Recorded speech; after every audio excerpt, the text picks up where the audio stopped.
What the hell is everybody?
It's like all by myself. Right. Oh, you're in here. Hey, Yuck. What's going on? When I look at the who's in here, you're like all blacked out. So I just see Ralph. Oh, that's weird. Maybe it's because my bandwidth's all the way off. Yeah. What's going on? Sunday, man. I You miss just Walking Dead. It's cool. I'm okay.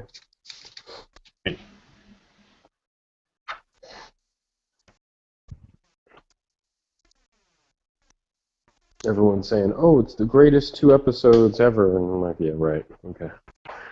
Just say that because I missed it.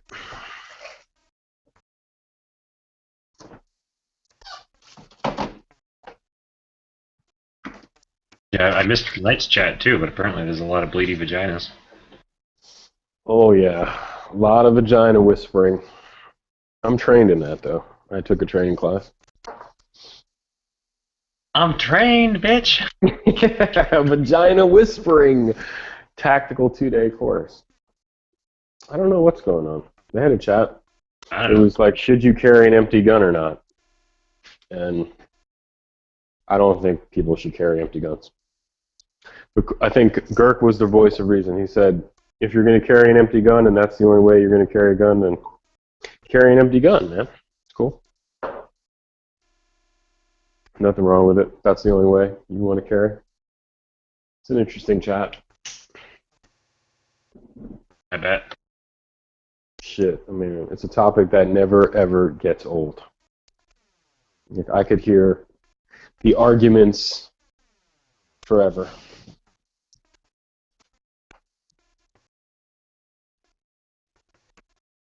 Kind of like 9 mil versus 45, you know? I'll just never gets old.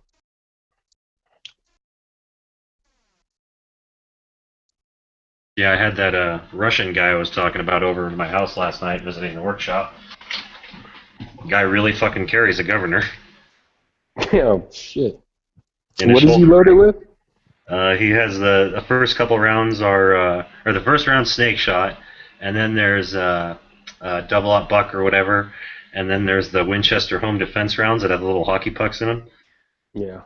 and then 45 long Colt. This guy might be a secret He's CIA torturer, dude. Like, that sounds like a black site. Like, you're gonna talk. You're gonna tell us what you know, dude. The first round is gonna get you to start talking. The second round, we'll just work our way up to you're definitely gonna bite the dust. right. Well, I always like the snake shot because you're not going to miss your first round. You can pull out and definitely spray somebody, and it'll maybe blind them or. Oh yeah. It's always been at least like my dad carried a 22 mag or a 22 most of my life, and that his first shot was always snake shot in revolvers. Oh, and the 22. Yeah, Yep. those are shot You shells, go right? beat dogs with that round. That's a good round to kill my Chihuahua if it's sick. Yeah. If I'm gonna bust, listen, if I'm gonna raid your place, I'm gonna load 2 snake shots in first, You motherfucker. so I can take it out. I'm gonna tell you, dude. It'll be like the real life John Wick, dude. Dead ass. snap. Anyone hurts my dogs, it's on, dude. Please, I I'm bet I gonna could get- clap. I bet I could clap at them real hard and they'd run away. You fucking Probably kidding me? would. They would. My neighbor, he has a Doberman, and I fucking barked at him, and he ran into the backyard. Like, he Oh. wouldn't even come out front anymore. They won't stop. You'd have to keep clapping, and then they'll keep running away, but they won't shut up. Right. Oh, well, they might not shut up, then they aren't going to bite me. I could no, lock they them in the can't bite you, bathroom real easily. Yeah, if you Yeah, finally my cornered neighbors- one, they're not gonna fight you. My neighbors have a Chihuahua, a healer, and you know how bad healers are with barking. And then they have a little puppy, and it's a mix of mutt. And those fucking dogs bark about all day, every day. I get about an hour of no barking all day. And I finally, I tried coffee can full of rocks. That worked for about a week, and then they realized I wasn't going to hurt them with it. No, And- you know what? That stuff is, yeah. My mom had a coffee, a can of Coke with change in it. I don't know how the hell and then, man, that used to bug dogs out. Well, it works for a while until they realize that you're not doing anything with it. So my new thing is I put a big tarp up on the chain link fence, and I throw cups of water at it. Nice. That scares the living shit out of them because they can't see me behind it. So they were just barking, and all of a sudden there's this big loud, crashing. I want a healer, dude. I want a healer so bad. Oh yeah, they're awesome. Because of Mad Max. They're brilliant. Yeah. It'll be the same thing, though. It'll be like people will just say, "Oh, it's not a pit bull. It's just a pussy. It's not a Rottweiler." Yeah, that's what I want, a Rottweiler. I like Rotties. That's one I'll dog. have a Rottweiler forever. As long as I live, I'll have a Rottweiler. I've never owned a Rottie. I had a pit bull. My mom had Great Danes. I grew up around Great Danes, German Shepherds, for a long, when I was really little. But man, pit bulls are fine too. You know what I mean? I don't know. But Rotties is something I always wanted, but never had a chance. No, pit bulls are a pain in the ass. They're alright, but they're a little dumb. Yeah, they're not the smartest. Like the silent professional. They don't bark a lot. They just lay back in the cut and wait. They wait for you to come over the fence, mostly. My mom had a Dobie named Remy, and this fucking dog was a nut job. I don't know. People say a lot of Dobies are nuts. Fucking total hyper nut schizo dog, I guess it's just individual. I wound up getting hit by a car. Jesus Christ. Yeah, upstate New York, man. She just ran across the road, got hit by a car. What can you do? I should have got a Roddy, man. It was fucked up because when I moved to this New York City, moved to the projects, man, they wouldn't let us have dogs. So I just gave the pit bull to a friend of mine. So this is Chris's Molly adaptable katana mount. What? Did he design it? No, I designed it. It's it's just like a Molly stuff on the back, and then a couple snaps like a bayonet frog on the front. But what knife is he putting in there? It's a little Japanese. It was a sword that was broken at some point and made into a knife.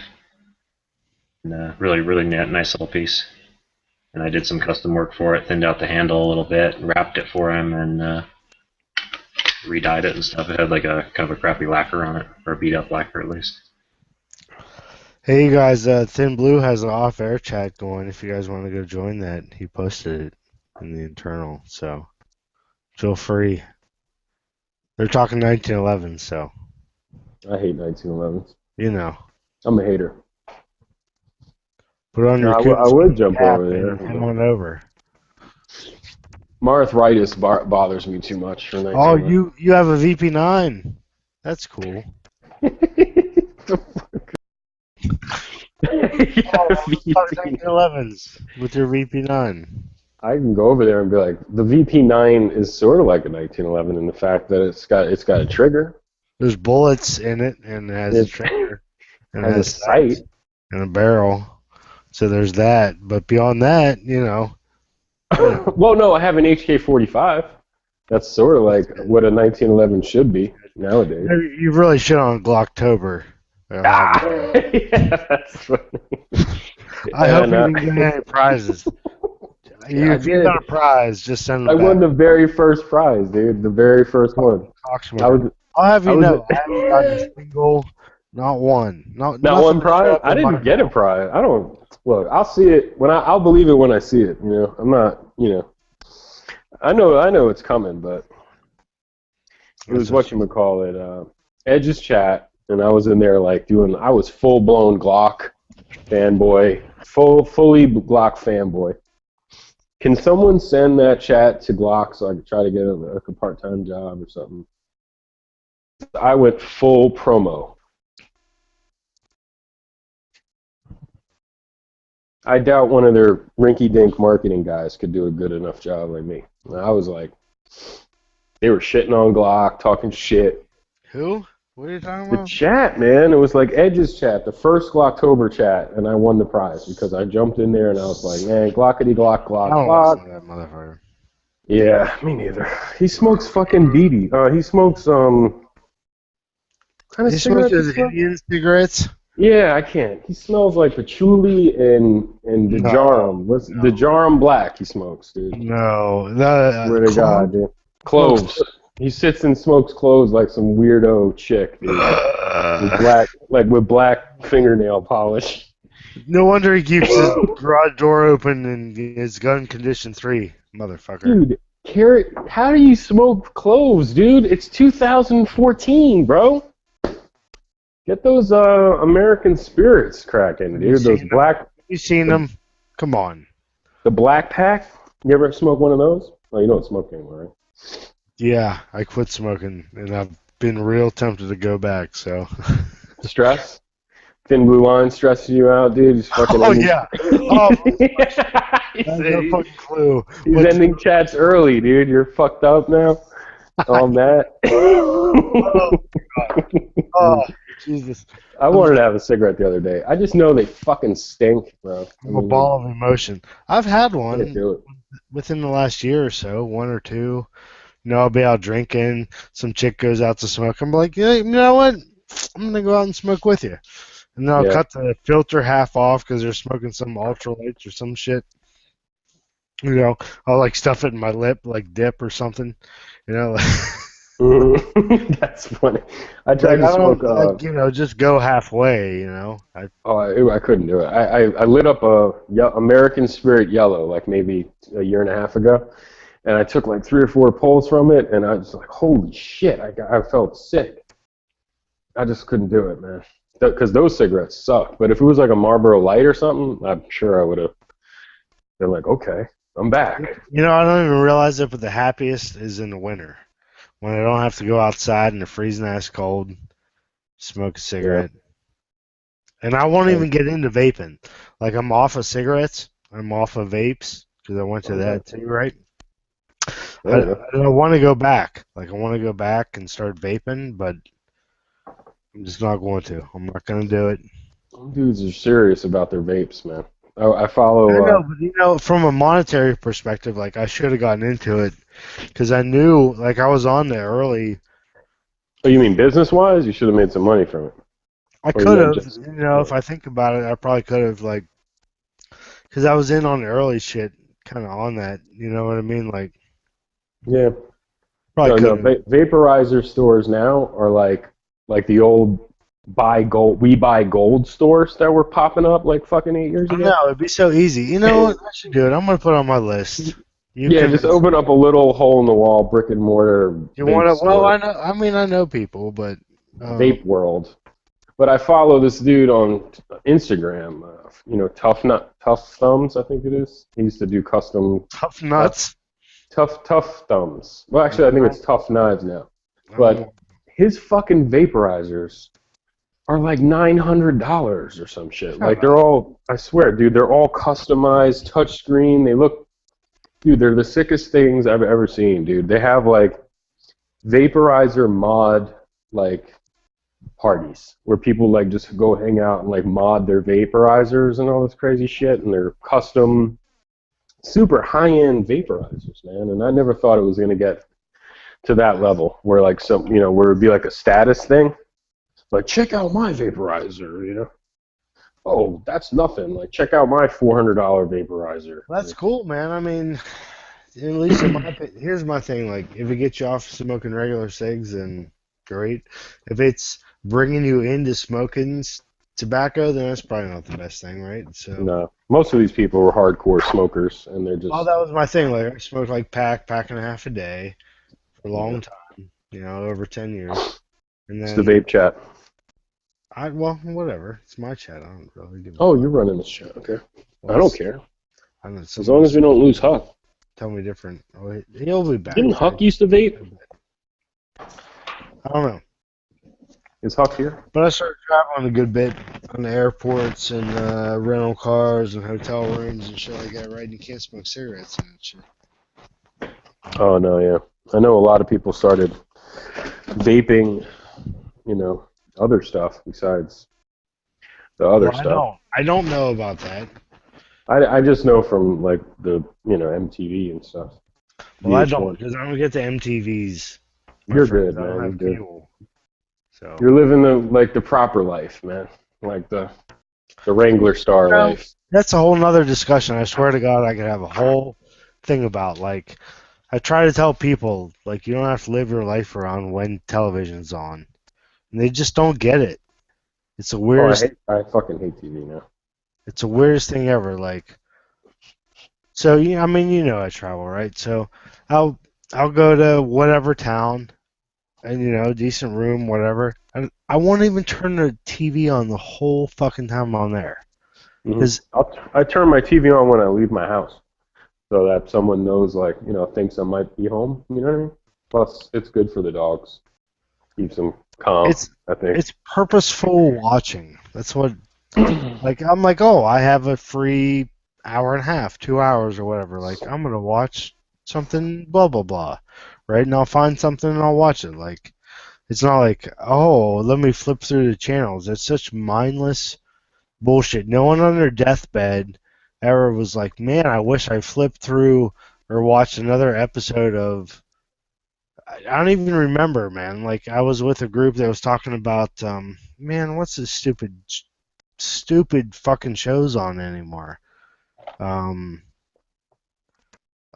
that little science guy or whatever the fuck his name is. God damn it, it's gonna piss me off. I don't know, man, dude. I'll sit down and binge watch something worth watching. Like, I'm glad I watched. I did that with Game of Thrones, right? I didn't watch a single episode of Game of Thrones. Not really from the beginning. On purpose.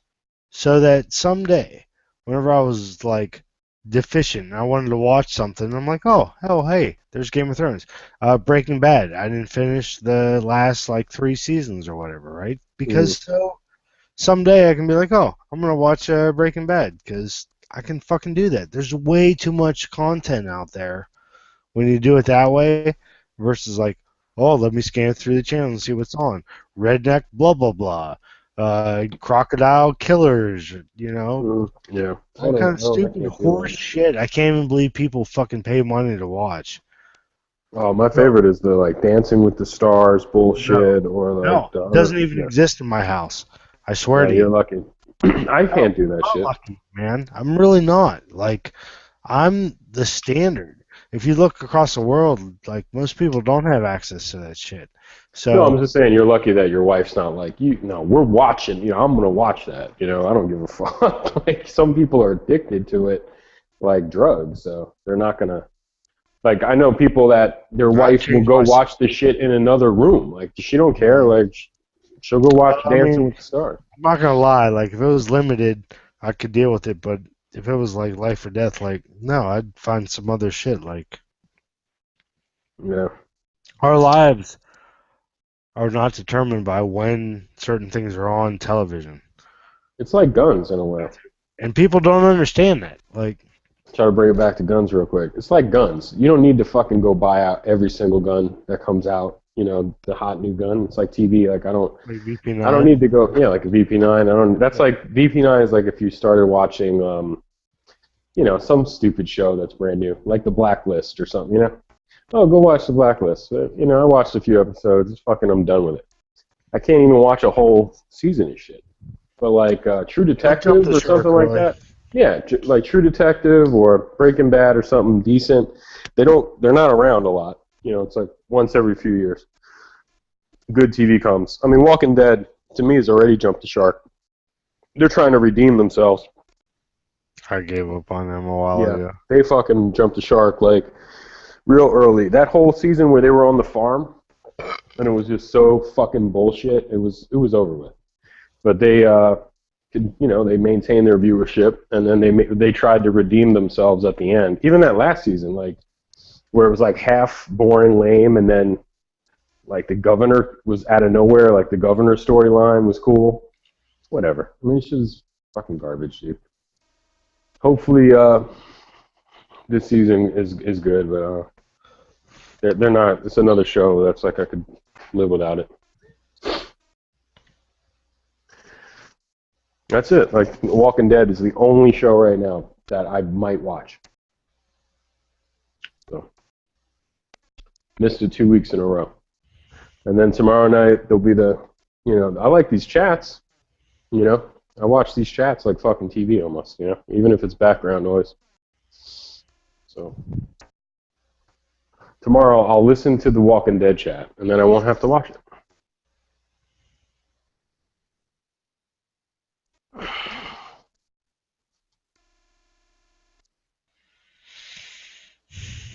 Getting vapey, dude. HK Vaping 9. That's what's up. Turn that into a vape machine. Yeah, can you vape with it? That's the question. Probably. Just put a little juice in there by the spring, the trigger recoil spring, return spring. Best of luck. Yeah, it's all good. So, vanilla custard. Reading this shit is like vanilla custard. Yeah, see those kind of flavors like vanilla custard, cotton candy. Fucking come on, dude. Maple French toast. That shit makes me want to. That sounds like drugs to me. Like I just want to be like, oh wow, I gotta get some of that maple French toast. So I don't know, like years ago, literally like a couple years ago, I was in Buffalo, and I started looking for like local vape shops and shit because I was into it back then, and I found this place, Juicy Vapes, something like that, right?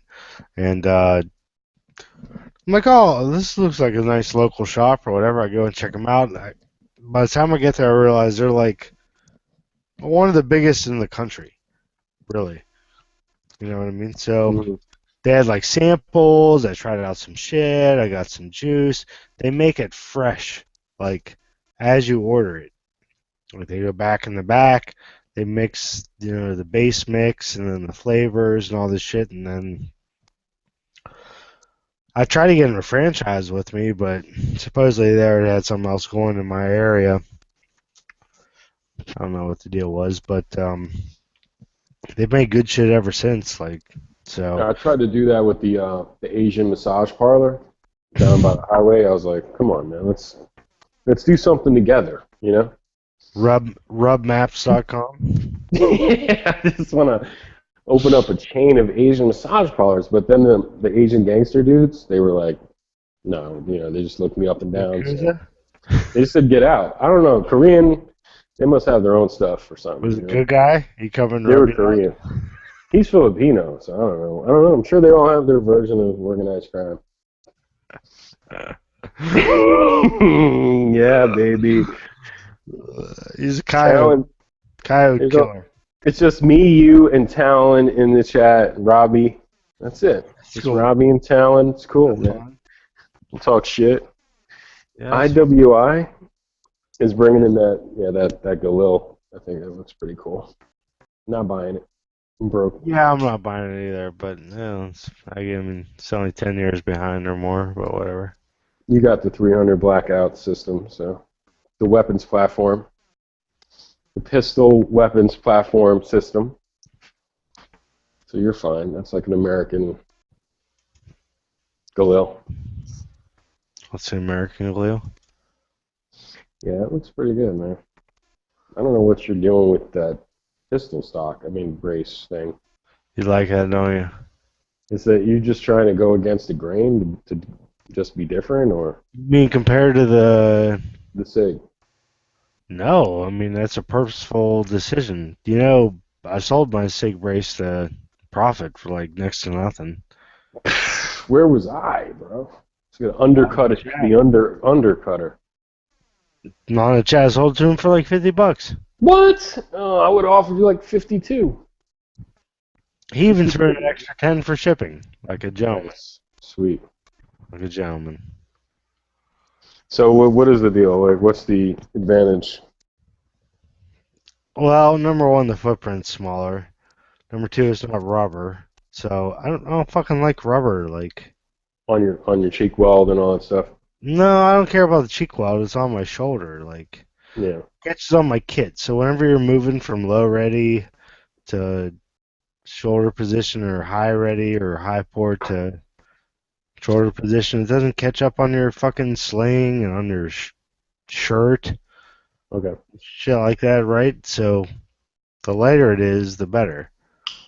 And Gotcha. the smaller it is, smaller footprint for that personal defense weapon system, the better. Like, it's not going to catch up. All I got to do is throw it into my shoulder and move or whatever. I don't have to fucking worry about it. So Yeah. But when you shoulder when you do your thing or whatever, you get a cheek weld on it and it's stable enough, right? yeah, they make like these inserts that go underneath where your chin sits, essentially. So it kind of makes that solid there, and that whole setup that I bought really makes it solid. Like Mm. every aspect for the most part is pretty solid. I haven't Loctited it all down, but you know, like where you lean into and what it leans against and all that shit, it's all solid. Yeah. Do you have a can for the or no? Well, for the 300, Yeah. not really. I mean, I could use one, but I don't really want to. So, and that's not what it's for. It's meant to. I thought that's what 300 blackout was like for. But that's not what that gun is meant for yet. That gun is meant to fit under my coat in the winter or whatever. Fucking trench So whenever coat I go mafia, dude. to and from my truck in and out of the shop, You wearing like a duster, like a cowboy duster? I have a duster actually. Yeah, I've been wearing it a long time, but no, I mean really, it's not that big. Like that stock setup's not longer. I want to do the law folding setup at some point. That'll add like an inch and a half. Are you But gonna set up like a sling, like one of those shoulder slings that you like the Secret Service guys got? right, so I'm gonna run the single point setup. If you look at the picture I posted on the Instagrams, I already got the QD attachment there. So I can just snap it in, get in and out of my truck, snap it in, go in to the shop, do what I need to do, leave it wherever, snap it back in, head back out. You know, I got 300 blackout. So Yeah. I don't really want to add a suppressor to that because it adds length, and I want to, I want to be able to move it around. So. Oh, dude, maybe I'll get the Serbu Shorty and hook it up. I had one for a little bit. It was cool. Bong bong. Yeah. I watched that Twang and Bang video. It's pretty cool. A lot of free advice, man. Somewhere I have a picture The Serbu? with it. Yeah. 870 Serbo. It was nice. That guy's shotgun class looked pretty cool. I'm thinking I should start posting the things I posted like a year ago or more, because... Oh, so that was an old video? Yeah. Oh, yeah, I figured that, because when Twang and Bang dude was like, I hadn't touched a pump shotgun in like over 10 years. I was like, dude, you just did a video on like the other shotgun that you don't have in the class. So I figured something was up. Yeah, I haven't watched all those videos, but that class was cool. I mean, it's a good half hour of good material for the most part, so... Yeah, good shit. Well, I mean, back to like TV, it's like purposeful watching television. I don't look to be entertained. I'm like, oh, I want to go see blah blah blah, so I go find it. Like, I got Roku and all that shit, and like Chromecast. iTunes. Yeah, you got iTunes movie store hooked up or no? No, I don't use that. I use the Roku, Netflix, Hulu Plus, and Amazon Prime. That's all I really need.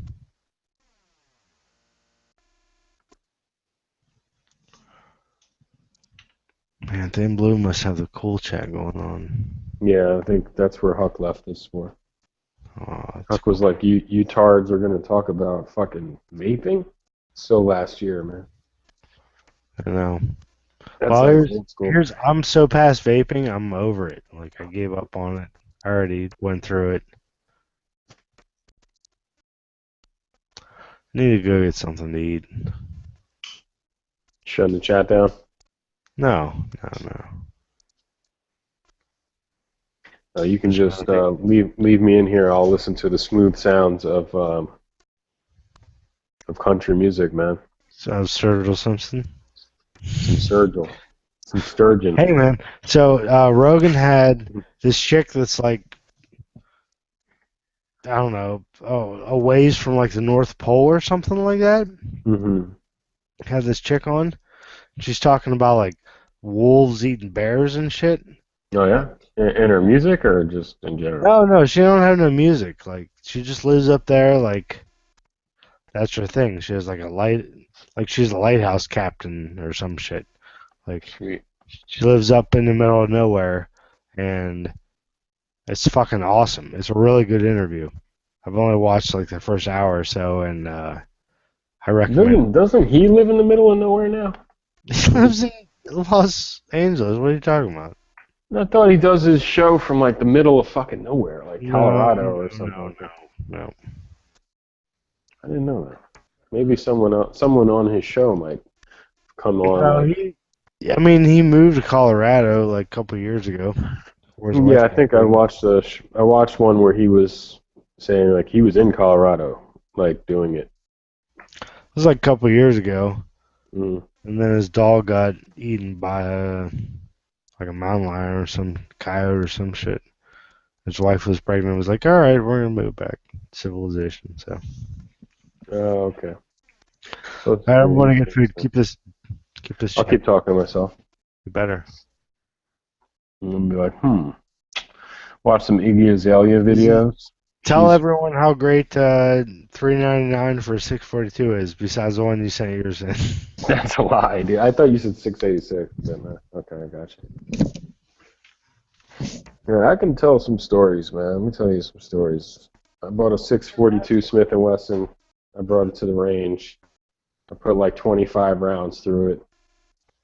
And then I put 5 rounds in it, closed the cylinder, it closed, it snapped shut. It was in there, and the trigger was completely locked up, as if the cylinder was like swung open. And I just kept opening and closing the cylinder hard, making sure it was engaged, and still the trigger was dead. Absolutely dead. And I did that enough times where I guess it freed up the cylinder, like it freed up the trigger. And I shot it some more, like maybe another 25 rounds. And then I got home and then dry fired it like 50 or 60 times. It was working. But that shit just really gave me the heebie-jeebies, you know? It's like I never hear about revolvers failing. I only hear about it like the mythical, you know, oh, revolvers fail all the time. Like, you didn't know, but I've never really seen it happen. And I've owned a bunch, and wow, that was shocking. So I called Smith & Wesson the next day, and they told me, oh, well, you probably got some debris in there. It happens all the time. You could have got a little piece of metal, and it worked itself out, and you're good to go. And I was like, but I really don't feel comfortable because I've had other Smith & Wessons. I've had Rugers. I've never had a revolver fail like that on me. So the guy was like, oh, well, then send it on in. And I sent it in, and he told me when he sent me the shipping label through the email, he was like, it's going to be like 3 to 4 weeks. And I just sent it in. I didn't really care, but man, I really do think 3 to 4 weeks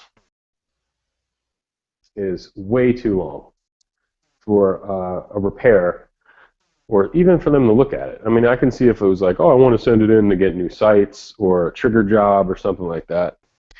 That's different. But dude, 3 to 4 weeks for a gun that failed and didn't work, it's just too long for me. People like to talk shit about HK's customer service, but those are from people who never owned an HK and stuff like that, because a long time ago, HK didn't have customer service in America. But I think like over 10 years ago, at least, they have a headquarters here in Georgia, in the United States, and they have a decent customer service. And I've never heard anybody complain about the people in America for customer service. So don't listen to the hype about how horrible HK service is, because I doubt the person saying that has ever had to deal with them. And that's it. I think I've talked to myself for probably 6 minutes.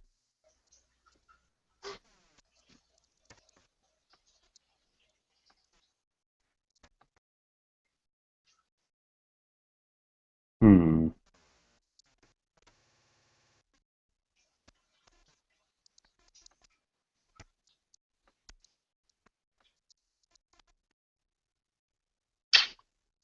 What else?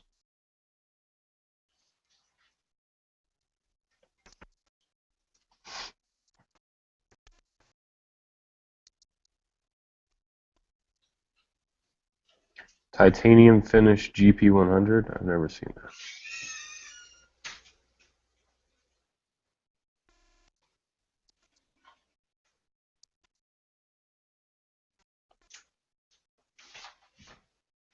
Yeah, I know HK. They don't really care uh, about like limited warranty and stuff. I'm pretty sure they'll work on their guns, no matter how old they are.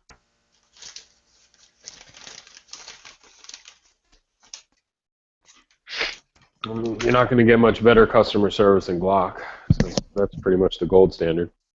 I was going to say Ruger. I had a problem with a Ruger gun, and they sent me a shipping label, and I sent it off, and it was a 2-day shipping label, so it took 2 days. Got to Arizona, and they signed for it, and that night I had an email back from Ruger with a tracking number. So that's really good customer service too.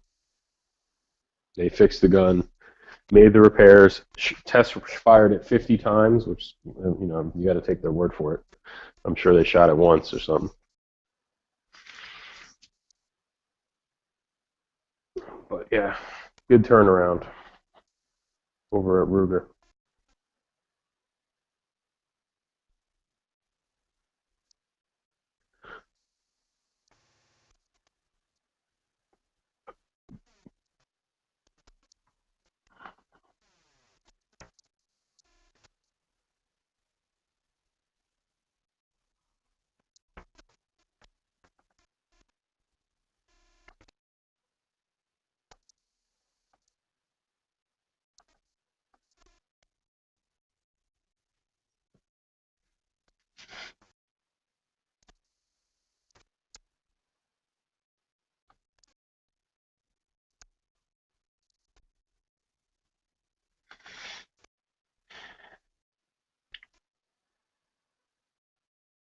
Yeah, I got everything for my AR lower, so I'm going to build that.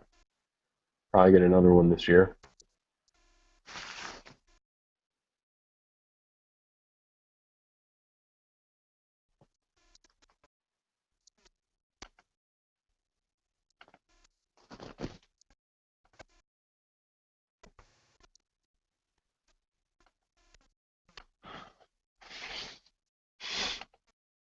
So how much should you tip a call girl? I think she's going to let you know, dude. You don't have to like sit around and guess. She's pretty much going to tell you.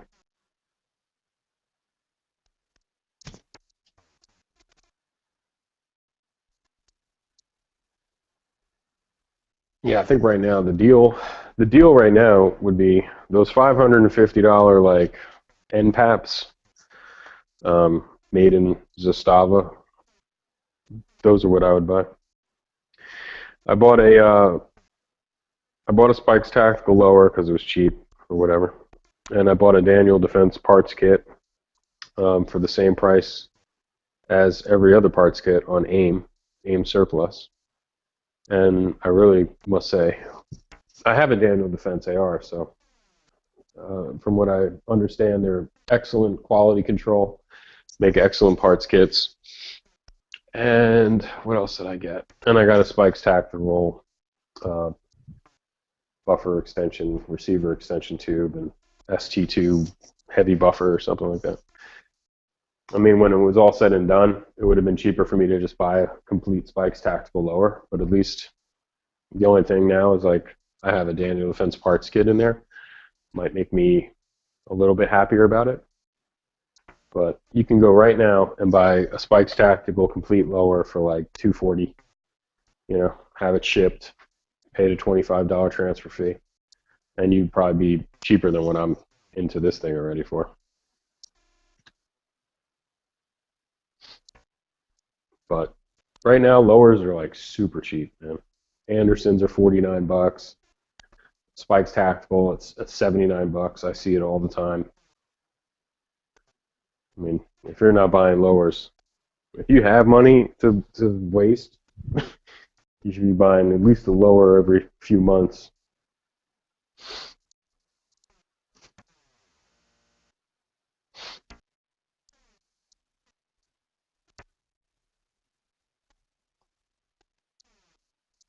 Yeah, at some point this year, I'm going to get a Bravo Company upper, I think. They make the cold hammer forged upper.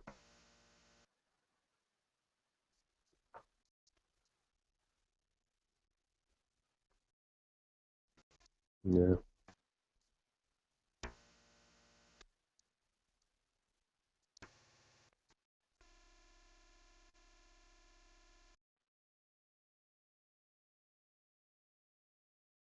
Yeehaw! Put the link in the chat if anyone wants to join me. Talking to myself.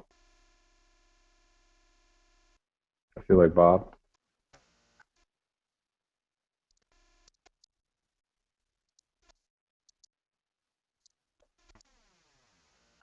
Yeah, AK parts kits too, man. I mean, I had a parts kit from K-Var. I can't find it, but I mean, it's just like a trigger hammer spring or whatever. It's like a bunch of springs. I should get another one of those.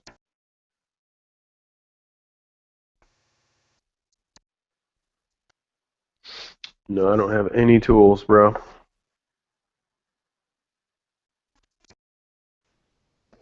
People told me I don't need tools. Talking to yourself.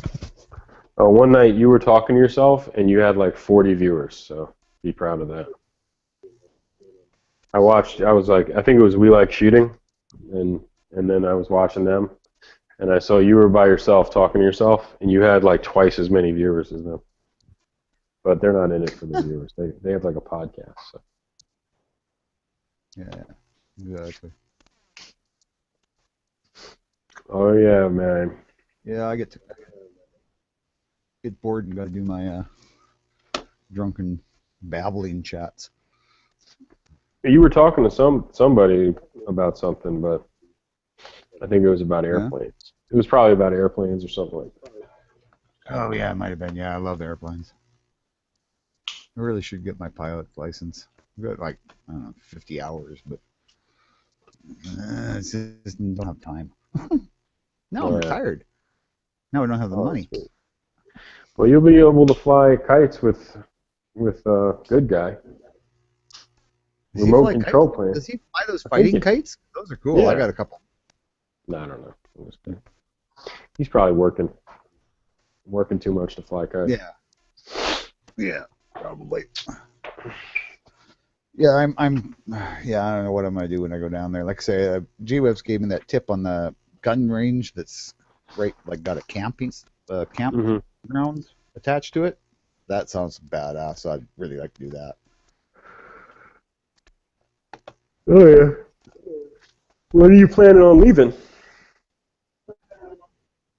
To go down there probably in January. Oh, not that far. Because that's when it gets really cold and it sucks. So.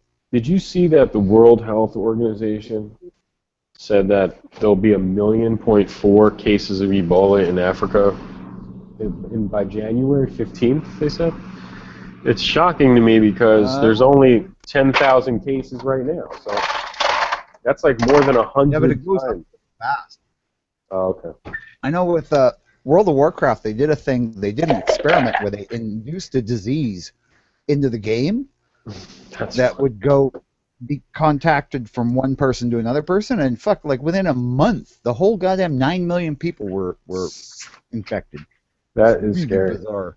Out of all the Ebola outbreaks since the 70s, the highest number I saw was like maybe 500 people died, or 500 people Mhm. had it, and we're already at 10,000 at least at this outbreak.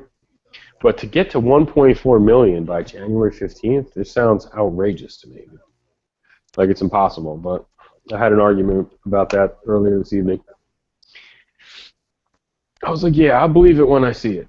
You know. Well, I mean, I don't want to see it. That's one of the things I want to wait for January too, is to make sure that there isn't any more Ebola down there. Yeah, I mean, An old guy like no, me I'm wouldn't not last worried long. about it like that. I mean, even the person I was arguing with doesn't have any Ebola in his city or anything. So I'm like, dude, just at least wait till there's one case before you go full fucking panic mode.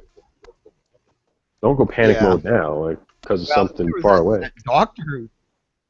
There was that doctor who was going bowling and shit like that after he got back from In New York, yeah. So Africa if I treating was in New Ebola York, patients, and then went, oh, gee, I don't feel good. right? If I was in New York, I'd be worried a little bit for the next few weeks because it's a 21-day incubation period or whatever. But it could even be higher than that.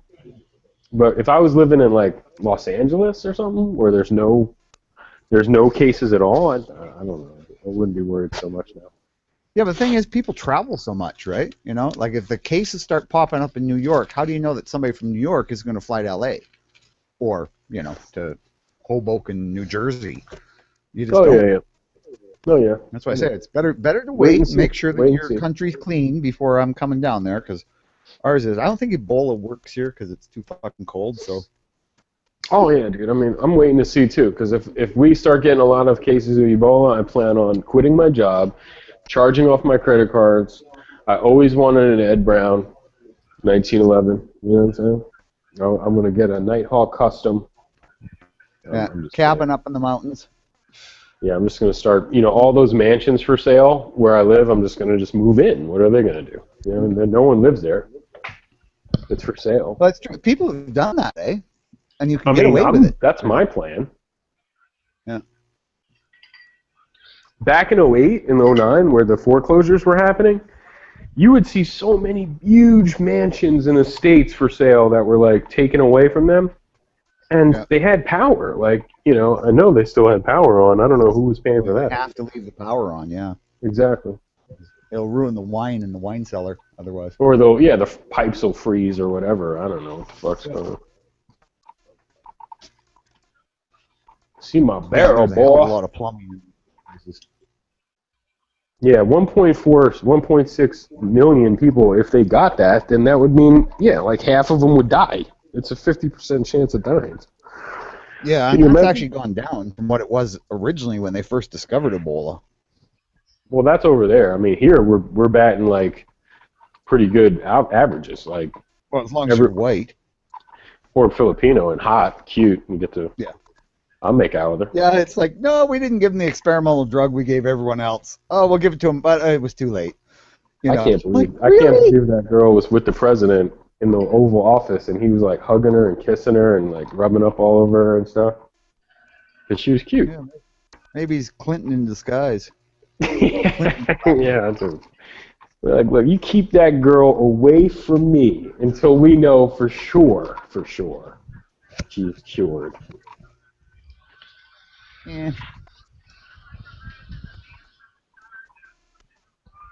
All right, Sinister, you have permission to leave, man. You have to leave. You have to leave. What, Sinister's leaving? Yeah, he's like, I have to go. You guys are boring me with your Ebola Oh. chat. All right, good, let's talk man. about something else. Let's talk about Fuck all the attack in Ottawa. Apparently, it turns out this guy was just a lunatic. He was apparently he was like a crack addict, and at one Oh. point he was, trying to get them to put him in jail. Like last year, I guess he was trying to get He went into a police station and said, I want to get locked up because I'm a crack addict. I need to get clean, and And they said, well, you haven't done anything yet. So he went out and robbed a McDonald's. But they only put him in jail for 1 day. This is stupidity. I thought yeah, I mean, it is what it is. So he had no kind of Muslim radical jihad stuff going on. He was just nuts. Or he was like a radical. I thought I heard he was converted or whatever, but I didn't hear much more than that. Yeah. It happens. These people just... The people who are, you know, victims of this shit are mostly, like, mentally unstable people anyway, to begin with. But there are also a lot of people who, like, haven't had any pussy in, like, forever. You know what I mean? That has a big part to do with it, I think. Was that an Eddie Murphy line right there? Isn't that an Eddie Murphy line? Lack of pussy makes you brave, boy? Everyone knows that, but pussy's a cure, man. It cures most things. It's the cure and the cause sometimes, so. That is true. Like the school shooting the other day. You know that pussy had something to do with that. I'm just gonna erase that. Can we rewind this and erase that? That sounds crazy. See, look, even Bob left. He was like, I can't believe Bob was actually offended. That's insane. Yeah, Bob said in the internal chat, he said, this is too much. This is chauvinistic. I'm out. Well, I think Guru can edit this chat because I don't want that going out there like that. What was Thin Blue's chat about? I missed it. I was carrying an empty gun. Like on purpose, or the good or the bad? Of course. No, carrying an empty gun, like like people do all the time. Like, I don't want to carry around in the chamber. See, if I get attacked by 3 or 4 dudes, what I'm going to do is I'm going to pull the gun out. Then I'm going to rack the slide, you see? With this hand, my other hand, you know? That whole fucking bullshit I have to deal with. What was that? Friends and family? Peanut butter or whatever? Wasn't that Yankees video? That was the greatest, man. Because I swear I would just forward that video to people who I'd have this conversation with all the time. Like, this is literally what you sound like, man. Yep. I'm going to take the slide apart, and then I'm going to put the slide on. Then I'll put the excuse in the bag. You have an excuse for everything. I'd be like, well, what if you're carrying fucking something? Like, what if you're opening a door? What if you don't see it coming? What if... I used to say, like, well, what would you do if someone started punching you in the face really fast? You know, like, you'd probably put your fucking left hand up to try to stop them from punching you in the fucking face. So, Are you going to rack the slide then? Like, what if someone hurt you? Your instinct would be to, like, use your hand and go, I've been sliced in the neck or something. Like, fuck, man. Like, one-handed, draw and shoot. They're going to, what is it? Is it the target sites that you can rack off your belt? Yeah, but good luck trying that. I mean, I know. People... I'm no tactical ninja. I mean, maybe I could train to that level someday. I'm just saying, currently, I'm not anywhere near that. I practice doing that shit, but not nearly enough to, like, I guess you could do it. That would be the only time I would even try to do that if I was an emergency. I've already, been shot in the hand or something. But if somebody's trying to punch me in the face, and for that, I'm going to pretty much try and stop me in the face. I don't necessarily... I mean, if it's more than one guy, that's different. If it's one person, I don't know. Well, I just meant, like, in terms of, like, reflex and, like, in oh yeah, you're like, bringing reflex. That arm up. Yeah. Right. So you're not gonna have time to do it to pull out and then rack the slide. I guess you could use that left hand to rack the slide, but then use your belt or something like that, or use your holster. Yeah, I guess. But, like, dude, like, I watch Cutlery Lover all the time, and I love his channel, and he always says, like, I carry my Glock 36, and it's empty chamber, and that's the way I like to carry it. That's what I'm comfortable doing. Great. But then he'll do another video, and he's like, here's my Taurus 357 revolver, right? And he's carrying it loaded. Like, all the cylinders are loaded. And he's like, he's comfortable carrying that loaded. So... if I was that guy's friend, I would be like, please, just keep carrying your goddamn revolver because you're better off with it. Now, is it due to, like, maybe not being able to retain it at some point? Was that one of the other reasons? You Oh, know, they if you have think tons. that I mean, somebody's gonna get your gun from you, oh that yeah, that's. if they go to try and pop you with it, at least there's not a round in it Oh, or of something. course. That's one of the not with color level. I don't really know. He just feels comfortable doing it. But yeah, with my friend, one of the number one reasons was, what if they take your gun from you? You know, boom. Then they try to shoot you with it, and then it's not going to go off, right? And then what are you going to do? Fucking magically disappear? You're gonna They're tell probably going to figure it out. Like, okay, it went click. They're going They're to gonna tell fucking you- rack the slide. They've seen enough Boys in the Hood movies, dude. I've seen every movie in the world, so you know you're going to fucking rack the slide, dude. If you're a How bad fast guy, can you? Have you not seen Jet Li in a Lethal Weapon? Come on now. Well, and Yeah, I I'm just- no what's the other guy? Jackie Chan either. You know, with the Beretta. I can't Definitely. disassemble it. Well, I'm talking about Rush Hour though. Oh, Rush Hour. anyway, my point was to him, well, okay, if you're carrying concealed, right, and it gets to the point where they've knocked you the fuck out and you're unconscious and they're searching you, taking your wallet and shit, and they find your gun, and then they pull your gun out of your holster and try to shoot you with it, and the round doesn't go off because it's an empty chamber. Either they're gonna leave, or they're gonna rack the slide and fucking shoot you. You know what I mean? But my whole point is you're Whack more you than with it. likely get your fucking gun taken from you when you're drawing your empty gun and trying to fend off an attack, and then you're gonna get your gun taken from you and shoved up your ass.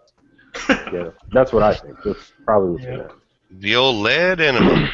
So for me as a kid, like when I first started, concealed carrying, I thought we were to buy like a holster that had like kind of not like I didn't get the Serpas, but I got the VTAC one, the thumb drive system by 511 made by Mhm. Blaytech. So have you ever thought of like retention, like as in like a level 2 retention, not just like the pressure? Not me. I'll tell you one. If I carried open all the time, like a security guard or a fucking cop, or hell yeah, but because like Those but guys if are you're gonna have carrying level 3. concealed, I don't think it's necessary because the average Joe or average guy in the street who's a bad guy is just going to see you as a normal person. They're not going to go for your gun because they can't see it. They don't know you're carrying, dude. They just That don't is know the you're point, carrying. right? So what the fuck is the point? You know what I mean? Like, how are they going to go for your gun if they don't know you're carrying? Well, I was just wondering.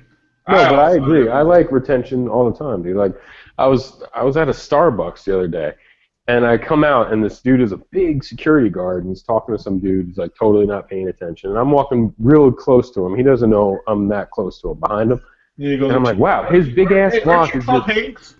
his big ass Glock is just like sitting there out in the open, like so far away from his body, from the way he's holding it, carrying it. That I'm figuring, dude, anyone could just grab this fucking gun from him so fast and just take off running. You know what I mean? That's what happened to so about was it in maybe August or July? There was that shooting in New Jersey where they robbed a Walgreens and they had an armed security guard. Well, they killed the armed security guard, grabbed his gun, and they killed like another officer that was responding to the call. You guys not hear about this? Like, No, but I know that's what the Boston Bomber dudes did. They are there shot one, cops. or the people who shot up the Las Vegas Walmart, where they shot up the little CC pizza? Yeah. Pizzeria? Well, I'm not even thinking about that. I'm not even thinking about dudes like. I think they had a rifle and they shot and killed those 2 officers and took Yeah. their guns. You're jumping the thing to like total crazy violence. I'm saying just an average I know, kid. I'm just saying like an average kid. Well, not an average kid, but like I'm say not a, talking about your story. like a street kid who wants a fucking gun, needs a gun, is fast enough to take your fucking gun and just take off. You're not going to get hurt. They're going to have a gun. You know what I mean? Like that kind of shit. I'm not. If they're going to fucking kill you for your gun, then that's another story. What the You're fuck already is there? dead, basically, Yeah, right? you start shooting for your gun, it's something else. I mean, and that shit happens all the time, dude. I think it happened in the Boston Bomber dudes did it. They went and shot a cop so that his brother could have a gun. He already had a gun. He wanted a second gun. Yeah. You could hit. I mean, people do that shit. I hear about it all the time. But yeah, if you have a gun already, that's different. My whole point with the carrying the empty gun shit, that was the chat tonight. That was the subject. It's always a good subject, but at the end of the day, you can't solve the world's problems, right?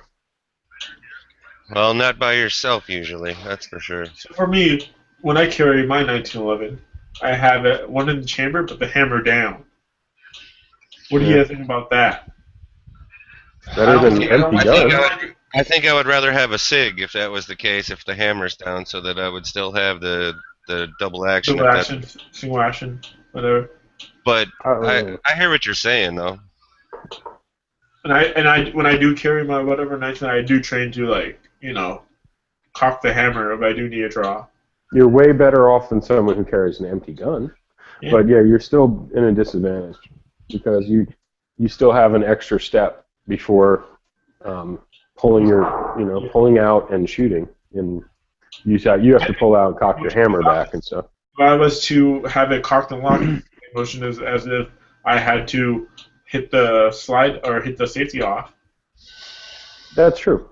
That would be part of your draw stroke, just like cocking the hammer back. And I'm not going to bag on the guy. I actually think what he did was a good public service, and I might take a little heat for it, but think of Tex Scribner for a second there, dude. Yep. When he drew, if whether he had his finger on the trigger or he pulled the hammer back or however it went down, I mean, he had a Serpa, and you know how you have to press it down with your index finger. Your trigger finger. Yeah, it's the trigger finger. You have to press it. Well, while he was pressing it, it was he was still putting pressure on his index finger, and he accidentally hit the safety. That's why when it transferred from the holster to his trigger, So then his hammer had to have been back in the holster. His gun was cocked and locked on safety, but he was training with his Glock beforehand, and then whatever the mechanics. I guess he accidentally hit the safety off, and you know how when you're pressing down on the Serpa, you're still applying pressure to it, and then once the trigger comes out of the trigger guard, his finger was still in motion, so I pulled off the trigger and shot him right there in the freaking thigh. So, yeah, well, I mean, what's funny is even before that happened to him, I've had people at gun shops tell me some people love Serpas, but I've had people tell me that's why I stayed away. Those are not good. And I got the dumb dry.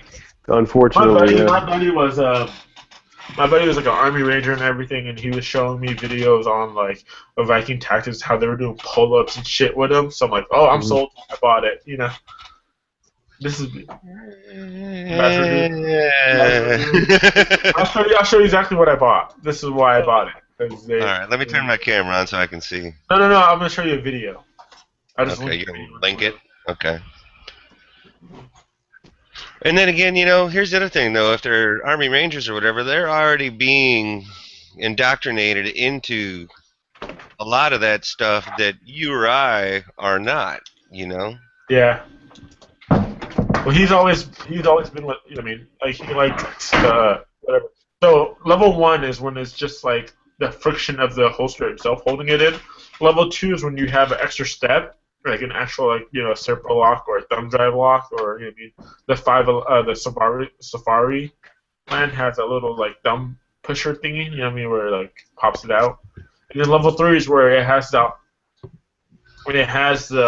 extra Serpa or the thumb drive, but it also has a hood to retain the gun on top of it. And that's what a lot of law enforcement agencies requires, that you carry a level 3 holster, retention holster. But this is what I bought right here. Yeah.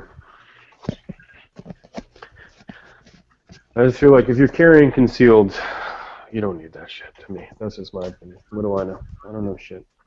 I've never been a cop or the military or any of that stuff. Yeah. So that's what I bought. I see what you're saying. I'm like, how are you doing pull-ups on that? But I got you now. So mine has a thumb button where you press it to release the trigger guard itself. It holds into the trigger guard. It's fully whatever. And it's tested by Viking Tactics and Kyle Lamb. He's a hardcore guy and Blade Tech. Oh yeah, he's not a guy that I would call out for being fake or anything like that. Actually, he's one of the. I like his videos. I don't own any of his gear, but some of it I would like to purchase. I just haven't purchased it. But again, I don't also think that he's not the only guy out there though either, right?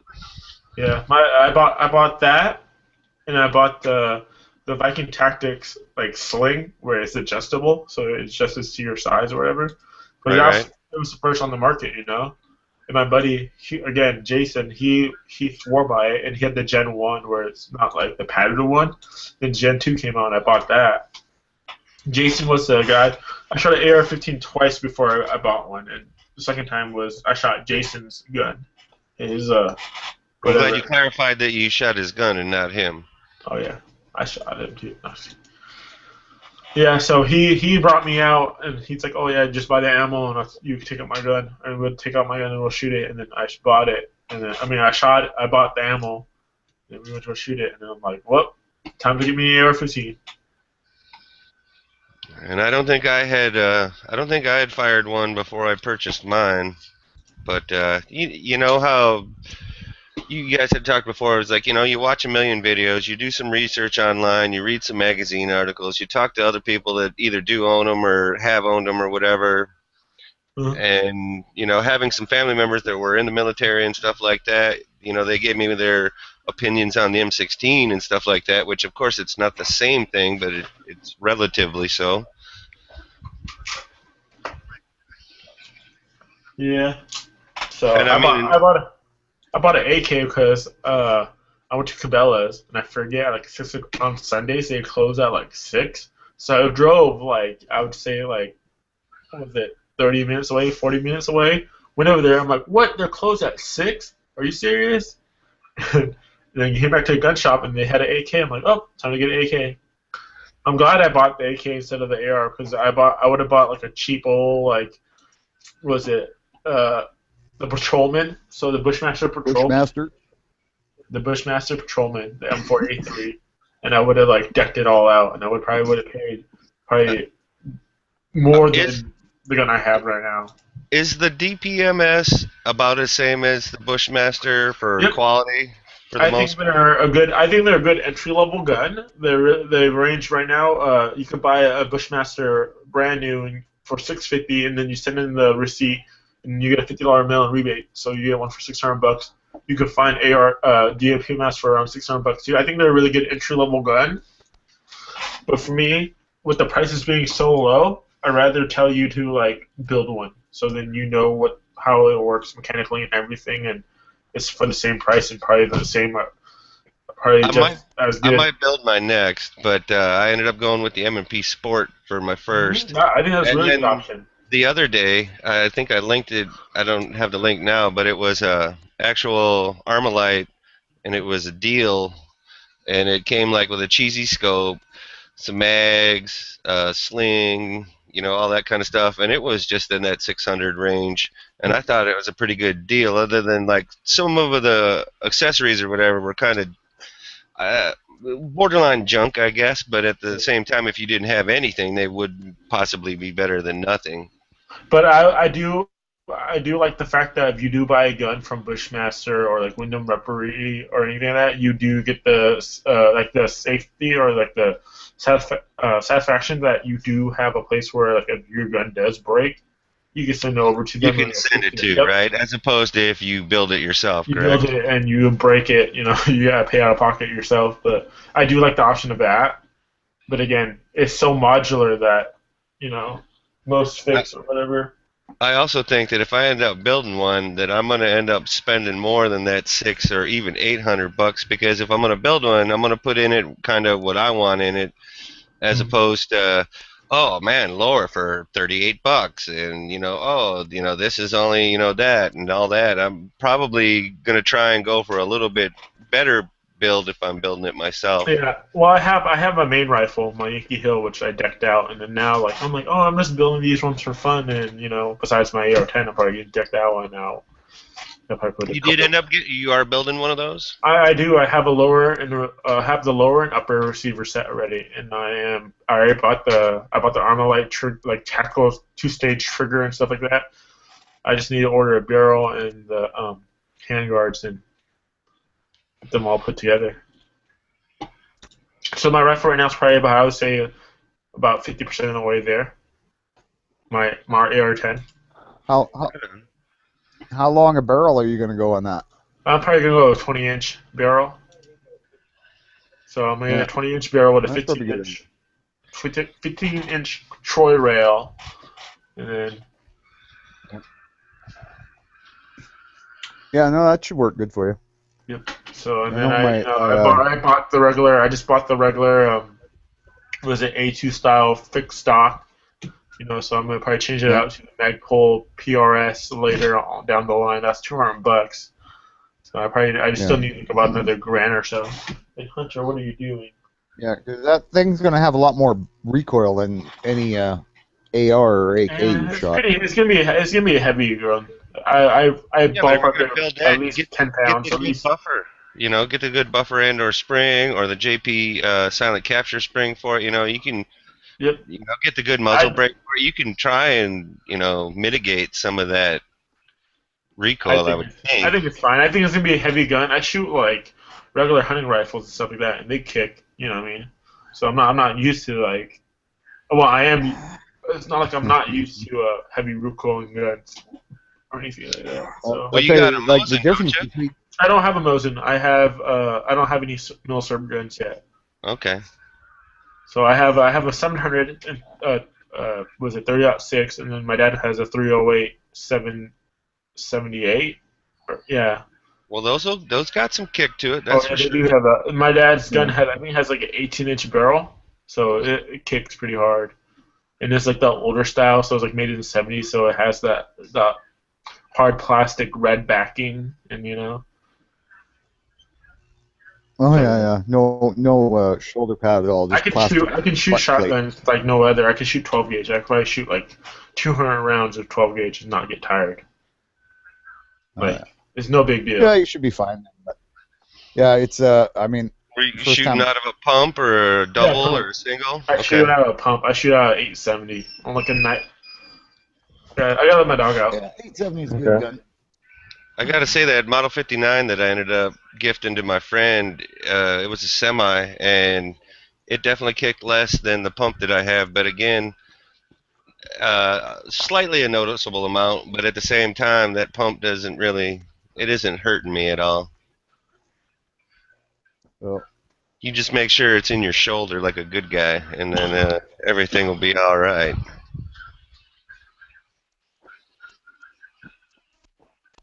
yeah, one day shooting my M14, I was trying to get accurate, so I really loosened up on my grip, just so I could Sorry. get it right on there. And I'm already seeing where this is fuck, did going. that hurt? Yeah. I was like, oh damn, that does kick a bit. You don't notice it, you got it tight in your shoulder. And does that Did have you the steel see this butt plate one? on there too? It used to. Oh, It still okay. has it, but now it's got a slip on. Lim Saver or whatever it's Yeah, called. thanks, Luke. Bless you. Let me put on some Cypress Hill for Bob. What was I going to say? Forgot already. What are you causing the panic buy on this evening? What do we got to well- click buy? Click buy. Okay, so did you guys hear that AK-47s are not going to be allowed in the country anymore? No. Click Just the buy, click Russian. buy. I heard they're not gonna make any more Gen 3 Glocks anymore. Gen 3 Glocks have been discontinued. So Oh, you yeah. won't want to know. So does that mean that when the 30S comes out, new ones, that they're going to go to Gen 4 on? No, they canceled the 30Ss. What? The 30S is actually like a hybrid, but Yeah, it's got some of each, but like the stippling or the grip or whatever, still the same. Her frame is a Gen 3. it'll have Gen 4 texture eventually. Yes, I would imagine it would have to if they're going to discontinue the 3s. So, And I think it already had technically, the double Glock 42s. I mean, Glock 40. Yeah, the Glock 42s aren't they technically Glock 42 Gen 1s because they're brand new? No, those are definitely Gen 4s because they have the new texture. Can you get a Gen 1 Glock 42? No. I You don't get think a so. Gen- Oh no, yeah, that the 380 is the 42, right? Yeah. Yeah. No, it probably sure. already came out with the Gen 4 stippling and all that, right? Yeah, it's its own thing. It's like downsize. I haven't held one, so I don't know, but Ask them to make a Glock 42 Gen 3. Yeah, I don't know. I gotta find a certified blue box dealer out here, man, because Oh, really? Law enforcement would know. I want to anyway. I don't know that I have one out here. I wonder if they have. I just can't wait to get down there. But man, it's going to be a pain in the ass for paperwork. He lives in Hawaii, dude. What was that, Kisan? Yeah, right. I wonder if they. I wonder if you could buy. Like, I wish they would make like a blue label, like website store, like an online retailer. No, there are. And if you live far enough away from a blue box guy, You can just get it transferred to your local FFL. Does that sound right? Yes, sir. All right, good. Then, because I was holding up on getting You're my gonna lose 2-year. money, but Well, if I can't find one here, you get an extra mag. So look, even if all Gen 3s come with 3 mags, and No, the Gen 2 4s already Gen come. 4. No, Gen 4s already come with 3 mags. The Yeah, you Gen said 3s Gen always 3s. come with 2. No, yeah. I'm saying when you buy a blue box Glock, because I've done it like a lot, not a lot, but once or twice, they come with 3 mags. So Gen 3s come that's with 3 awesome. mag. Yeah, because it's a cop gun, dude. You're getting the same box as what a cop would buy. A blue Copper. box. You think I could be able to get a blue box 41? You think that would be an yeah, option? I've seen them. If you have a Glock whatever dealer, they should be able to order it. They should order it. You should be able to order it. Yeah. I'm just not sure about with the price difference out here. If they would honor the certificate or whatever. And What's the average price of a Glock over there? I paid $639 plus for my 30S. Plus And- tax? Yeah. And then, but I have seen some of I think I saw a 17 or a 19, and it was more than 550, but it was somewhere 550, 570, something like that, I think. Granted, I just saw two of my dealers out here. They are doing sales for Glocktober, so I was just wondering before I go in there if they had jacked up the price before they take the discount off. I think I already found one. I think I found one. Security Equipment Corp, 1322 Young Street, Honolulu. Oh, right on. I'm not going over there, but What? Like, Ship it FedEx. no, are they too yeah. far from you? well, I'd have to take a plane and either rent a car and No. all that kind of stuff, or a cab. Well, they're going to have to ship it to your guy, And I do know that we do have at least 1 or 2 certified Glock dealers out here on this island already. So that's why I was just hoping that basically one or Wait, there's some one or more. Oh, no, that's actually the only one. I downloaded a PDF. So that's the only one in the entire state. in the state. All right. Security Equipment Corp, 1322 Young Street, Honolulu. So unfortunately, you're probably ass out, because if there weren't any, you'd probably be able to order it from like California or something like that. You know what I mean? Gotcha. And they would. Because I think that was what my kind of plan was for joining GSSF, because there's also, there's no real matches out here either to be able to, enjoy, being a member or whatever. Now, granted, if I travel to the mainland, maybe I could try and coincide it with a match somewhere, which would be cool. But mostly it was ever since I listened to you talk about the Blue Box Special, that got in my head pretty much like, man, I'll take a discount, especially if the $60 you pay for it or whatever is cheaper, or you get more of a discount on the firearm than the $60. It feels like you're winning. You get 2. Don't forget. I was going to say, like, when you sign up for the 2-year, they give you the coupon right away, but you're going to get another coupon the next year, so it's really going to add up. Oh. Well, geez, I don't even know what I would get for my 3rd one then. Yeah. Well, I would say, I have one right now, but I'm kind of holding off because I kind of want to wait until see what any new guns are going to come out for SHOT Show or anything like that. Because I kind of. They gotta have something coming out, don't they? I want a single stack 9, like everyone else.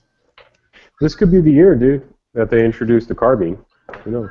Well, I think Ralph had posted once that the 40 what does it come out with? might be the single stack 9, but I don't know if he was trolling or if he was serious. What did they come out with a Glock hammer? Well, I mean, I heard the rumors that there was going to be a single stack 9, like on the forums and shit, from people who allegedly talked to Glock reps and shit. I think they came out the Glock for this too, so they, so they could, have something. I doubt it would be the same gun. 380, yeah, because they already had 380, right? I just doubt it would be the same gun chambered in 9. It might be a completely different, gun. But... What if it was like the 36, but it was in 9? Exactly. That's probably what they're going to do. I can't So all of a imagine sudden, them- what are you talking? 8 rounds, maybe, and Yeah. not even 10, probably. like their version of a shield, Eh, I want there's some market for the that. same length of a 380. I'm good with 380. If nothing comes out with a whatever, I'm probably gonna get a Glock 42. They're like 340. My next Glock is going to be a 30S or a duplicate of something I have already. I might want to get a Glock 30S. Yeah, I think I want See, that. that's what I was thinking if I got the... Because, okay, I'm already going to only be able to have 10-round mags, right? Yeah, 26 would be perfect for you. Well, that's a 9, though, right? Yeah, 10 round. So 10 if I round. got the... Oh my God, that's I got again the Canadian. 41. Well, no, like when I buy a 41 out here, it's going to come with the 10-round magazine in it, right? It's just that it's going to be long. So I could still use those magazines in my 30S, just not the other way. I could use the mags that are in the 30S in the... No. 30S is a single stack. No, No, it's it's like not. stack and a half. Oh, It's stack sorry. It's 10. But no, I was going to say that you probably could, but That what's guy- the fucking point, dude? Yeah. All right, good night. I don't see the point, really.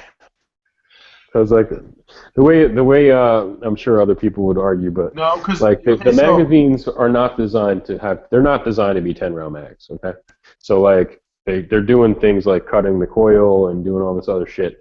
I don't fucking know. But if I lived in a state like you do, a Glock 30S is 10 round the way it was designed. That's Yep. the Yep, way it was. I would stick with that, and then on a Glock 26. It was designed to have a 10-round mag. They're not altering it or changing it in any way.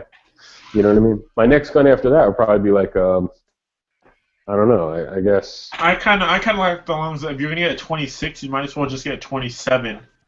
And since you're already saving that $100 off of the Glock coupon, might as well just buy like a drop-in barrel with the 27. And see, I was thinking kind of stick with the same caliber that I already have. Is kind of where I was going, and Yeah. No, I'm just saying, what if you like? that's why I was thinking of 41. I think And- 41 would be cool. And it would probably be like the same mags that they got to send to Massachusetts or whatever, right? Does that Well, sound? the other good guns that are 10 round the way they were designed were like the M&P 45. If I'm I gonna know shit that's the some 10 money, rounder. dude, I'm gonna get that Sig P227, whether it's the carry or the full size. If I'm gonna like shit some money for a 45, Yeah. But Those are if 10 rounders, right? I believe so. Yeah. But I think also you can get the extended mag for it, where it's the 13 or whatever. When it Mhm. comes with the little shoe on the bottom of it, you know what I'm kind of saying? yeah. So it's like an extended grip. the little pinky ridge. Yeah, and that's the way the 10 rounders come on the 30S. But you can get the 9 rounders that are flush fit. Mm-hmm. But I kind of like that little extra purchase for the pinky. Yeah. So far, anyway. Yeah. My next gun has like if I do get another gun, I want it to be able to fit in like a sneaky peek holster. So it looks like just like a PDA or something, or like a big old phone, like a Samsung Galaxy S. Well, then you're talking like a Oh, Why wallet. don't you just carry a fucking bag, like a cell phone in a bag? Remember those things? Like when cellular phones had a shoulder strap? I don't remember that. Oh, you weren't born yet, probably. I I know my dad had that shit. Why don't you just carry it like a big old like Pelican case, like one of My those. dad had that shit, man. He had like a fucking cell phone that was like in a leather, tiny like fucking bag. briefcase. Yeah, it was just a really tiny little bag. And it had a strap. You fucking carried it on your shoulder. Pimping, man. I think I know what you're talking about. The Euro style or whatever, like it's a satchel or whatever, right? Yeah, but See. the phone had a cord on it. You know what I'm saying? Like it was like you're carrying like a home phone with you, and then it had a base and an antenna. Everything I know what you're was encased talking in a about. leather thing. Yeah. This is like the first cell phone I've seen. So it's practical and stylish.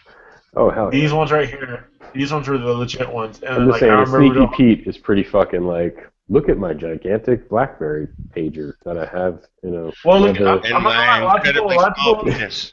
I live in the ghetto, and I see a lot of people be wearing those big old, BlackBerry stuff. Oh, you be seeing a Blackberry lot of stuff. people. Is that what you Dude, just what said? fucking I be ghetto, seeing a dude? lot No of matter people. what, well, no matter what fucking ghetto or projects you've ever go to at this point in the world, most people have iPhones, dude. I mean, they're fucking BlackBerry. The only people who have BlackBerry are like old people who just never got used to typing on a fucking screen. You know what I mean? They need a keypad, you know? No, I still see people where they have like their phone, or it's either in like a, what is it? Let me go. I had that Nokia, dude. Definitely My had that. dad used to have that one, and like my dad's a painter, so he painted it like the chameleon color. Was that the phaser looking one? No. Yeah, it was like a fucking phaser. Yeah. Yeah, you know what I'm talking about, right? Yeah. I think that was the first cell phone I had, and then I went to a flip phone, and then now I'm on, I think it's a Samsung Galaxy 2, so I'm like 3 generations, almost 4 generations behind. Yep. I'm talking about like it looks exactly just like this, pretty much. It looks like one of these, these cell phone holders, a Sneaky Pete. Oh yeah, I think Yankee had one for his 380 or something like that. Yeah. I don't know what he had it for, but Then again, Yankee's got everything, yeah, for sure. including an X5.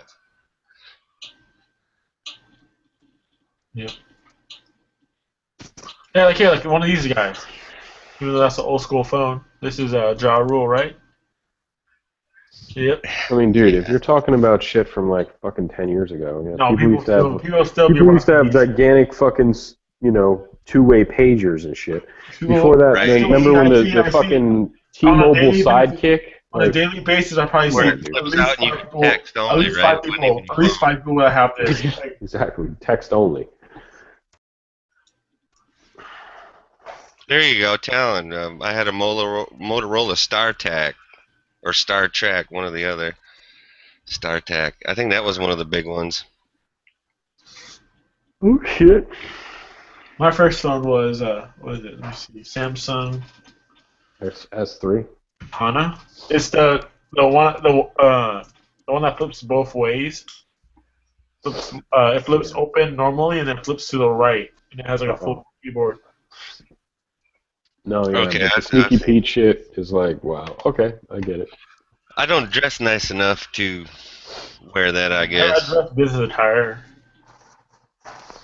It's also I'm just in- flopping around in there. I'm in You cargo open the shorts flap. And, and sometimes shoes, sometimes slippers. And when I say slippers, that's flip-flops to probably you guys. I wear socks and sandals. No, That's fancy. no. There's none of that. Well, I see it every day out here, but I ain't one of those guys. I'm from the Northwest. So do you chew on granola when you're wearing your Birkenstocks, or No, I eat trail Top mix. I eat trail mix. there you go. Here. I think this would be a good option. The Glock 380 in there. Glock 42. Come on now. I don't know if that Get a 42 Hawaiian is gonna fit in there. Get a Hawaiian shirt and khaki shorts, and I'll be set. And some sunglasses, some Ray-Bans. Fuck you. That's exactly what I have. No, they make it for the they make it for the Glock 42. They make it for the 26, so it's like really wide. And then Really? also, I was looking at the Beretta Nano, because that's like under a $400 gun. So I was looking at the Nano for a long time. I went to go like hold it at the gun shop, and I just didn't like how high the bore access was. Didn't they have one that I don't remember who made it, and it was before I think the Sneaky Pete came out, and it almost looked like it was thinner than the IFAC type of first aid, pouch kind of kit, but it ripped open the same way and everything like that. So it opens up like Like it opens down, So it opens like that. So when you look at it,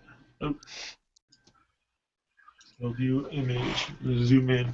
So it opens up like that, and you can see where it's cut out. So you can grab like the gun itself, and then it has like a stopper, so the gun can't on itself.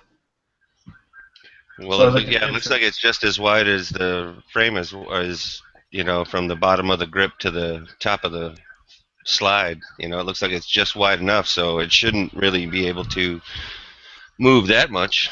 You would think. Yeah. I think it's a good option for like business attire. I want to get one. It beats carrying it just in the freaking pocket though, like a pocket holster. Can I ask you what you do with how you do your 380 there, DB? Carries How I carry it? Mexican. Yeah, unless it's a tactical secret, I understand. Carry it in my pocket. Tactical secret. I have Do a you pocket use holster. the pocket holster? Okay. I have a different one, Kydex pocket holster now. Ooh, Okay. I used to have I've the. seen those. Like the leather one, it's almost like a. I think I can show you. I don't think I'm breaking any rules. You see it? Stop. When you see it now, see it now. Yes. So you see it's got this like little shark fin in there. It catches on your pocket when you pull it out. So it always keeps it facing Oh yeah, or I'll see barrel that. down and Yeah, it sits grip in your up. pocket like this, like sort of, RLCP. it sort of works. I gotcha. What I was gonna say is, I'm trying not to sweep myself. It's got this little peg on the top. It's a piece of Kydex they like fold it over. So when you say this is in my pocket and you grab it, you put your hand in your pocket. If you use your thumb, you can You push can push it off. it down. Yeah. I'll show you right now. Watch. So you basically don't pull the holster. Oh, nice. So you don't pull the holster It out really when you're driving pops your off. firearm. It I gotcha. really pops off. No, but I mean you can. It's almost like natural, like the way the thumb thing is. It's just it'll come off anyway. Like if you pull the gun out of your pocket, the holster is going to stay in there, and the gun is going to come out. But it's just natural, that little thumb lip. Yeah, that seemed like a good thing though. It works. I like it because it's positive retention. Like I had the DeSantis like Nemesis or something like that, the pocket holsters. Was that leather? No, it's like a real tacky nylon material, and then the inside is like padded or whatever. Okay. I It's think I know not what you're leather. talking. I wouldn't wear leather. I don't know why, because it's just whatever. It was synthetic, but like I would come home and kick my feet up on the table, and not like forget. Okay, I'm pocket carrying, and the fucking gun would just fall right out of my fucking pocket. Oh yeah, that's Because no it was- good. There was no retention. It was just in there, So this thing is better to me. There's tons of companies that make these kind of Kydex pocket holsters. Leather, a good quality leather one would be awesome. The DeSantis Nemesis is fine too, but I'd just be more conscious about kicking my feet up and stuff like that. Gotcha.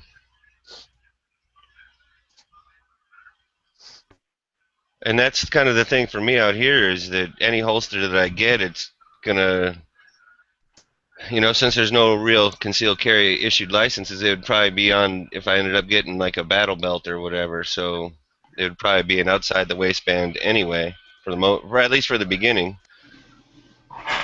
Yeah, there's a whole bunch of like really cool holsters for those little LCPs, man. The little 380s, like even Crossbreed holsters makes a like leather hybrid, for it, and there's a lot of cool ones. I'm trying to think of the guy that was at the Iraq veteran shoot that made the holsters. He seemed to make some pretty cool leather Was it inside the Aegis? waistband stuff. Was it Aegis don't- Armory? I do not remember. I think He's it's in Aegis Georgia. Armory. It was like the same guy that made one for Chaos, and he made one for Tactical Noob. Yeah. And... Oh, I think that's Filster, right? That's Oh yeah, wait. I will say it again. Filster? Filster. That sounds more familiar. Who put the video out? Did Iraqi put the video out, or the other dude? Noob put one out. It was like the first video he put up after he got back. Okay, let me see. I know him. So let's see. Looking And for I think his he ended up getting shadow. a Punisher one. I think is No, what it's he probably got. Filster because he does real like cool. Oh no. Okay, he coming back. Savoy holster. There you another go. holster. Yep. That's Yeah, who it was.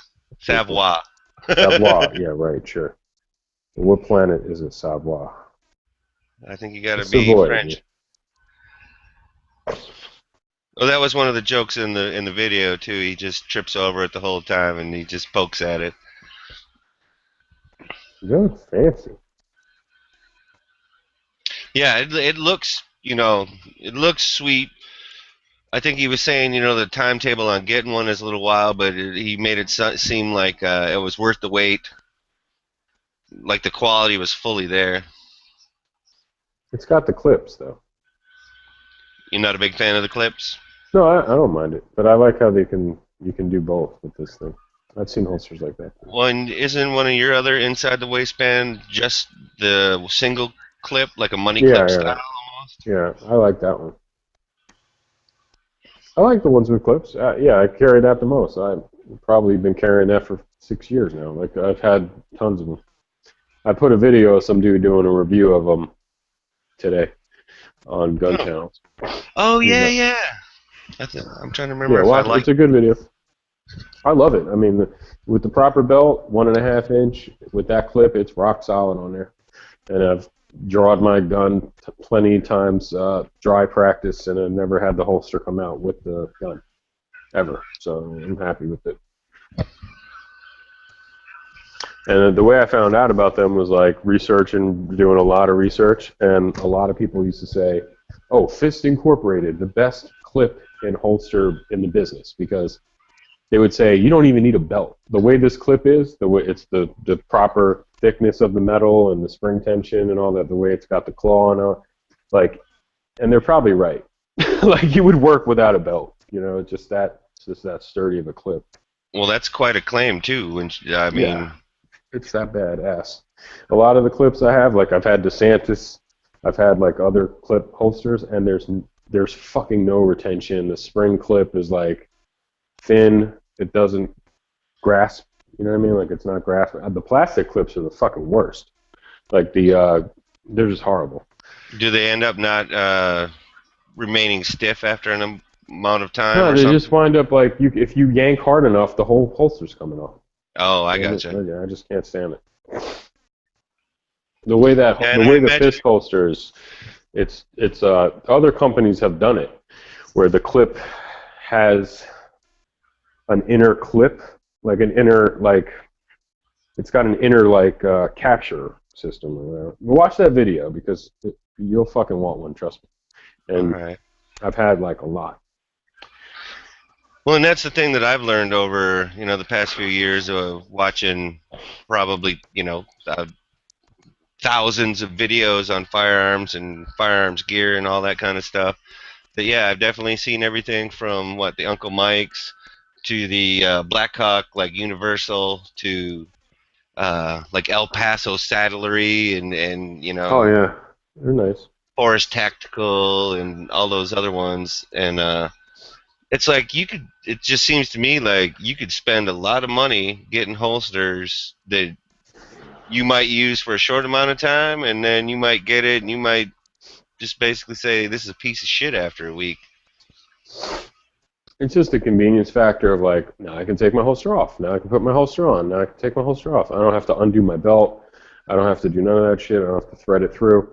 The clip is just the most convenient for me. It's just okay, I got to go to the post office. I can take it off in my car and put it under my seat and put it back on and shit. Like a lot of the way the other holsters work, it's like you have to go to the bathroom with the thing in a bag. And undo your belt and unslide it through and all that. I know what you're talking about there. Or you just couldn't do it in your car with, just by one hand. Remaining seated and all that. Yep. Yeah, you definitely have to stand up, do a little dance. But I will tell you that there is something to be said about loops. You know what I'm saying? Like those snap loops and shit. Like they're not, and also the ones you thread your belt through. The holster's never gonna fail. You're never gonna draw, and your gun's gonna be in the holster with that. And with pull it out. Yeah. I'm confident enough with Fist that their clip is the best. Well, and that's very important too, because that's that goes up there with mindset. The confidence in your equipment and knowing that. okay, like you just said, it's not gonna come off when I draw, and if I have to draw in the heat when it matters, you know, that's one less thing to have to worry about, I guess. Yeah, I can show you real quick because you'll get a kick out of it. So I got a holster called from Talon holsters, and they're for the 38. So it's for a 38 J frame. Okay. So I'm gonna try to hold this camera up. So it's got the metal clip. Mm-hmm. Can you see it? How thin it is? I'm trying to. Let me see. I gotcha. It's pretty thin. It's like almost like against my finger. You see how thin it is? Okay. So then you pull the spring up. It doesn't have much tension at all. Like, it's not very hard for me to do that. Now this one does say, you know, a lot of people raved about this holster. It's got a little clip in there, like a double tooth, a recessed area in the leather, and then your belt goes in there, and then there's this little catch. And the belt pushes that tooth down, basically, or something? Yeah, like if you're... I have a belt tooth I can use. So when you lift out the spring, there's like a little... There's an extra clip inside there that like catches the bottom of your belt. So it's not just this rounded... It's not just this rounded... Okay, here we go. It has a ledge right there, so it catches it. So yeah, and that ledge in there sits underneath your belt and then against the leather part of the holster. You know what I mean? I gotcha. Yep. So that your belt's sitting in there in a nice little pocket. Okay? And that's how a good clip should work. Now let me show you what a really good clip looks like. This is the fist one. It's like double the thickness.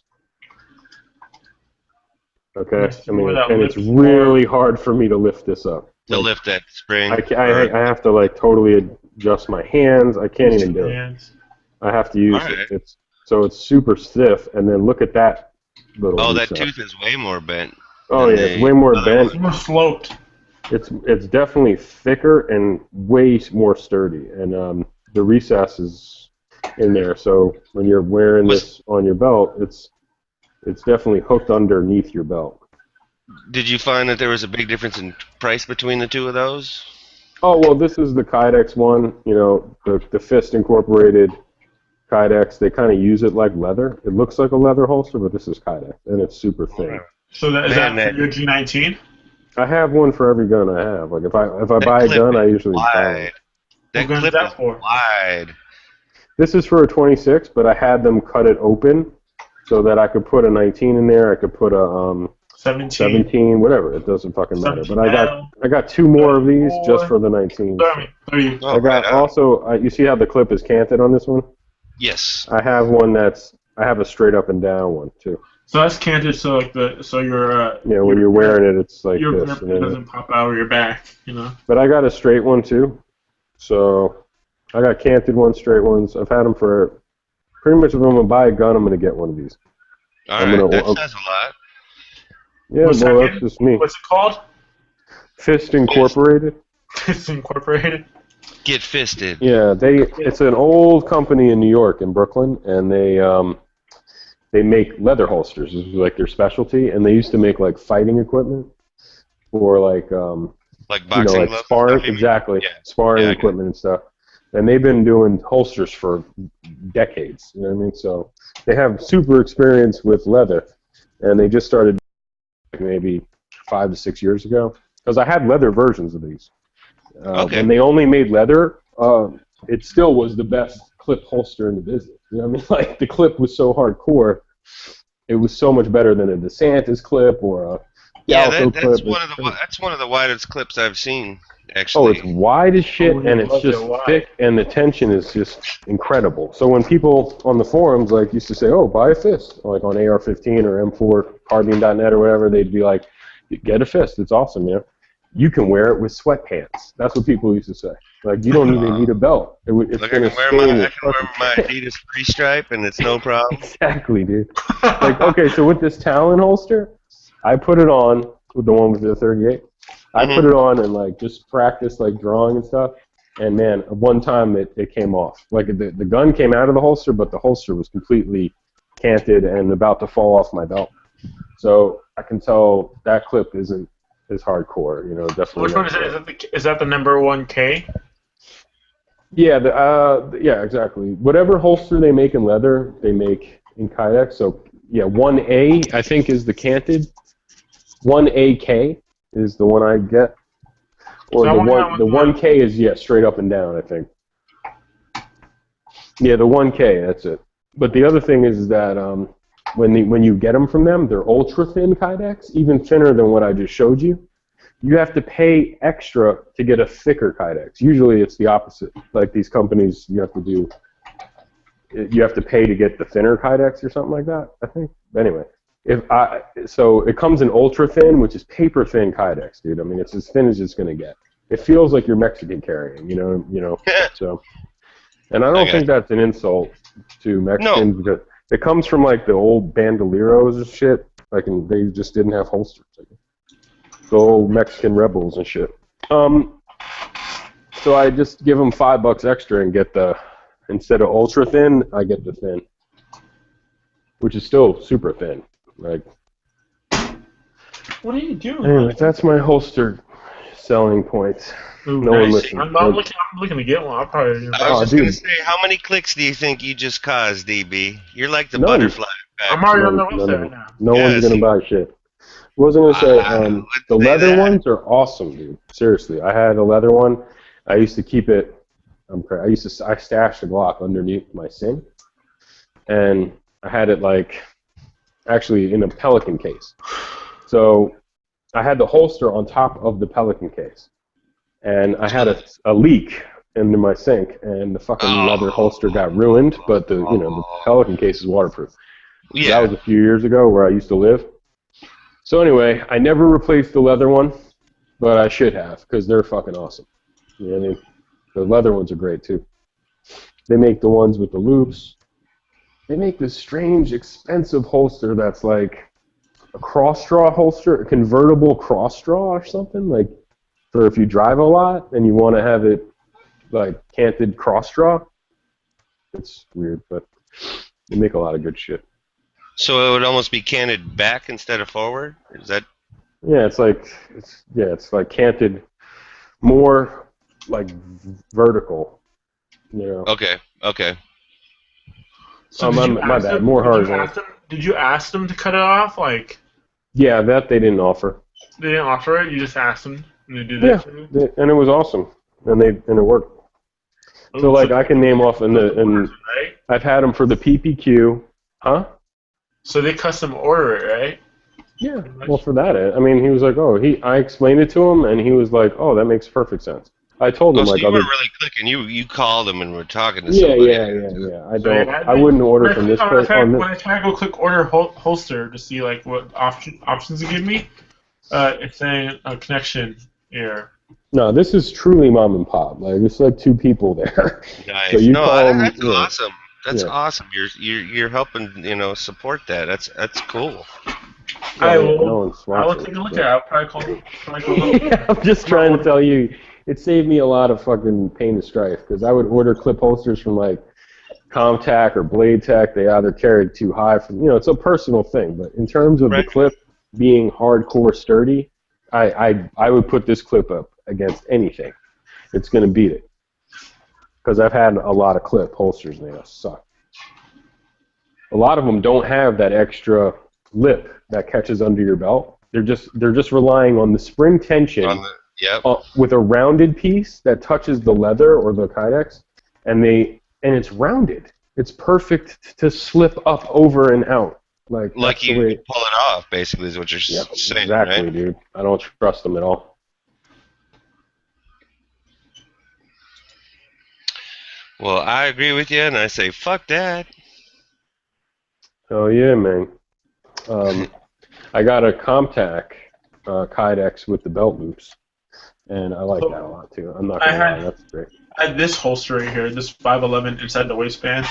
Connects carrying holster, but I just carry it at my kidney area. But I liked it because it's so slim. If you look at it, there's no that much excess plastic on it. So it's on the same lines of that. Yeah. It has a full sweat guard or whatever, so it covers all the whole side. I think Galco is doing that too now. I gotta go soon. But Yalco's doing the same thing now too. They have like a Kydex holster. I forgot what it's called. I think it's called the Triton, and it's got you can order loop attachments, right? He's opening up his safe. Oh yeah, you know it. I'm about to show off. But yeah, so I have this one, but remember I told you I bent the clip, and the clip doesn't want to bend back. And I tried to put it. Bent the clip, is what you're saying? Yeah, I hopped out of the boat, and I was hopping out of the boat of it, and I had it in my like 4 o'clock, 5:30 clock. 5:30. And I caught the side of how like a boat has those like sidings, so like you tie it on the Rub rail. rail and all that. Yeah, the rail. So I caught the rail and it just bent forward, or whatever, and it bent out. And I called them up and they're like, "Oh yeah, we'll give you 20% back because I got it as a gift, so I don't have to receipt or anything. So yeah, we'll give you 25% off." And I haven't had the chance to order one yet. What you got in that one, DB? What's sitting in there with the loops? Because HK. Yeah. 45. So I was gonna say, you see this? It's pretty awesome holster. It really works well. I don't like those rubber I've band. carried it. This is leather. They're not rubber. Leather. I have the rubber band one. I have the Blade Tech one. And it just Well, pops that's out. the difference because that's not a Blade Tech, right? That's a. This is Comtac. I had a Blade Tech and I sent it back. This is by far better. It really is. I mean, it's not. It might not be as thin, but it carries better because the Blade Tech for me carried way too high, dude. It was. Yeah, I didn't like it. It didn't carry right. I This don't has know. adjustable retention too. Like you can. It Tighten comes or with loosen the, those little yeah. screws. comes with its own little Allen wrench and shit. And it's really cool. Custom. They're Oh, custom and it's and got an they're open on the bottom like that. I got you. I hate that, but you see how I guess it needs to for the little rubber gaskets to be retention stuff. The other thing is this is custom. Like when you call and order, they don't, they make your holster for you, and they get it out to you within like 6 or 7 days. So they're pretty fast shipping. That's Comtac is quick turnaround for custom. yeah, Comtac is awesome. If I had the money right now, I'd order one for my Glock 19 in a heartbeat. This is one of my favorite holsters inside the waistband. Oh, he's playing a bomb. Playing a bomb. Bing, bing, bing, bing. So bing. do you, But that thing, to me, that's like a Desert Eagle. Like I'm not carrying that thing. That thing is, it's pretty big. I've done it before. It's cool. Like, do you not have a holster in general? At all? Yeah, no holster yet. No holster yet. Not even a cheap Uncle Mike's nylon ballistic. Nah, dude, I'm not gonna waste my money on that. I'll get like I was talking to Ralph. He might or might not be making some because I might have wanted to get one with that I could put the TLR on my 30S. And then so I kind of would like to get one that would be able to have the light on, and then also have one that wouldn't. He makes some cool. I got a holster from him. Outside the waistband holster is awesome. But did you see that holster he's got? It just is the light. Yes. Dude, that is awesome, man. It's like it's his version of like the Armadillo or Armadillo or something like that. He showed them the other night. It looked pretty sweet. That is the other thing I wanted to get at one point was the Raven concealment. It's just like a trigger guard with a loop, just like that kind of belt loop, and you can put it on any Glock. Like so, it should work on your Glock 30, Glock 19, but it doesn't have a light. You can't rock it with a light. That's pretty much exactly like that thing, but it's for the light, and it's pretty cool. I would definitely rock that. And that the ones that Ralph was showing the other night, it was just a single loop, right? If I remember. Yeah. They're all usually just single loop. The ones that just cover the trigger guard, or the one that's just the light. Trigger guard and light. Mm-hmm. Yeah, they look pretty sweet. Very low profile, probably super lightweight. It's probably the most comfortable too, because there's no added bulk. But if you're wearing it inside like that, would you have to worry more about the sweat on the slide and all that? Yeah, but if you have a Glock, so you're straight. I mean, it really doesn't matter. Like if you had a 1911 or something fancy schmancy, your Glock should be rust resistant like a crazy. You're talking about this, right? I'd be more worried about the ammo than my gun. Right. And the light is going to be good. You're talking about that little holster? Wait a Like- minute, what are you talking about here, Kisan? Like Yes. here on- Yep, that's Just exactly. like- Yeah, I'd be more worried about the moisture in my ammo. No, I I'm got kidding. Like, seriously, if you're sweating a lot or it's real moist and humid and it's hot, you know, I'd definitely be worried about that. But I guess I shouldn't be worried about that. But yeah, as long as you get home and wipe the slide off. You see my my new Mustang right here? I bought this.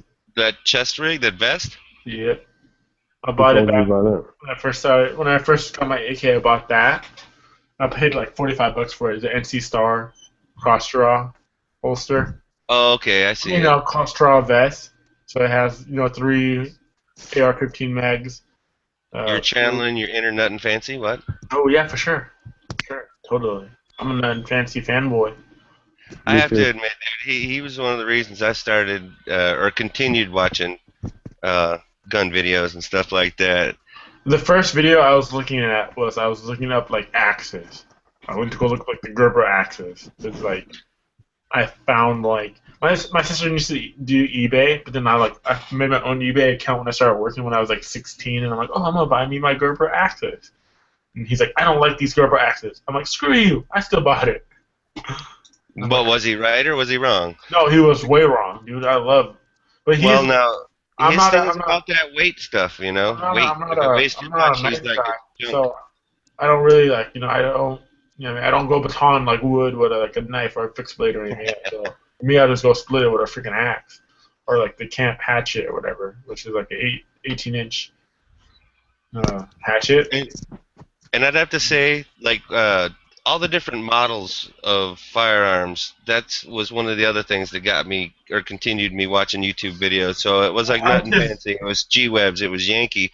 Because at that time, they all, if, you could Google something, and then, how it put the videos up at the top of the related material or whatever. It's always seemed like whatever I put in there, one or all three of those guys would pop up. have that model. Yeah, exactly. I remember I used to watch whatever G-Webs, and I would always like want to see what the quote was gonna be because like he'd always type in the video. Yeah, that was definitely tight. One time he did he posted a video on the road when he was on the SHOT Show. I'm like, where's the quote at? He's like, we're not doing quotes for SHOT Show because we have no time for it. Yeah, that's all extra editing and shit too. Yeah, I know. And like I thought that was cool because like he would always find like a quote that would match like the topic of the video or something like that. And the first time I watched Yankee was I was looking like hiking spots in Washington, and apparently he went to go hike right there by the Columbia River, so the gorge. And I'm like, oh, and then I just started watching him because he looked pretty genuine because it was mostly about his family. When he first got his boys and stuff like that. So. Well, and I don't remember those as much as I remember like the revolvers. Like. Oh, I wasn't a revolver guy. The other thing was, you didn't usually see Yankee a lot in those videos as much as like his hands or whatever. Like it was mostly like tabletop review style back then. I watched him, and then I watched him for a couple of videos about like his family and like how he was just hiking and stuff like that. Stalker, and, what? And then I used to watch freaking Shay Carl, because I guess I thought it was funny watching them. It was like a reality TV, But I stopped watching him, and then I remember watching his video again because they were giving away like the free AR from Ebomi, and then he's like, let me get my lawyer, and it was like his 15-year-old daughter, and she's like reading off a script, and then she started reading about the custody between Yankee and him. I'm like, this guy's pretty funny. Turns out he's a jerk. Who, Ebomi? No, Yankee. Oh, wow. But I thought it was pretty funny. Blow me. I don't know. I liked Blow me. Remember when Armory Channel used to always mess with? Yeah. Mm-hmm. They're And you know what, friends. Jimmy? I always thought that you and him and Armory Channel Pete had a similar voice. Like True. at first when you started coming, I don't mean it in a bad way, but It's No. funny. No, I like Armory Channel. I don't think DB has the same voice as Pete. he's I like he's Armory it's Channel. similar. And he's a pretty straight shooter for the most part. I mean, I don't know if it's really changed as much since he's working at that gun shop or anything like that, but I don't really always feel like he's trying to sell me something from his shop as much as he's just trying to give me his opinion on shit, which No, is he's kind my- of more like what I'm looking for. When he was doing videos like 3 or 4 times a week, he was my favorite channel. Like him and Nothing Fancy were the best for me, and gun websites too. One thing I like about watching that Fancy is when they do like the gun, running guns. So they had like the All-Star group and Looking forward to those, man. The most, they did the Operation Red Skies where they hiked in and they did like the long range shooting and. yeah, like More excited Nothing for that. Fancy was awesome. His knife reviews too. I like it when he goes into a store or something like that and he finds a TMPer and he's like, gear check. Yeah, your check, motherfucker. Dude, DB's gonna get gear check and he's gonna show him all his special edition like fancy patches, EOD shark, the owl. What else do you have, DB?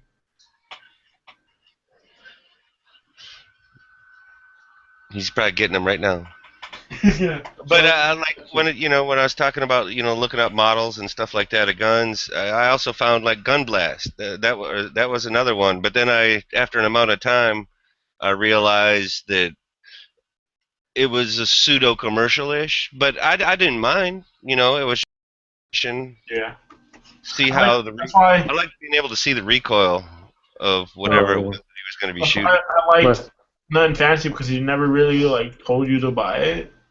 So, You I know liked what a him great because he video? would do the trench warfare and sometimes the long range shooting. He was one doing thing I like different is stuff. I like watching him when him and the guy from Caltech, Chad, came out, and they were just like joking, like they knew each other for like years and years and years, So it feels like he's a genuine guy in all his videos.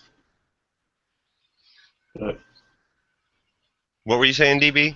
I was gonna say there used to be a channel called FMG Pubs. Yeah, it still is. I think. Pub. Right. So they owned all the magazines, but they used to put out some really good quality like short videos. They were more like ads to buy longer videos because they were selling videos. Like they were Yeah, selling I think I training noticed videos. that. Yep. But I used to because watch was those subscribed old, to them for a while. And like then all the of a old sudden, like, Clint Smith from Thunder Ranch. yeah. He had a bunch of them, bunch of videos.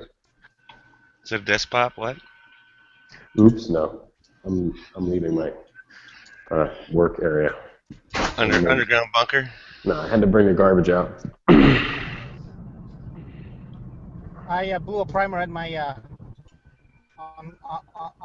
live on air. Is that considered this? yep, I win the bet. Woo! Wait a minute. Say that again, Chris, if you could.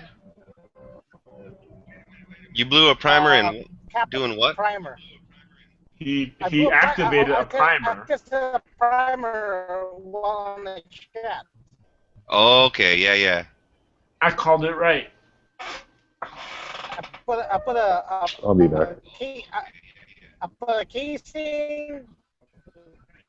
I put a casing with no powder, no bullet, just capped it. Already have primers on them, so I want to see at least if some of them are still working. Oh. Hey, And they were. I poured out a shotgun. I poured out a shotgun shell, like all the pellets in the shell, and left the wad in there, and I shot it to see like how loud it would be, and it was a lot louder than I thought it would be. It was like super smoky and everything.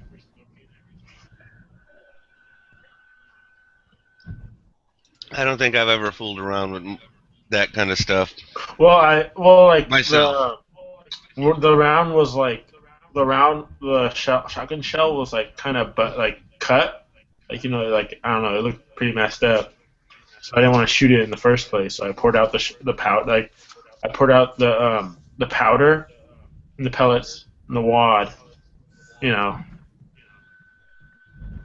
then I just shot I'm like, yeah, I'm gonna shoot the what is it? The primer, see how it sounds or feels. And How it was does. super loud and super smoky.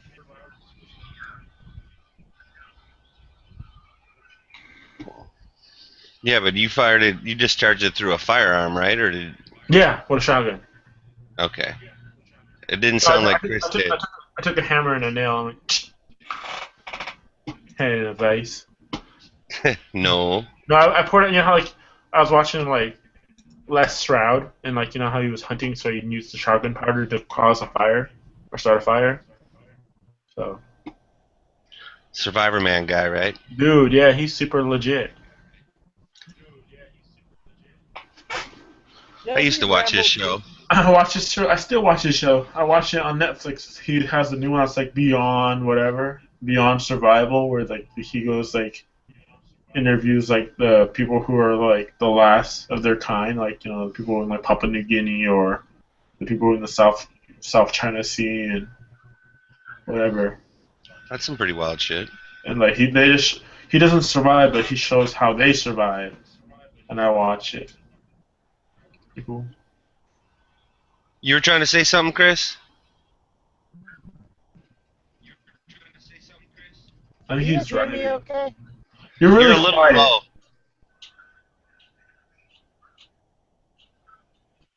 Okay. No, Still a and then little low. that time you were kind of robotic. Go ahead and bump. Oh, yeah, I'm hitting what do you call this? A dead, almost to a dead spot. So bump the audio if you can. Let's see. Do you know how to do that, Kisan? So you go into the what's it called? The Hangout toolbox. Click on that. Load up.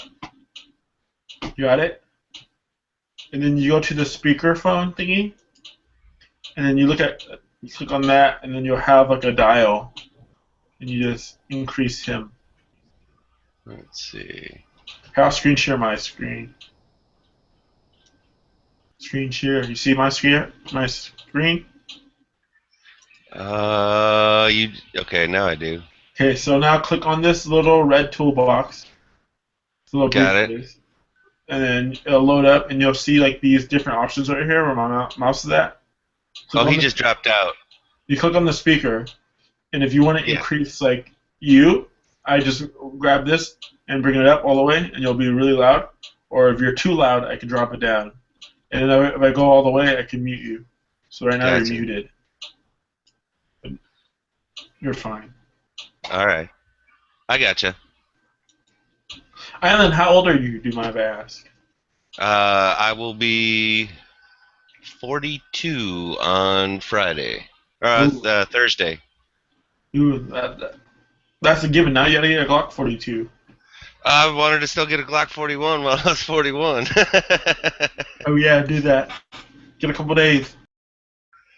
Cause see, I'm not saying there's anything wrong with the 380. I don't know enough about it. I'm just saying I don't know that that's going to be my next purchase, so to speak, is a 380. Messing around. Well, I mean, you know, I can't carry out here, and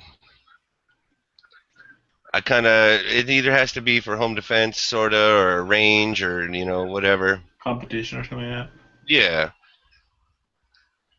Yeah, I I'm think not it'll- averse to getting a 9 or a 40 at some point. I just happen to start out with a 45 due to like round limitations and stuff like that out here. I think it's smart. I think it'd be cool. I kind of want to get it. I was looking. My decision on this new Glock coupon I have is either like, I kind of don't want to spend it on the Glock 42 because it's not really that much of savings. So I kind of want to wait. But either like the Glock 40, was it Glock 41, the 17L, something that's hard Something, to get. yeah, that's going to be a little more, so the savings will be more apparent. Mm-hmm. Yeah, that's kind of what I was hoping to be able to do. Mm-hmm. Because I think a Glock 41 is like what 507, right? Maybe with the coupon or something. I'm not sure, because when I see them on the shelf out here, I can get out for I think just under 700. Yeah, I think like with the coupon, I have the coupon, so it'll be like 507, 509. But I was looking That at would be all right. either getting like the Glock 34 competition or something like that. But I don't know. Well, and see, for starters, that's why I was kind of trying to stay in the same caliber. But I definitely like the 34 and 35, or at least the look of them. They're just oversized. The Glock 41 is the way to go then. At least for starters, I'm thinking. And I don't know, I don't know that I'm like a total. I don't think that all my handguns will be Glocks either, though. I definitely know that I'll be getting a revolver at some point, or several, or a couple, or you know how that goes. And I definitely think if I get another semi-automatic, I know that it won't only be Glock. Like I do like the look of the SIGs a lot, actually. Let alone a fun one like, say, an Intertech or something like that, you know, that is just a range gun, that's just, you know, for fun. So that I could have my Big Trouble in Little China gun. Like Kurt Russell. Jack Burton. Who? Jack Burton. It's all in the reflexes.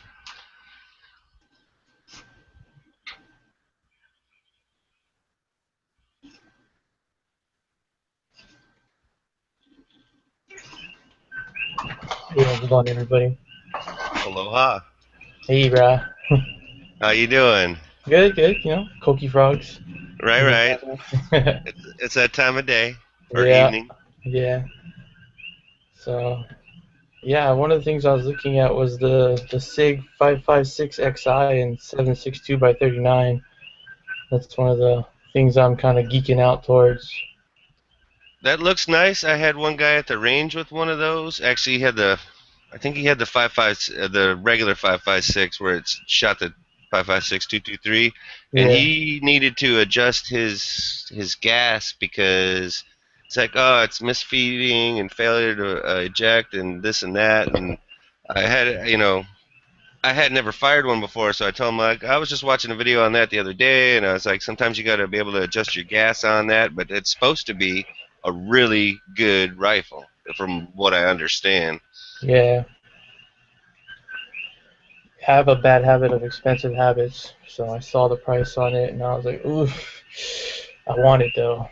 And see, that's the thing. If you're willing to, be patient enough to get the money up for it, then there's no reason to, not at least check it out. Yeah.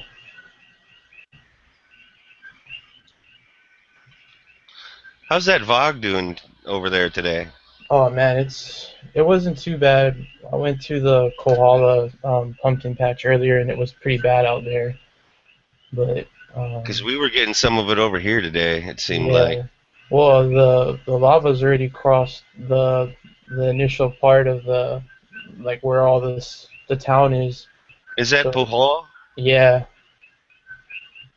Yeah, I thought I saw something on that. I'm about 45 minutes out of Kohala. And, Like to the side of the flow, or down flow, or up flow from it?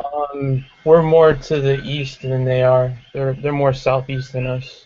Okay, so it's kind of past you, sorta.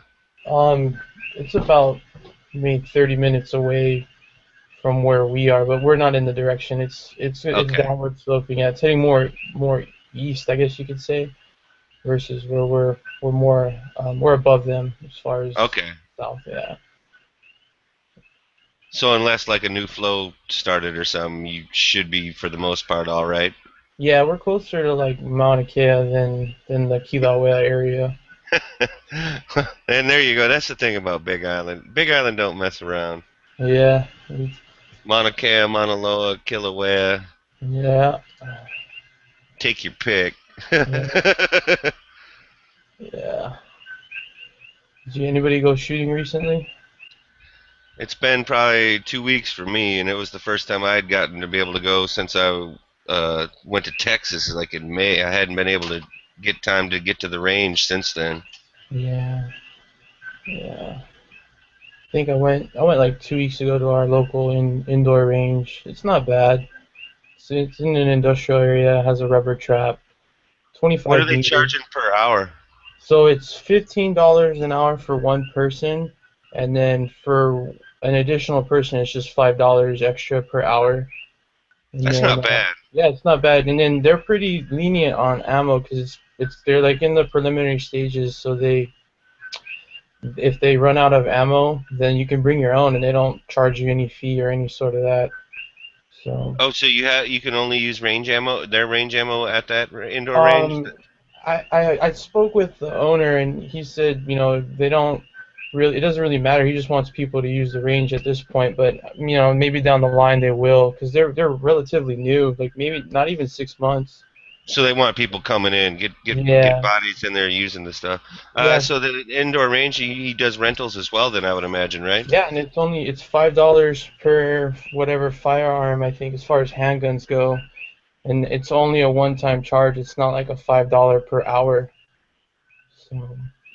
That's not bad. When I went to one of those indoor ranges in Texas, it's very similar to that, except that it was mandatory if you used a rental gun that you had to use the ammo that they sold. Oh, that makes sense. But if you had your own arm, you could just bring your own ammo as well. Hmm. Yeah, and I mean the owner, he's been here for some time, but I mean he's a nice man. You know, everyone, the staff is really friendly, and you know, it's a good atmosphere. Before they had the indoor range, you didn't see too many you know, firearms enthusiasts, because everyone just kind of goes either private land or they go to the private range over here, or they'll go on the hunting grounds. But DLNR is pretty adamant about what you can shoot on hunting grounds. Yep. So I've been told twice already. And I mean, I imagine if you're on the hunting land and everything like that, you got to follow the rules for magazine capacity or any and all of that too. You can't just be out there with the 30 rounder going rat-a-tat-tat. Well, he didn't really bust me on the capacity, because it's like a targeting area, but it's within hunting grounds. But I mean, each DLNRA guy, you know, they're different. Yes, sir. Yeah. I work down at the harbor over here on Maui, and definitely each guy is definitely different. Yeah, some are cool, some are pretty uptight, and then, you know, some are just we're following the rules. That's what we're doing, you know. Yeah. So I think there's a limited amount of DLNR guys out here, but yeah. So if you're on the hunting grounds, you can only have, I think, a hunting caliber, and I think it starts 357. I don't even know if they count 10 millimeter as a hunting caliber. Barrel's got to be 5 inches at the least, and you have to have dogs. So if you're Okay, yeah, that was, I think, one of the rules over here was that you can only hunt with a pistol if you. Yeah. So the DLNR guy was just like, hey man, just bring your little poodle, throw him in the car. I don't care. But Because technically that would count. Yep. Yeah. So. Yeah, poodles can be good hunting dogs. Yeah, I'm not absolutely. You know, that's the example he gave, and I just stuck with it. So I was like, okay, shoots. I missed the meeting the other day, but they were having some type of meeting over here on what some of the proposed rule changes are going to be. So it was like DLNR and some of the hunting community and stuff like that. I didn't get to make it, so I don't know what they were proposing. But of course, you know, it's probably gonna hose us to some degree, or they'll raise the fees, or you know. I read about it because it was on the Hawaii News Now. It was like a really bare bones article, but they were proposing, one of the biggest ones is that they have to register dogs, and I don't really see the validity in that. But yeah, each dog has to be registered. And I don't know if there was a limited amount of dogs you could use. There was some sort of incident on Oahu, I don't know if it was on the Big Island or not, but hunting dogs were, you know, they let them loose for the trackers, and they go like miles in front of the hunting party. Yep. And there was somebody walking on one of the trails. And they got mobbed by the dogs, right? Yeah. I don't know if I remember that. I don't know if it killed the just the hiker's dog, or if it severely injured it. But you know, I have a few friends that have the hunting dogs, and you know, they're not domestic at all. They're fierce. Yeah, they're pretty. Yeah. Yeah. I got some of those same friends over here. I don't agree with that. That leads to dog confiscation. Yeah. Register your dogs. Right. Well, not just confiscation. I know you're joking, but it would also lead to the destruction of the animal. Yeah, it's true. They destroy guns too. They do that. So. Yeah. And so that's the only one that I can remember. But there's an article on Hawaii News Now. You have to skim through the archives because it's a few days old if you want to go and look at it. But I don't know. Yeah, because you know, pretty much it's left at the discretion or if they want to have Kevlar vests around their dogs or whatnot. But Well, some of those boars, man, I would think if I was hunting with dogs, I'd want yeah, that. it's an investment, and if you have a really good tracker dog, you want to keep them safe. You don't just want to send them into like a gunfight with a knife, with a big boar or a sow. Yeah. So Well, and I think about a month ago, I watched one of the videos that it was posted, and it was like Hog Strike Back or something like that, and it was all these different hog hunts all over the country and stuff like that. And let's just say the hogs were getting some people here and there. yeah, Like one just ran by a guy and happened to, jerk his head up as he was going by, and the dude had like a 6-inch gash on his thigh that was like about an inch deep. It was just ugly. yeah. One of my earlier years on the Big Island, I went out trapping with some of my friends that are from here, and we were trying to transition from the main trap to like a little transport case, and it was a big boar, and he was not happy. I mean, the boar was not happy, and then he got out, and I've never moved so fast in my life. I've never jumped so high into the truck. I was just gonna say you got to be at least 3 to 5 feet off the ground, and I wouldn't Yeah. say 3 as much as I'd say 4 or 5. Yeah. Yeah, it's a laughing experience now, but holy crap. At the time, yeah, Yeah. it's a change your drawers kind of experience at the time. Yeah, so, and then after that, I was like, yep, I'm never trapping again. I'm just gonna shoot him, and then just, have to do the field dressing and then just carry him out. Right then and there, yeah. Yeah. Do you got an emo that you use? For, Put them in the ground um, for cooking, an emu? oh, an emu. Oh, sometimes they usually. It depends. I don't do one personally, but I know I have friends over here that do it. We usually just smoke them. Oh, that's good too. Yeah, it's a little bit easier. There's a lot of work that goes into an emu, man. You got that right, brother. You definitely got that right. It's easier just to go to the store and buy pork butt and shoulders. True, and a lot less worry about getting hurt doing it too. Yeah. Have you guys seen Huck anywhere soon? Or did He pop was up on already? earlier. As a matter of fact, he was the one that started this chat, I think. Okay, because I'm supposed to go over there tomorrow, but I don't know if he cleared me or not because he said his wife might have to have him do something. So Yeah, I don't think he's on right now. Let's see. ready. Yeah, I don't think he's on right now. Okay. Asleep already at this time? No, I ain't saying that. He just might be doing something else. You know how it is. He's always doing something. Hey, good guy. Are you in northern Arizona? Nope, I am in south of Phoenix. Oh, okay. Yeah, I used to live in Arizona back in like '94, but we were south. We were in Sierra Vista.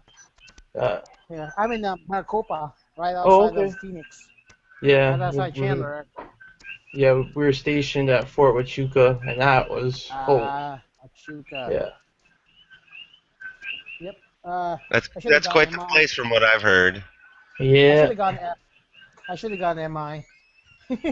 Wasn't Yankee Station down there for an amount of time too? He I was, heard him because he was talking about. MI. Or yeah, He was okay. because he was MI. I should have been MI. I don't mind doing Army desk job, but I decided I want to be a badass MP, so became a cop. That's what my cousin did. He did the MP and then the K9, and he was over in Korea too.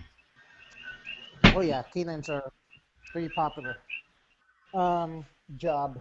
But the thing is though is there's no real advancement if you're a canine. If you're a canine, you won't go past E6 sergeant. I think- Oh, for real? Wow. I think he only did his Give up 4. team. Unless Yeah, you he give up didn't team. make a career of it. I mean, Yeah. well, you could still retire at E6 though, yeah. Oh yeah, I know a lot of people who retired E6. Yeah. A lot of people retired Like after E5. they're 20 or whatever. Yeah, you gotta make staff senior NCO.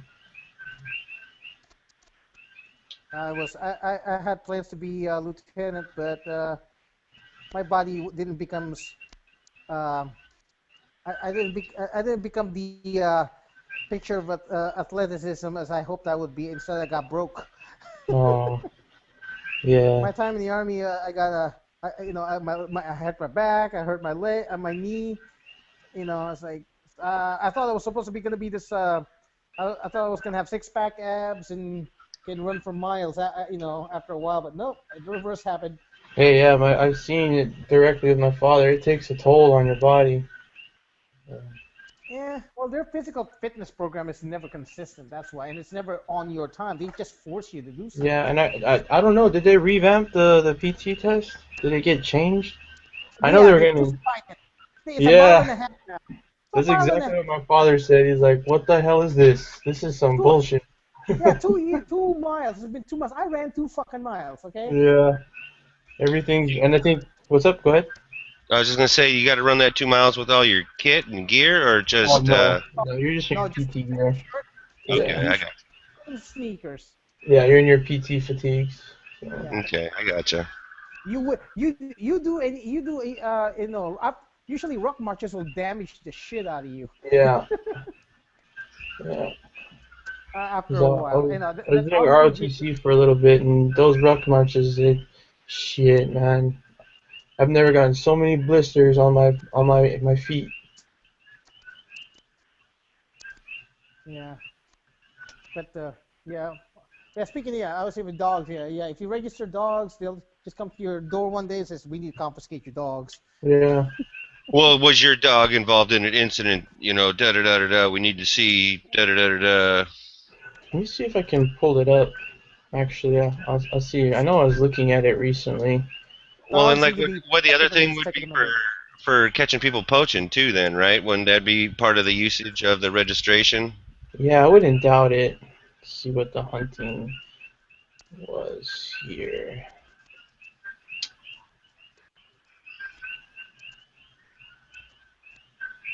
I'm gonna switch to my computer, guys. I'll see you in a bit. Okay. All right.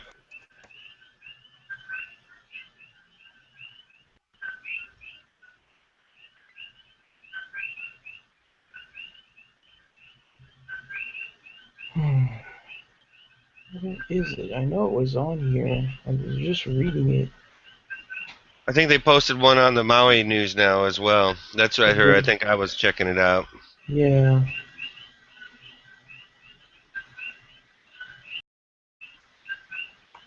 But I will say the enforcement division out here is nothing like the DNR enforcement division in the states that I have lived in on the mainland.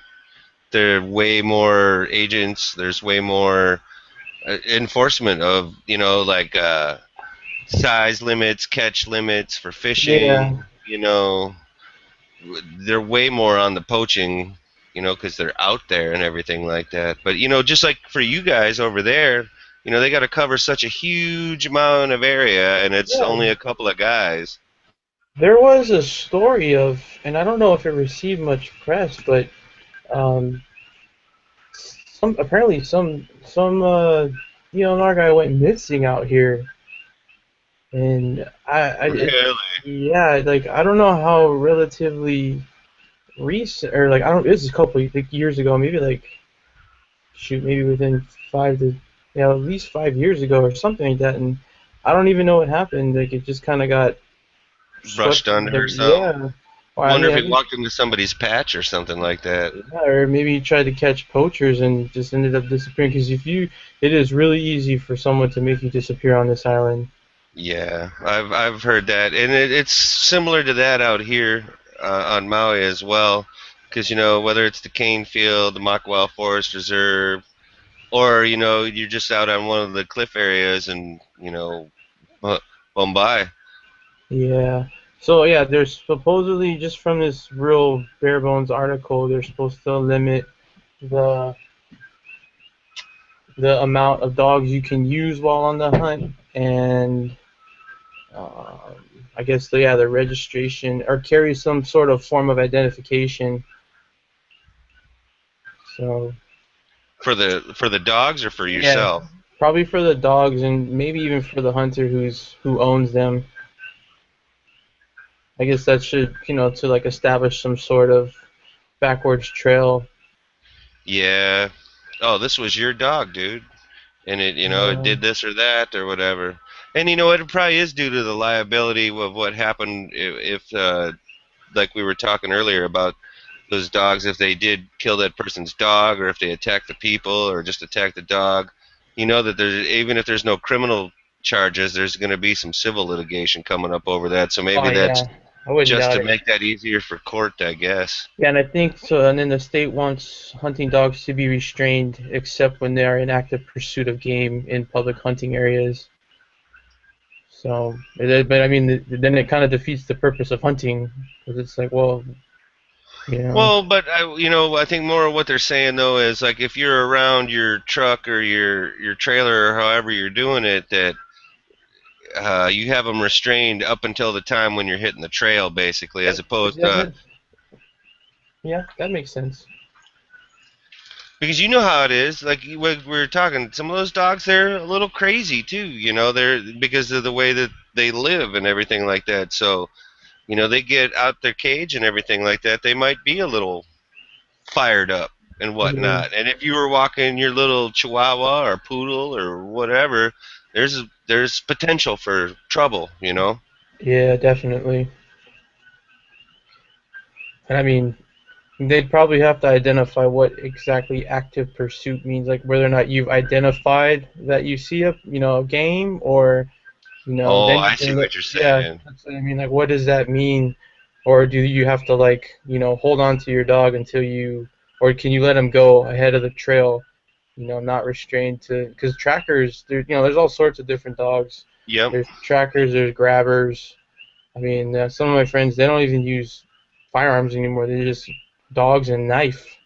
Well, because if you got a good set of like pinners or grabbers, like you're saying, they're gonna hold that hog down, and there's gonna be a lot of noise going on. But yeah, it's I've seen that, not in person, but I've seen that like either video or on TV of how they do that, and that's pretty ballsy if you ask me, because sometimes those hogs are pretty big, and I'm just like, yeah, the dog's holding it now. What happens when I go to reach in there and it slips a grip, or it just tears the flesh enough where the hog jerks its head, and then all of a sudden I got a 4-inch scar on my forearm or something like that, and I'm bleeding profusely out, miles from everywhere.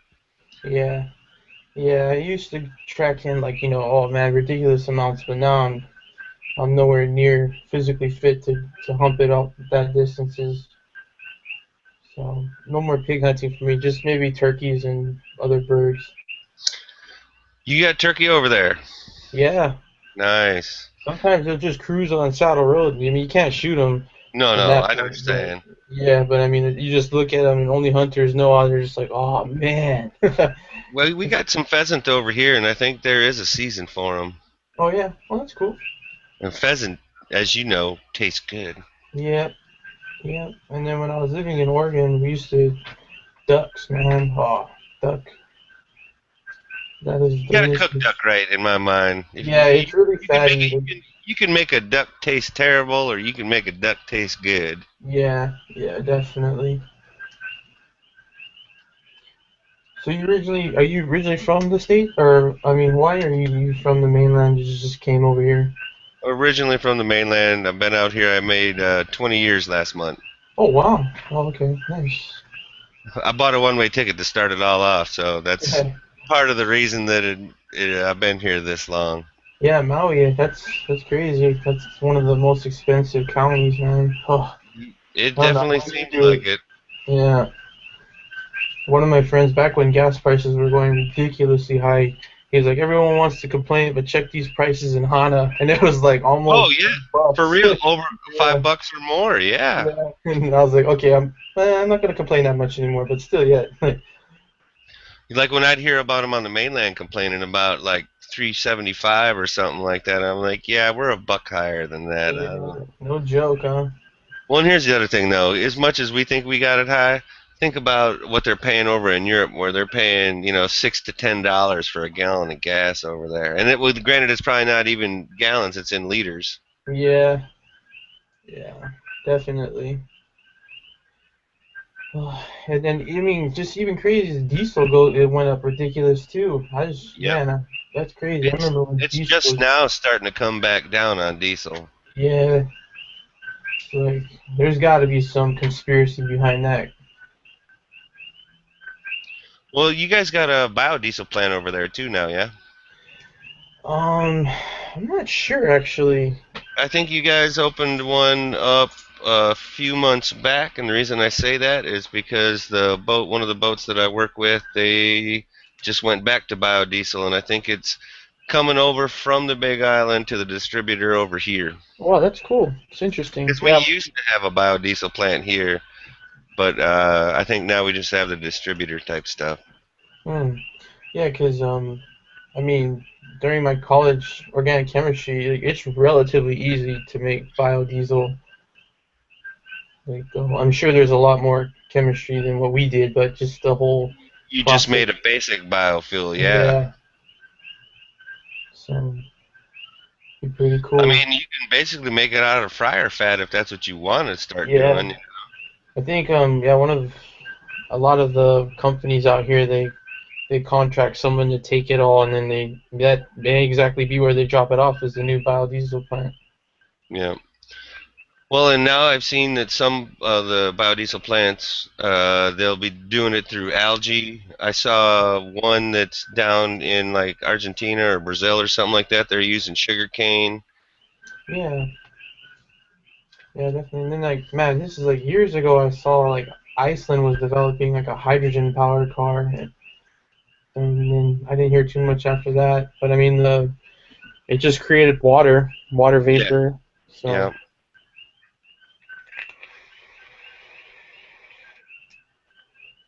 But you know us Americans. Yeah, it's exactly. Not a V8 or a V12. It ain't happening. Yeah, I hear you there. Then that's probably a detriment to us too. Yeah. You know, only in the past, like since the 70s or whatever, when they started importing some of those smaller Japanese cars and stuff like that, would anybody even consider, the little 4-cylinder? Yeah, no joke. Or anything like that, Yep, I wouldn't doubt it. I mean, Why does it sound like it's Star Trek? Who sounds like the Star Trek Enterprise? Oh, it's Koki frogs. Okay. Yeah. Sounds like the old Enterprise. Yeah, I live on the. He's being overrun. Yeah, that's a concert going out there, buddy. They serenade me to sleep every night. Yeah. Well, no, it's called the Ruger 1022, and you need to use it.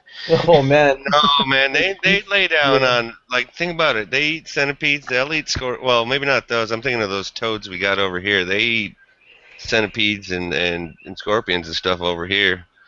Okay. But we have an outbreak of Koki frog here and there, but it's nothing like they got over on Big Island. They got it pretty bad. Yeah, I mean these frogs are about. Maybe a little bit. They could get up a little bit bigger than a 50-cent piece. That's what I was thinking. Yeah, they're relatively small, but I mean a simple whack with a slipper and they're down for the count. Yeah, squished. Okay. Well, you need to just load like 410s then with tiny little birdshot. Oh man. That'll take care of 100 of them. And have the blue lights coming right next to me. I wish, if only, huh? If only. The sounds of nature is accompanied sometimes by gunfire. Yeah. That's just me limiting the population because they're a top-level predator. You got to watch out for them invasive species. Yeah. Yeah. Okay. Yeah, they're originally from Puerto Rico, and then they got over here obviously through mankind. Like bananas or something like that. Yeah, on the ships. Oh yeah, back then they didn't give a shit. So. Yeah. Same way that the mongoose got here. Yep. That one is the biggest snafu, I think, over here. Freaking importing mongooses to kill the rat population, only to find out that snake? There's no Rat. snakes over here. Yeah, it's all rat. Only to find out that mongooses sleep at night, Yep, and that's one's when the nocturnal mice and are one's daytime. nocturnal. Yeah. And then the mongoose decimated the ground nesting bird population. Yeah, and Decimated even it. my girlfriend, she did a summer internship program, and she was one of the part of the team that would trap them because they also eat the sea turtle eggs when they beach In themselves. the Like I think aquarium, yep. yeah. So I mean, I was asking how many do you kill, and she's like, oh man, by the hundreds. I was like, what do you do? And she's like, we just gas them. I was like, oh, okay. I was like, you gonna light them on fire? Gasoline? I worked at a golf course out here, at a golf course, a restaurant at a golf course out here, and you would see the minor birds dive bombing the mongooses. They would try and go across to the fairways and stuff like that. That's some crazy shit. Yeah, even the myna birds, because they're not endemic over here, and even in Samoa, they brought them over to I guess to kill the hornet problem that we have there, because we have some mean hornets, man. They'll go straight for your eyes, and then they ended up finding out that we don't have to chase our food, we'll just muscle all the natural birds Mm-hmm. wherever they eat. So and those suckers are loud. Yep, I was gonna say we definitely have an abundance of miners over here for sure. And if you ain't up in the morning, you will be. Yeah, That's if your neighbor doesn't have roosters. yeah, crazy, huh? And seriously, when I first came here from Samoa, I was like, man, that's the one thing that I was just like, yeah, there's no more walking chickens around here, just out and about. Well, came to Hawaii, and nope, it's still the same. It's everywhere. Yep.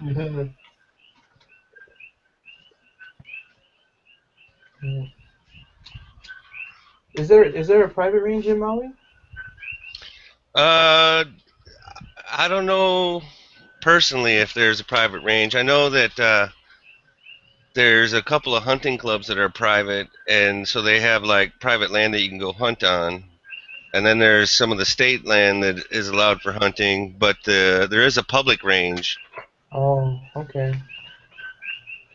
Yeah, I know that where our public range is still in like litigation with the hotels over here on the other side of the island.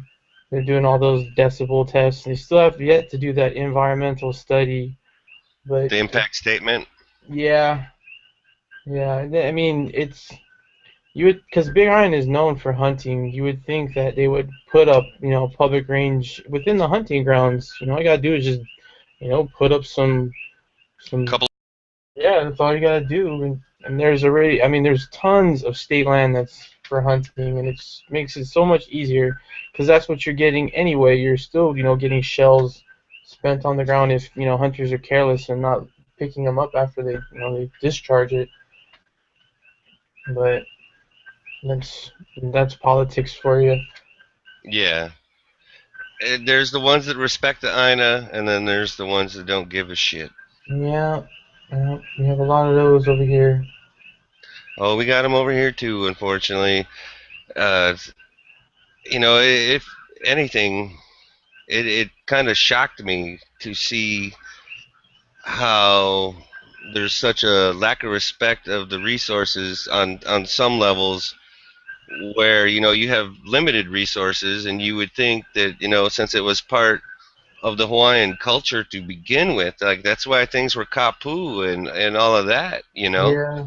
that it's like a few generations removed from that system, and all of a sudden you're like the guy's leaving his garbage, or one of the jokes I like to make is the fucking baby diapers, like what the fuck.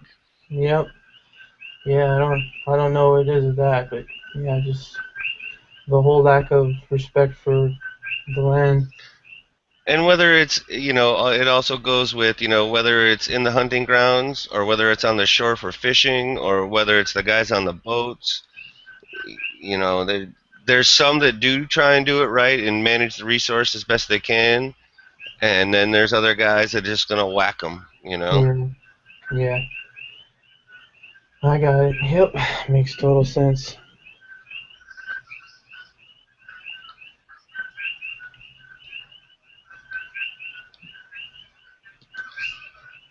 I am looking forward to the fishing tournament on Friday, though. Are you doing the Ulua tournament? No, the what is it? The Halloween shootout over here. It's Marlin tournament. Oh, nice. I never got into fishing. I didn't realize how expensive it is until I walked into the local store over here and just looking at reels and poles. And Yeah, just, yeah. holy crap! And if Well, you want to, none of it's my equipment. I'm just one of the crew. oh, that's cool.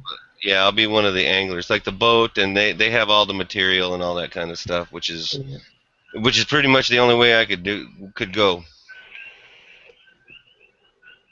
Yeah, most definitely. I saw that and I was just like, yep. I'd have to choose between fishing and hunting and shooting, and I'll stick with that. Yeah, when you can pay over $1,000 just for the reel, and that's no rod, that's no line, that's no tackle, that's none of it. You know, I kind of realized the same thing. It's like, Yeah. man, there's other things I guess I could spend my money on other than that. Now you can get in cheaper than that if you want either smaller tackle or smaller reels, or you know, you don't always need the gold anodized reels and stuff like that. But if you want it to be good, be able to handle the job and be able to last, you know, that's what you're going to go for. Yeah. Yep. So, yeah, I have a ton of friends over here that love to do that. They love to dive and three prong and reel and pole, and I just like, hey man, if you catch an extra, parrotfish, just send them my way.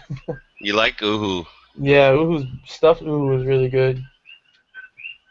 They like to stuff them with lapchang, but I don't really care for it. I usually stuff them with bratwurst and a little bit of I was going mayonnaise. to say, I like lapchang, like in my fried rice sometimes, Yeah, but you got to be in the mood for it because it's yeah, got a different, almost sweet taste to it. yeah, it's got a distinct taste. It's like, ugh.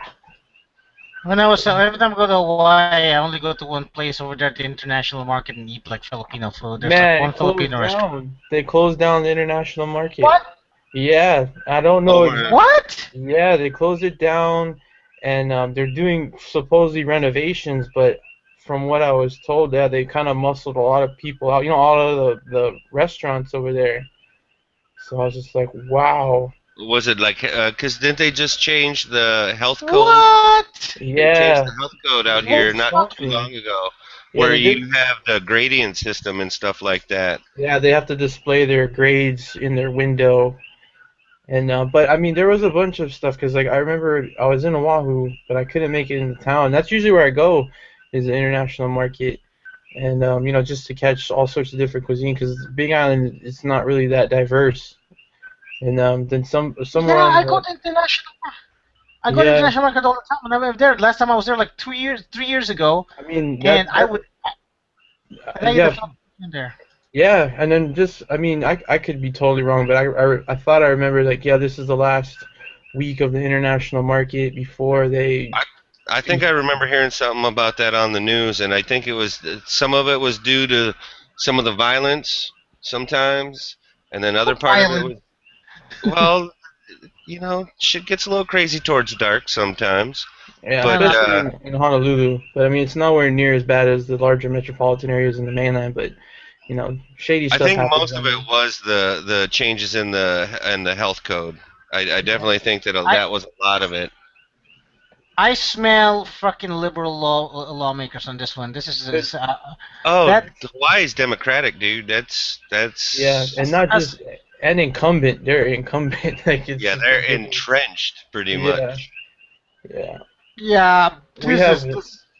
We have one senator that every year tries to introduce the concealed carry permit, and every year it doesn't even make the first reading. Like It doesn't make it out of committee or whatever. Yeah, that's what it is. Doesn't make it out of committee. Yeah, it doesn't. It just kind of gets placed in the committee, and it doesn't just dies. So Fucking. yeah, so it's. Man, Hawaiians need guns, man. Well, and here's the thing, though, that one court case where's the guy that sued the police chief of Honolulu or whatever, and that did go up to, I don't think it was the Supreme Court, but it might have been like the district court or whatever over, and he won basically. Yeah. but then the like state's attorney or whatever immediately tried to get it kicked up to the appellate court, and I think that's where it's wrapped up right now. Yeah, because I think since we're part of the Ninth Circuit, like they think because Hawaii Volcano, he actually was really knowledgeable on the subject. He's been That's following some of the stuff that I learned was from his channel. And but I guess since we're Peruta part case of, or whatever. it's kind of like they're pretty much tied together. So depending on if Peruta goes to SCOTUS, which it's probably going to go, then I guess since we're part of the Ninth Circuit, once they rule on that, it kind of filters down to us. But yeah, the Baker case, it's kind of where we're at right now. But at the time frame, especially with this, I mean, I'm sure they're more than happy to just sit on it, you know. Well, and that's the thing. It has to be heard at some point in time, but like the state's able to try and come forward with new information or whatever, but at some point they will have to address the issue, and whether that means that then they have to put out what is necessary to be able to actually have them issue. Yeah. And here's the other thing is currently, you know, nobody issues them, but the deal is it's only issued for your county. Yeah. Yeah. And it's each county's police chief. It's not even like it's a uniform thing for the whole state. Yeah, you can see there's a lot of like, from listening to it, it's like, it's a lot of shady backdoor stuff going on. And we just got a new police chief, or we're in the process of getting a new police chief. Yeah, I think we're on, like, there's whispers of our police chief retiring, and like, I don't really know any too much about it. Yeah, Howley or local? He's local, but I think he's Japanese, if I'm not mistaken. That's fine. Yeah. Yeah, ours have definitely been local, and I think the guy that's coming in, and no offense meant to anybody out there, I'm not sure if he's Tongan or Samoan, but he's definitely one of the two. Wow. A rat. Yeah, right? Man, my people stepping up, man. No, what do you call this? Nothing wrong with that too. So. Yeah, I mean. Oh yeah, not at all. Yeah, it's cool. I mean, it just brings more diversity. Yep. You know. Yeah. I don't know. Oh, we just had a case over here of attempted murder with a machete. That's they still seem to be registered then. Yeah, no joke, man. No, they're probably gonna just try and straight ban them. You know how it is. They'll just Yeah, ban I mean, there's a lot of cultural clashing here because you know it's an island and there's a lot. I can of tell you different right now, cultures. there's probably a lot more stabbings in Hawaii than it is for the shootings. You know what? I wouldn't doubt it. That would seem totally logical. Well, there's more people dying from being beat to death, and it might only be the one punch in the back of the head. I mean, we definitely have that over here from time to time. Yeah, that's one of the things that I notice more out here because, you know, spending time in the mainland, all you hear is shootings. I mean, that's usually what gets in the media anyway. Right. But over here, it's mostly skirmishes, you know, like fights between people, assault, whatever, but mostly domestics, though. That's for sure. Yeah, I don't want to say there's no shortage of it, but it definitely happens. It definitely happens.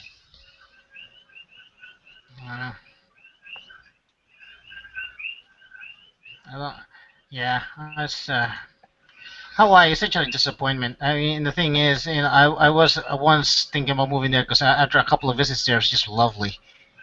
It's just, you know, it's just a great, when I went over there, the first thing that I did feel was that awesome breeze. It's the trade winds. Oh yeah, it's like whoa. And I live in Arizona where it's freaking stagnant and hot.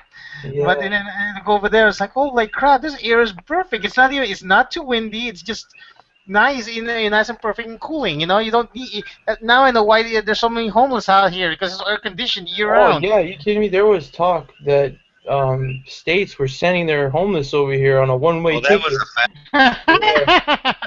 Yeah, I mean, because what better place to be homeless where, you know, it's always warm, you know, it rains from time to time, but, you know, and so now they made it illegal for homeless to lie or just in general to lie and sit or build a dwelling on a sidewalk. But that really stops anybody from doing it. Park. Yeah. Well, they ended up changing the park rules where like I think they closed it. All public parks are closed at like 10 p.m. So like for a while, police would go in there and just clear everyone out. Well, Yep, they're browse. homeless. Where are they gonna go? Like there's only limited amount of shelters, and a lot of them don't even want to go in there because they have to abide by the rules. Go ahead and climb up Diamond Head then. Yeah. There was one that I read where he actually built like a tree house, in Honolulu, in the Oahu. Like he made his own platform, built his tree house, and was just staying up there. And I was like, wow, well, give him credit, man. That's ingenuity. Yep. Yep. So. And then, But yeah. the city started like, well, he doesn't have a permit. And it's like, shit. Oh yeah, fuck, they'll man. get you on that first. It's like, oh, Yeah. you didn't pay for your permit. You didn't get approved for a permit. Yeah. Oh, I'm sorry. You're gonna have to tear that down. And Yeah. each day that you don't tear it down, there's a fine for that. Yeah.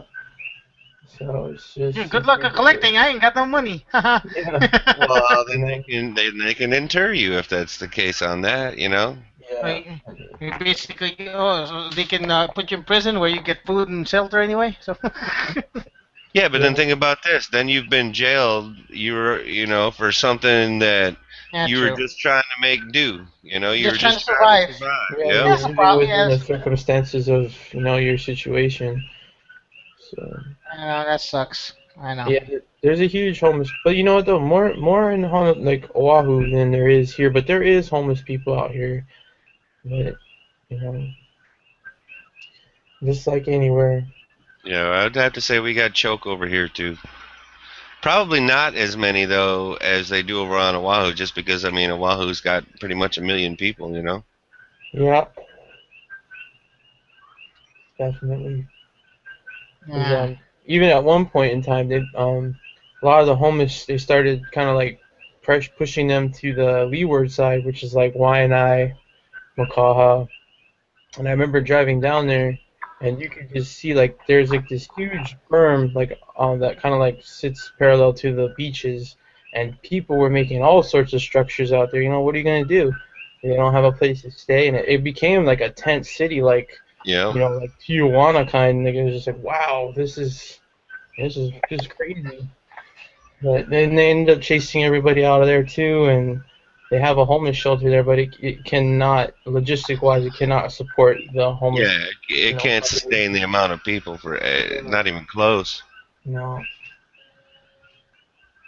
It's crazy, man. I guess that's the price you pay for paradise. That's definitely one of them, and like how Chris was saying about thinking about at one point being out here, what I was going to say at that point was it's one thing when you come out and visit, because it's great, it's awesome and everything like that, but what you don't see is all the little things Oh yeah. Yeah. I know. that you have to deal with on day-to-day life. I mean, Oh, I know. that's everywhere in general, but It is, but it seems like Hawaii has a extra set yeah, of I either could rules see or that. things you got to deal with. Yeah, definitely. Just the culture and norms here are completely different. I will give them credit though. There is what they call, Aloha Spirit out here, but Oh, absolutely, yeah, absolutely. everyone's friendly. Majority of friendly, and they're welcoming, and you can drive on their road and see somebody that and they'll wave while you're driving. So it's like small town kind of family oriented kind of atmosphere. Oh well, I can still just go ahead and stare at the hot Japanese female tourists. So I'll Oh yeah, they all come here, and you know what? Yeah. One of the top 10 things I like to do is shoot gun. I know. Oh, trust Yeah. me, I keep getting handed those freaking flyers for Oh, machine yeah. gun shoot. Yeah, those guys they're wearing the sign, the cardboard sign. Downtown Waikiki. Yeah, yeah. Yeah. Oh yeah, all the time. It's gun tourism is popular in Hawaii, despite the fact it's kind of ironic. Yeah, it's crazy. Well, right? it's You one of the think. closest places that they can come if they're coming from Japan or Thailand Oh, yeah. or anything yeah. like that. This is one of the closest places that they can come to discharge. Other than Guam. Yeah, they want to I don't ride know the lightning. what the rules are for Guam and gun ownership. They got concealed carry. What? They got it. It got passed. How is that? That's cool for them, and what it makes me want to motivate somebody around here. I was going to use a different term, but I think it'd be safer to say motivate somebody. Yeah. This stuff gets recorded. So. Yeah. Yeah, they got. I read in like a feed somewhere, and I was like, you gotta be kidding me, for real? But hey, But no, but you know what we probably didn't read is what the restrictions are on carry. You know, would it be caliber restrictions, round restrictions? yeah, I You definitely. know, it could be any and all of that, or it might just be True Wild West or something. I don't know. Yeah, I've never been to Guam. It's like an 8-hour flight, maybe even longer than that. They from got here. snakes over there. They got poisonous snakes over there. Yeah, that brown tree snake. Everyone is deathly afraid that that thing gets brought and introduced over here. We've definitely had some on Maui, Yeah. but they're usually catching them at the airport for the most part. Here you go. Got Guam's laws right here. All right, bust it out, Chris. Here. Okay, so Oh, I got you. you can read that, but let me read that with you here. Guam does not honor any other state's premise licenses. Well, it's hard to ride a boat to ride a plane over there anyway. The bill does not have a date when this law becomes effective. The companies also need time to set up issuing system. Guam. Okay, let's see here. Concealed carry firearms as a shall issue license.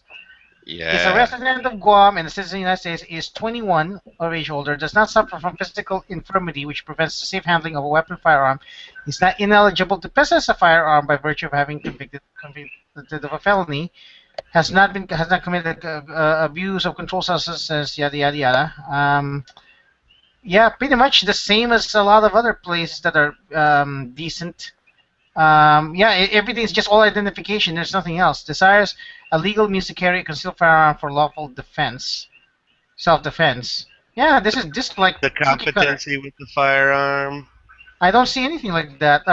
Oh, that's the next one down. Demonstrates competence with firearm by any one of the following: hunter education, completion of a NRA firearm safety, completion of a firearm safety or training course or class available to the public offered by law enforcement, junior college, or private or public institution or organization of firearms training school utilizing instructors certified by the NRA, Criminal Justice and Standards and Trainings Commission, or the Guam Police Department. Any capacity law? I'm scrolling. No, I don't. that would be a separate thing. That would be a completely separate thing. That would be just a general firearms law in general.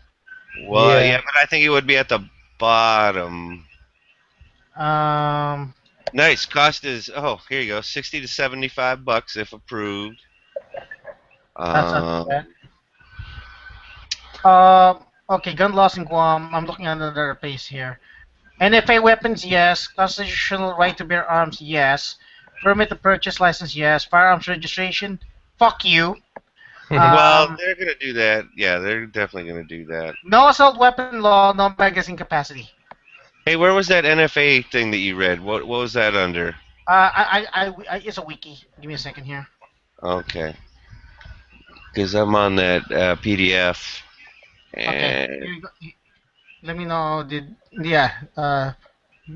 you get the second one? Oh yeah, the Wikipedia one. Yeah, there you go.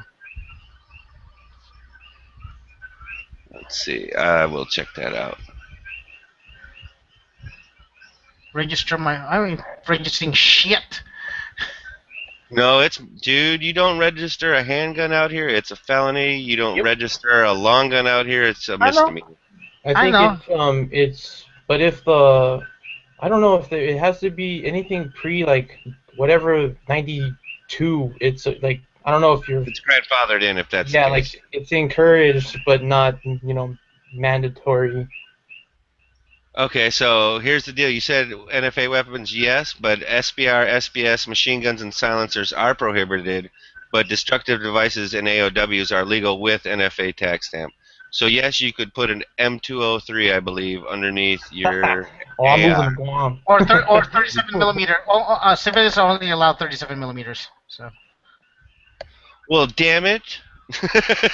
Yeah, we're not allowed 40s. You can never find Well, I that. was gonna say, No and the other 40 thing is mic mics, huh? you get the rounds for that 37 millimeter a lot easier. Than Oh, you trying- can. Yeah. But the thing is, they're ruling on that is, because 37 millimeter is the standard bore for flares. Yeah, So- and that was the thing. You're going to get the fireworks, you're going to get the flares, you're going to be able to get the smoke. That's kind of cool, actually. I still love the laws of my state. So Yeah, you have some of the best laws in Arizona. yeah. For sure. Yeah, Okay, definitely one of the most friendliest, that's for sure. I was Hey, so we were- lucky that we moved here. I was so lucky we moved here. Chris, we To were begin talking with. about it the other night, and you have to have a permit for concealed carry, yes, but you don't have to have a permit for open carry. Is that correct? No, you do not have to need a permit to carry at all. Regardless, it is constitutional. That means you can carry no matter what. It'll be concealed or open. And I confirmed this with cops. I told them, hey, Okay, I'm going to get okay. concealed carry, and they told me you don't need it. and basically, you don't need it. But the permit allows you to do a lot of things, like go into a bar, okay? Go into a government facility armed, okay? Well, with exceptions, of course. I can't go through a metal detector. So it basically allows you more access than just the basic constitutional carry does. Mm-hmm. All right, here we go. In Arizona, a person over age 21 may carry a concealed firearm deadly weapon without a permit within the state, except for certain prohibited locations, and must disclose the fact to a law enforcement if questioned. Although no longer required, a CCW may still be obtained and has certain advantages, including reciprocity. So there you wow. go. Well, there you go, definitely. Okay, so open carry, state preemption of local restrictions, partial. Okay, never mind. NFA weapons restricted. Fuck you, Obama. Let's see. Assault weapons restrictions. Fuck you, Obama. Magazine restrictions. Fuck you, Obama. Yeah, but I don't think those were necessarily his doing, though, were they? That was already in place before he came in Wait, office. guys. It's just general consensus. I just say that. Just say that instead of no. I want to be fancy about it. I gotcha. Okay. Tribal law here. Okay, Native American reservations may have gun laws identical to or more restrictive than state laws. Some tribal governments in Arizona may not recognize Arizona law or conceal carrying firearms without a permit to tribal land. All Arizona tribes recognize federal law, including state packets. Okay. I haven't. I've only gone through Indian land armed once, so I'm not. Well, Yankee had talked about traveling on the res at some point, and basically was saying that needed to obtain permission from basically the tribal police or whatever. Yeah. He said it granted, wasn't really much of an issue. He just said it was something you kind of needed to do.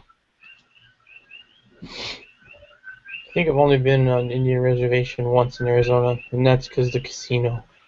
That's about it. Yeah. Oh, I can fire blank cartridges in my house? Awesome. I didn't know that. Uh-oh. Hell yeah. Just kidding. I can make those. So technically, firing that primer like you were talking about was not illegal. No, it's the primer. Yeah, of course, self-defense. So, yep. Trust me, when 2010 came along, that was great. You know, what do you call this?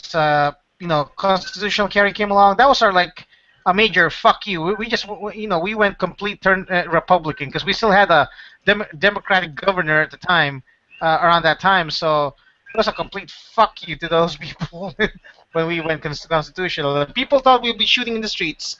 You know, the funny thing is, people thought that we'll have shooting for parking lots, shooting at the, for traffic and disputes and stuff like that. Shit.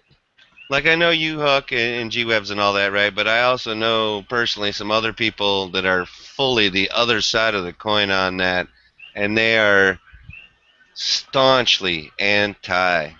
And, I mean, to the point where this person was telling me, oh, you need to just get rid of your rifle, you need to get rid of your firearms, what do you have those for, just full on laying it into me. And I pretty much just laid it out How with... about go to hell? Well, you can't I have was discussion politer with than them. that. I pretty much just went with no. No, no. If somebody said to me, "You need to get rid of that," I would say, "Let's talk." Or if you don't want to talk, you can go to hell. So. Yeah, Oh, you there know was a what? little bit of talking for sure. I've seen this shirt that says gun owner with a checkbox and victim, and a check gun owner. And then I was just like, yeah, that pretty much puts everything in perspective. If you don't want to As I carry mentioned, firearms, that's fine. No problem. But here's the thing. There's just this mentality. I told people before, being a victim seems to be honorable for some people, because a victim is, especially a victim that survives, seems to people praise them for like surviving this horrible ordeal, and basically, they're treated like symbols and martyrs. While a guy who defends himself is considered, like brutes and primitive knuckle draggers and stuff like that. Well, here's the crazy thing about that is the guy that defends himself is technically still the victim of the assault or the crime or whatever, though. They are still the victim. They just happen to defend themselves. You know what I'm saying? Yeah, but they can't be used as symbols for, other than the NRA, of course. They can't be used by special causes to, we must prevent this from here on in. We must establish more laws to prevent this from happening ever again. They can't be used for that. Victims who are, who let themselves get fucked over can be used for that. Yeah. That's why they're more honored by a lot of politicians, because now they can be used as an excuse to make more laws. As a tool, to further their agenda. Yep. And then, of course, to scare the shit out of people. So we need more gun laws because now to prevent this from ever happening to this guy ever again. It's like, well, because we know that criminals follow the laws in the first place. That's why they're. Oh wait, no, that's why they're criminals, because they don't follow the laws in the first place. It just baffles me that when you throw logic into this common discourse, they get all offensive. Well, that's the thing. You can't always fight emotion with logic, because emotion can be the lack of logic, so to speak. They start swinging for the fences at that point, throwing up Hail Marys, and it's just like, you know what? I just learned to avoid it. If they want to engage in discussion, but when it gets to that point, it's like, you're not even hearing me anymore. You just want what you want. You don't want a discussion. You want to dictate. Yeah. That's what do you think? Moms Demand Action and all those other places. That's all. All those organizations. That's all they. Yeah, they disable their comments on their videos. Yep. And then they rely on emotion. Yet they made a mistake of keeping the discussion tab on the main channel. Yeah. Well, and that's the thing. It's not a discussion. It's basically a monologue. Discussion is a two-way street. No, a discussion is I say you do this and you do it. Yeah. No. That's what no. That's their perception on it. That's what they think. Yeah. Oh no, yeah, correct on that. Yeah. That's pretty much how it goes. So it's just like, oh man, why even pour all this emotion into it? I just like, oh, you stress me out, you ruin my day. I don't even want to talk to you anymore. Well, and that's the thing. I got some close friends that they understand and they think it's cool, and they want to go to the range or whatever. And then I got other friends that, they're still friends with me and everything like that. And we might agree on lots of other things, but that is just sometimes one thing that they're not going to budge on. So, for the most part, I try and not bring it up so much when I'm around some of those friends. Yeah, you just kind of gotta feel it out. That's just how it is in general. And if they want to bring it up for an actual conversation, that's one thing. But when I listen to them just kind of rag, sometimes I'll throw facts. Other times I'll just, drop it, basically. Because I don't, you don't want to ruin the evening or whatever when you're having dinner with friends or... Yeah, that's just, being smart about it. So that's definitely something I think a lot of gun owners should utilize. But, it's just my own personal take on it. If there's an angle or a way to be able to bring it in where they're going to be receptive to it, though, I say go for it every time on that. Yeah, definitely. Yeah, definitely.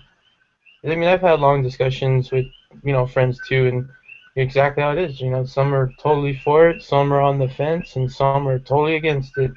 Can't Some are convince like everybody. shocked and surprised, but in a good way. They're like, "Oh man, I never would have pegged you for a gun owner," but they think it's cool and they want to go to the range or whatever. And then there are some other ones on the like at the other end of the fence where they're shocked and appalled. Yeah. You know, And like I've on the previous discussion or the chats that I've watched, you know, majority of these, you know, everyone on here is like, hey, you know, I've taken friends that, you know, were kind of on the fence about it. You know, they may even have taken friends that were totally against it. You know, for the most part, they enjoy themselves. You know, like, but some you still can't convince them. Like, oh, it's a nice time, but I still would never own. yeah. It's like, well, hey, well, at least And those are the ones that don't feel that they could be trusted with one. You know, that's how that's some of their line of defense is. Oh, I just get mad about traffic, or I just get so angry or whatever, and I'd just shoot somebody. Well, then yes, you should not own a firearm if you think that that's how unstable you actually are. Yeah, truth be told, I didn't. You admitted to being, more violent, to be violent. I mean, who's to stop you? Like, put you around like a screwdriver or crowbar. You would do the same damn thing if you got angry. A gun's not gonna be the only thing you're gonna use. Trust me. If you say that if I own a gun, I'll be killing somebody. Imagine you with a crowbar and or screwdriver. Same result. Or a vehicle. You know, I've known people out here that. I'm not saying whether they're stable or unstable or anything like that. I'm not trying to get anybody in trouble, but I definitely know or have met or may or may not have done that with a vehicle. If I can dilute that subject just enough. And, you know, you're like, you ran into the back of somebody's car because of whatever reason, or like, that's nuts. That's insane. Yeah. What the fuck is wrong with you? You know? Yeah. No, definitely. I mean, I'll go out and say there's people here, you know, anywhere in the U.S. or just in the world that should not be behind a vehicle.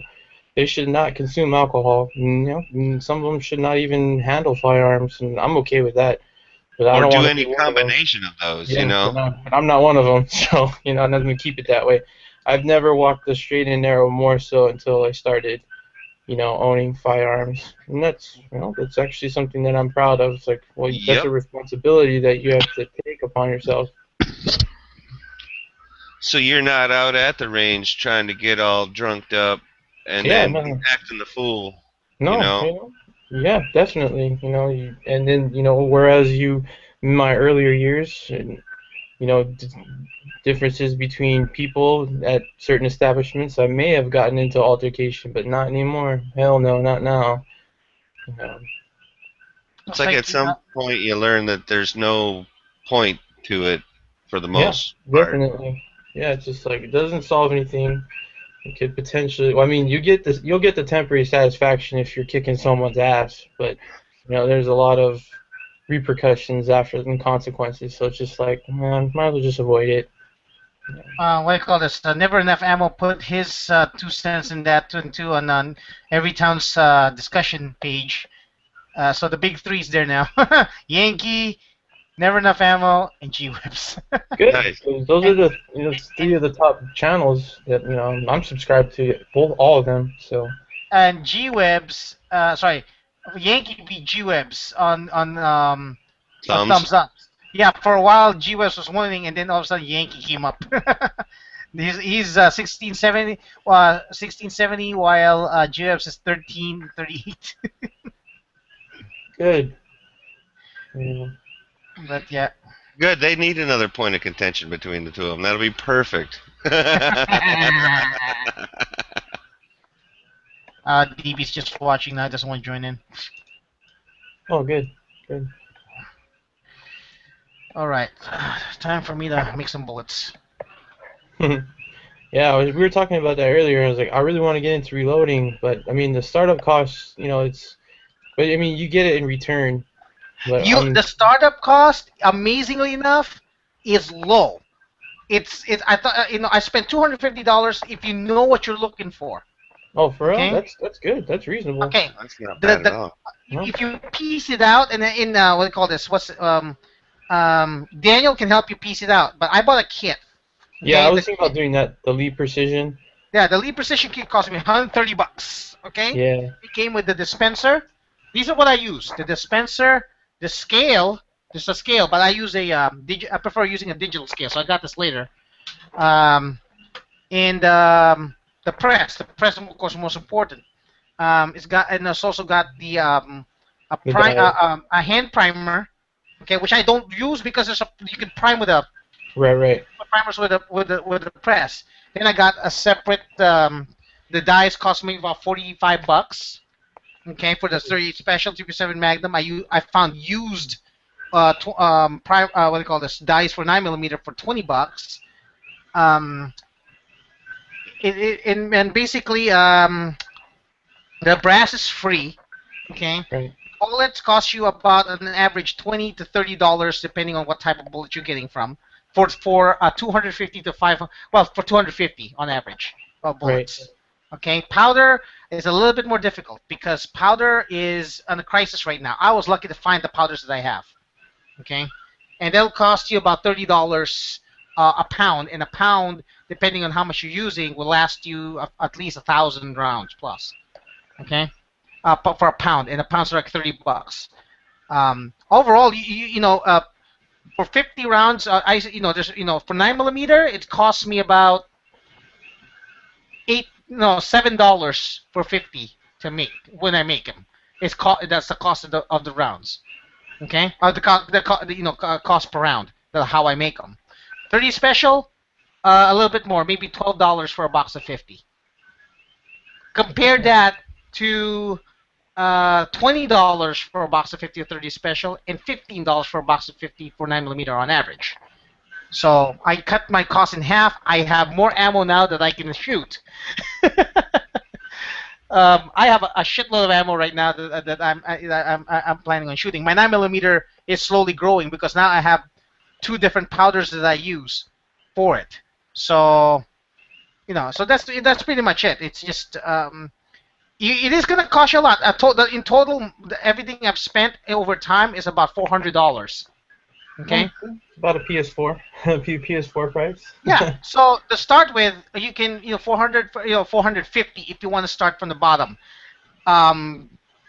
What Daniel and a lot of those guys are wants people to suggest starting if you want to go like fancy is $650 to $1,000, because now you want to get a progressive press, from Dillon or RCBS with a turret, and that's how you can crank out rounds.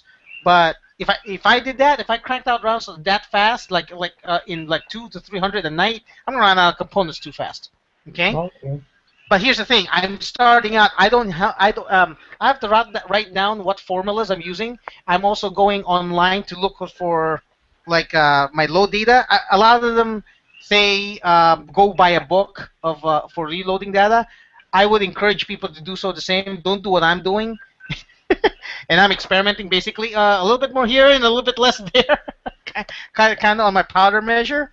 So, but yeah, it's not that expensive. I mean, I could have bought this or a new AK.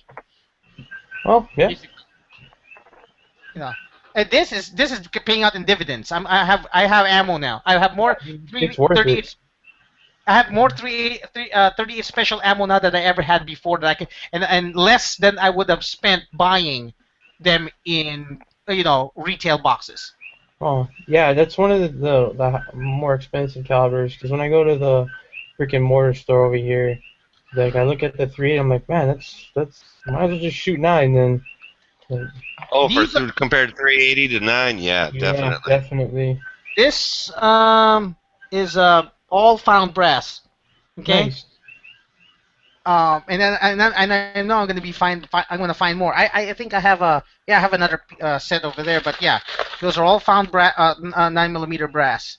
Yeah. So, because I'm part of the private range here on the Big Island, and usually if you go, maybe after the weekend, there are those that don't reload, so they'll just leave their brass in buckets. So I just collect it. Yeah, I collect it. I don't reload. I have them all in the gallon Ziploc bags marked and just ready, if I do start reloading.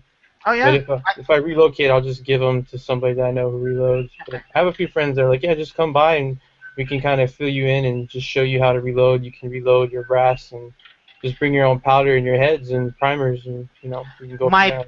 Yeah, Use my their big equipment, that's cool. Yeah. my biggest headache right now for reloading, okay, is powder. Pistol powder is at a crisis right now. Okay, there are some out there that are lesser known. I did find some. I just need money because I sell them in 8 pounds for $250. But 8 pounds will last you. It'll last me until next July if I buy it. Wow. So for 8 pounds. So I'm finding powder here too. So powders is something you gotta hunt for every weekend.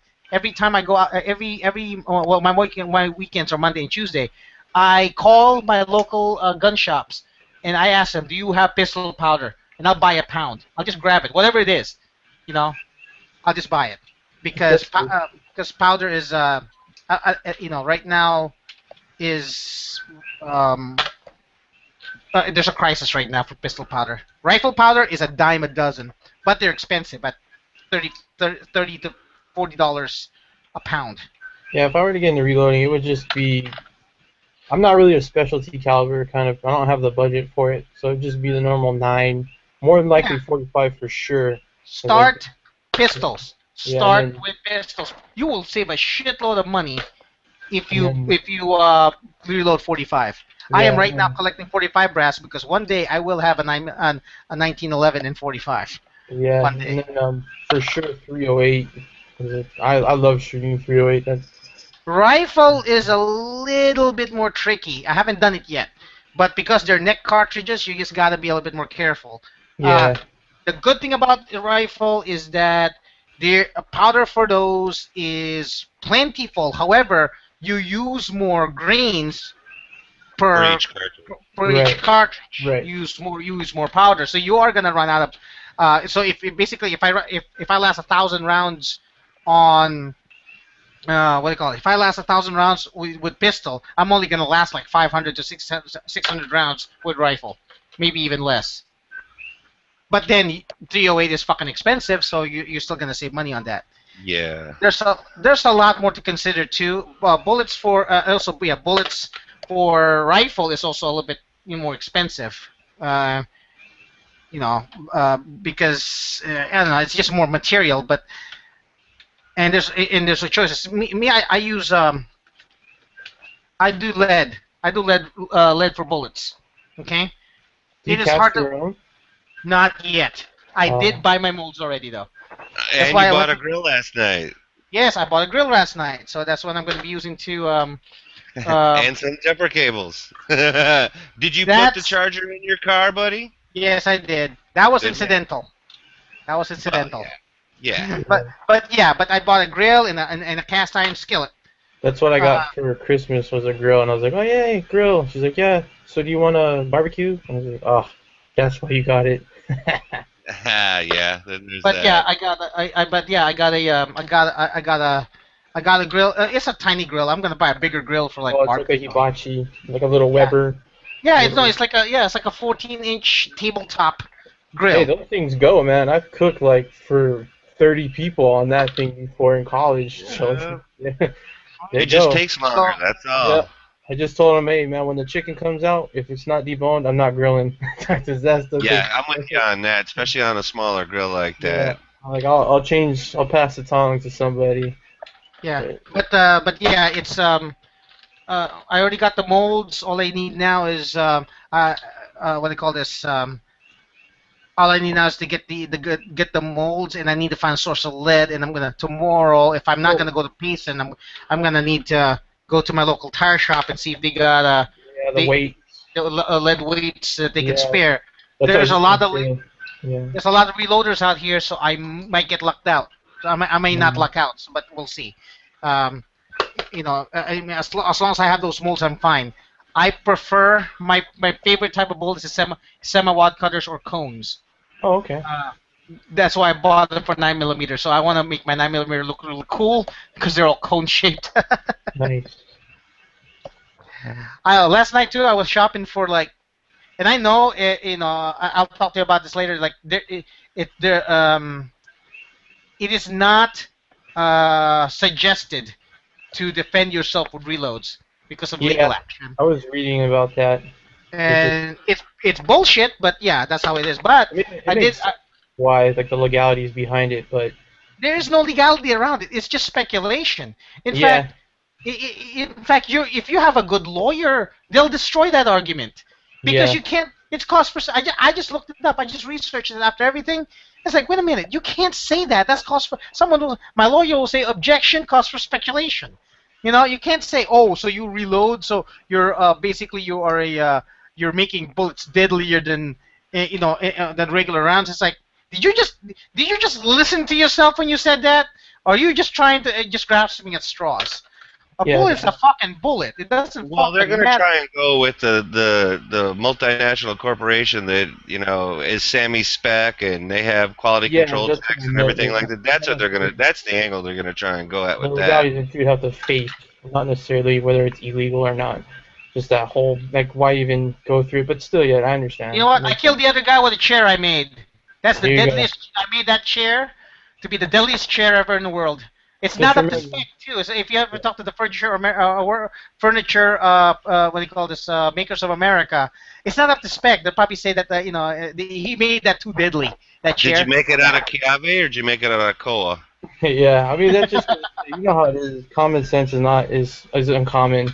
Yeah, So it's common just- sense is not common but- in any Yeah, shape yeah. or form. But despite that, I was looking into getting hollow point molds, and they're $100. They are expensive. Well, because it's the special way to make the round, right? Right. Basically, you have a removable spike that you put inside where the point, where it sticks into where they're supposed to point, which makes a hollow point. So that's what so that's what makes the hollow points. Just a little spike, a little rod in there that makes a cavity. Other than that, there's nothing special. And I'm thinking about what they call this, also powder coating, like ballistics expansion does. Powder coating my bullets. round. And, the rounds. itself. Yeah, instead of just lubing them, and I want to see what color, what would be a nice color for it. Everybody swears by the red powder coat. And you could do each caliber a different color if you wanted. Yeah, remember I said last night, taste the rainbow. I might have been off when you said that.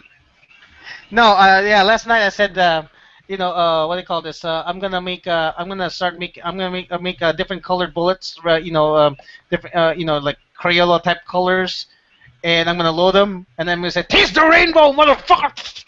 Right, Starburst, taste the rainbow, bitches. Yeah. Taste the rainbow, motherfucker. But yeah, I'm thinking about either putting like chrome. There's chrome colored ones or shiny colored ones. I can buy them for like $20 and makes it, like how some plastic pieces are like nice, all shiny and stuff like that. Like that. It's That'd like be perfect plastic. for your Lone Ranger costume. Yeah. Well, I don't have a Lone Ranger costume. What the hell? But no, I can make my bullets look all nice and silvery, or I can get a copper colored one to make it look like it's all Full Metal Jacket.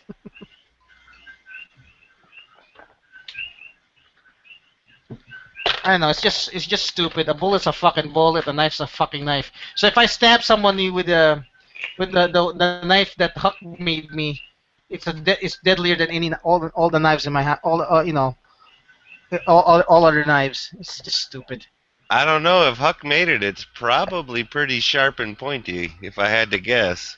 Oh, it is. It's a horse file. That's what I haven't seen on in a while, is that Ghost Town knives. I need to talk to him. I want to see if I need to see if I can go there tomorrow, so I can sleep earlier and just drive over there and shoot. If not, I'll do it next week, and I'll just go to the range tomorrow. When you start reloading, you'll be like just like this, sitting right here. It'll be occupying a lot of your time. Yeah, something the I big- don't have a lot of. That's the shitty thing. But you can take your time. I mean, if you don't have a lot of time, you can take your time. I do 10 rounds every now and then, and that takes me about 8 to 10 minutes to make, even with the slow process that I have. I'd be faster if I had a little bit more equipment, but I can make like 10 rounds in 10, 12 minutes, and what do I call this? I just take time. Right now, I'm decapping or removing the spent primers on these, and that's sometimes you have to do that just solely and just put it away. So Yeah. Yeah, I watched the video, actually several videos on reloading just to try and get the general perspective on it. I think I watched the Iraq 88 video. It was long. He's done some good. He's definitely done some good videos on reloading. He was very thorough, so I was like, oh, okay. I still don't know what I'm doing or how to do it, but this gives it kind of form a general. I'll be honest with you. I didn't know what to do either, and I just winged it a lot of the times. Much to the I have pissed off a lot of the reloaders. You're a wild man, though, Chris. You're wild. He's a rebel. You're a maverick. This is something you guys know about me. This is something you know about. I learned by fucking up. Okay? I learned by fucking up. You just gotta be careful. Especially as long as it's no permanent fuck ups, you got all your I know. face is still intact, I know. But here's the thing, though. Most of my fuck ups are like not enough to be a squib, but just enough to be annoying. Because I made like 500 rounds of slow traveling 38 specials. 750 miles per hour, 750 feet per second on average, and that's slow. That's good enough for a zombie at like 20 yards, but that's about it. It was I was over there at our private range just picking up brass, and then I saw these 380s that are the shells. They're just they're spent, and I'm like, what is up with this 380? Why does it look like that? And I was thinking to myself, I was like, you know what? I bet you somebody tried to chamber and a 380 in a 9mm. In a 9, and did not realize it, and then just kind of get this weird deformation of the shell, and I was like, wow. Yeah, because the cavity is bigger.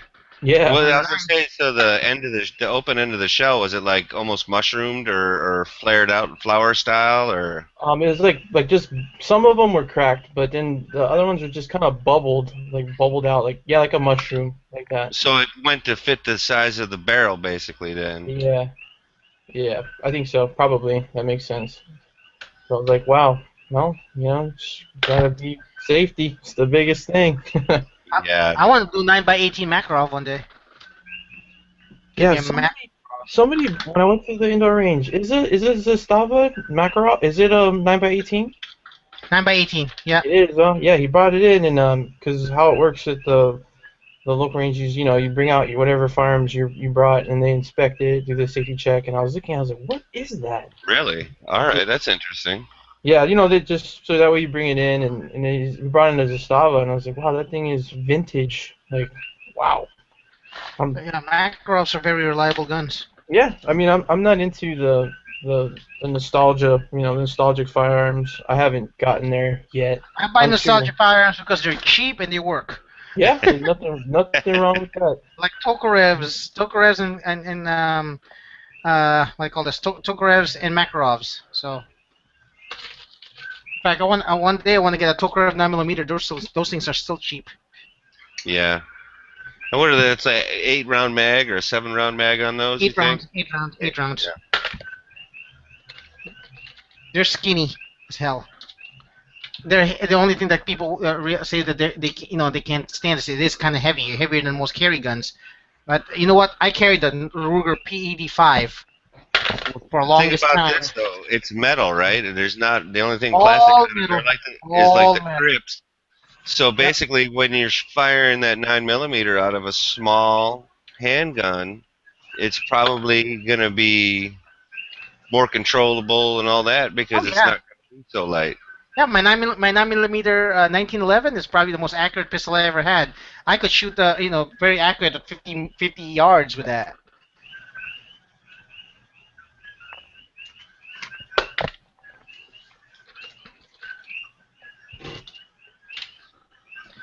Have you had any? Have you shot any of your reloads through that yet?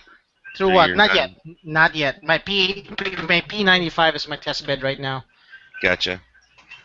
My what do you call this? My 1911. I don't wanna try that out just yet. Besides, what do you call this? My 1911 has a lighter. Believe it or not, has a lighter slide. So if so if I want to make really test out my rounds, I need something a little bit heavier slide. So to make sure it cycles is what you're saying? Yeah, exactly. Yeah, I don't want to fool it. So in fact, I need them. I still got some of those crappy rounds that I made. I need to make a video of before and after. Like, I made 124 grain and I undercharged it because it was a suggested loan on the web page. Apparently, his gun's probably very. He's either shooting it through a revolver, or he's shooting it out of a what do they call this? A gun with a very light slide or light springs. So I upped the charge a bit. Does the P85 have like kind of like it operates like the Beretta where it has a decocker safety? Yes, it does. Okay, yeah, I learned on that. That's the 9mm I shot from my NRA class. That was the first time I got. It was $300 flat. Wow. When I bought it. That was an awesome deal, and I thought, hey, it was a semi-automatic. What's wrong? The guy at the gun store was trying to steer me towards the new guns, where he's trying to sell me a Sig P220 2022. It's like a $500 gun. It's like, yeah, that's the best gun. It's like, what's this? Because I saw a price. You know me, I'm a cheap bastard. So price tag and stuff. Like, what's this? P85. Well, it'll shoot. It's reliable. Kind of like discouraging me from buying it. It's like, why? I was looking at it. I was like, why? Is it you want me to buy a fucking expensive ass Sig? Will this shoot? I said, yeah, I guess. I bought it. It's a good gun. That's the gun I used in the Jaeger's class. When it gets dirty though, and that's my fault. I probably should have greased it up a bit, but when it gets dirty, it does jam. So I kept putting dirty mags in it, and that's just me. That's gonna happen. But before that though, when I keep the mags clean, when I shoot it and shoot it a lot, reliable as fuck.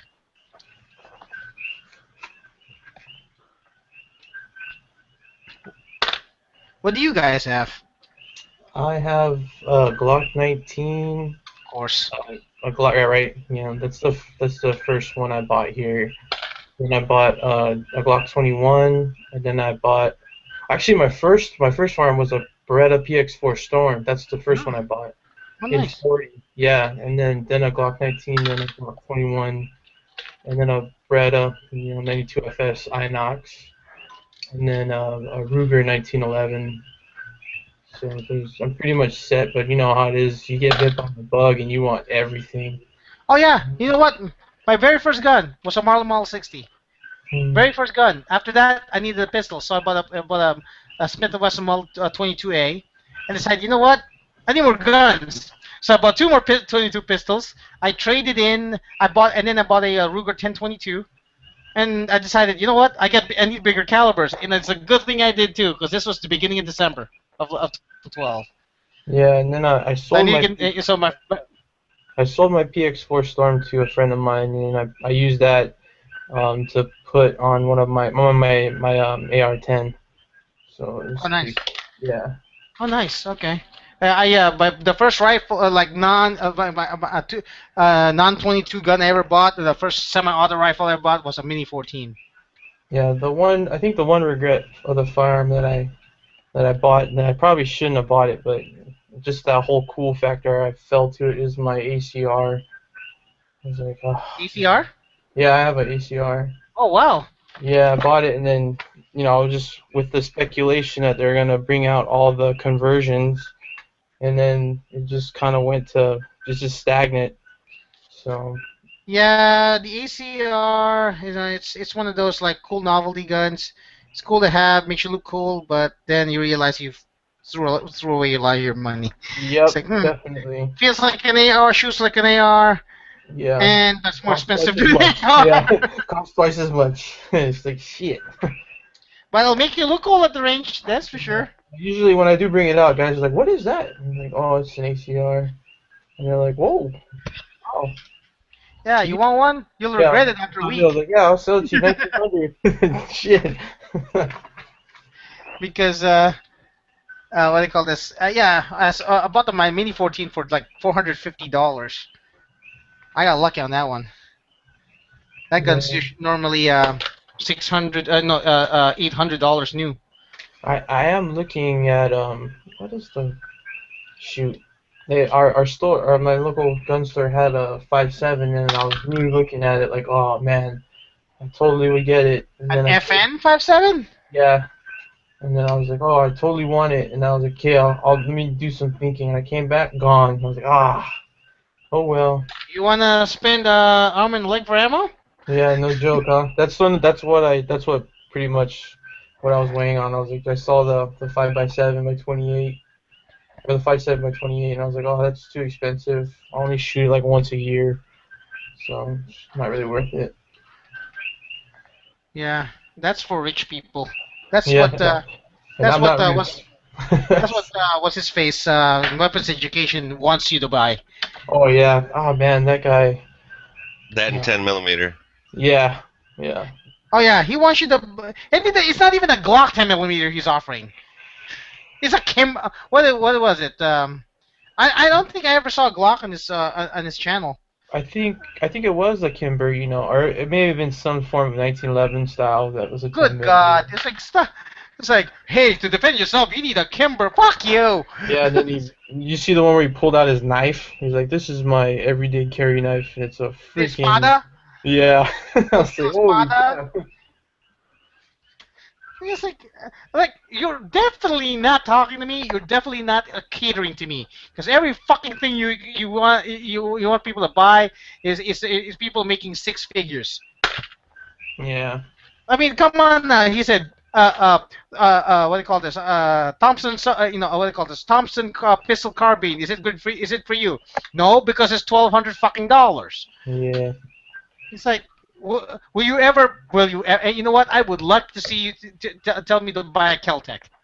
Yeah. I would love to see you tell me to buy a Keltec, not a Keltec, but a High Point.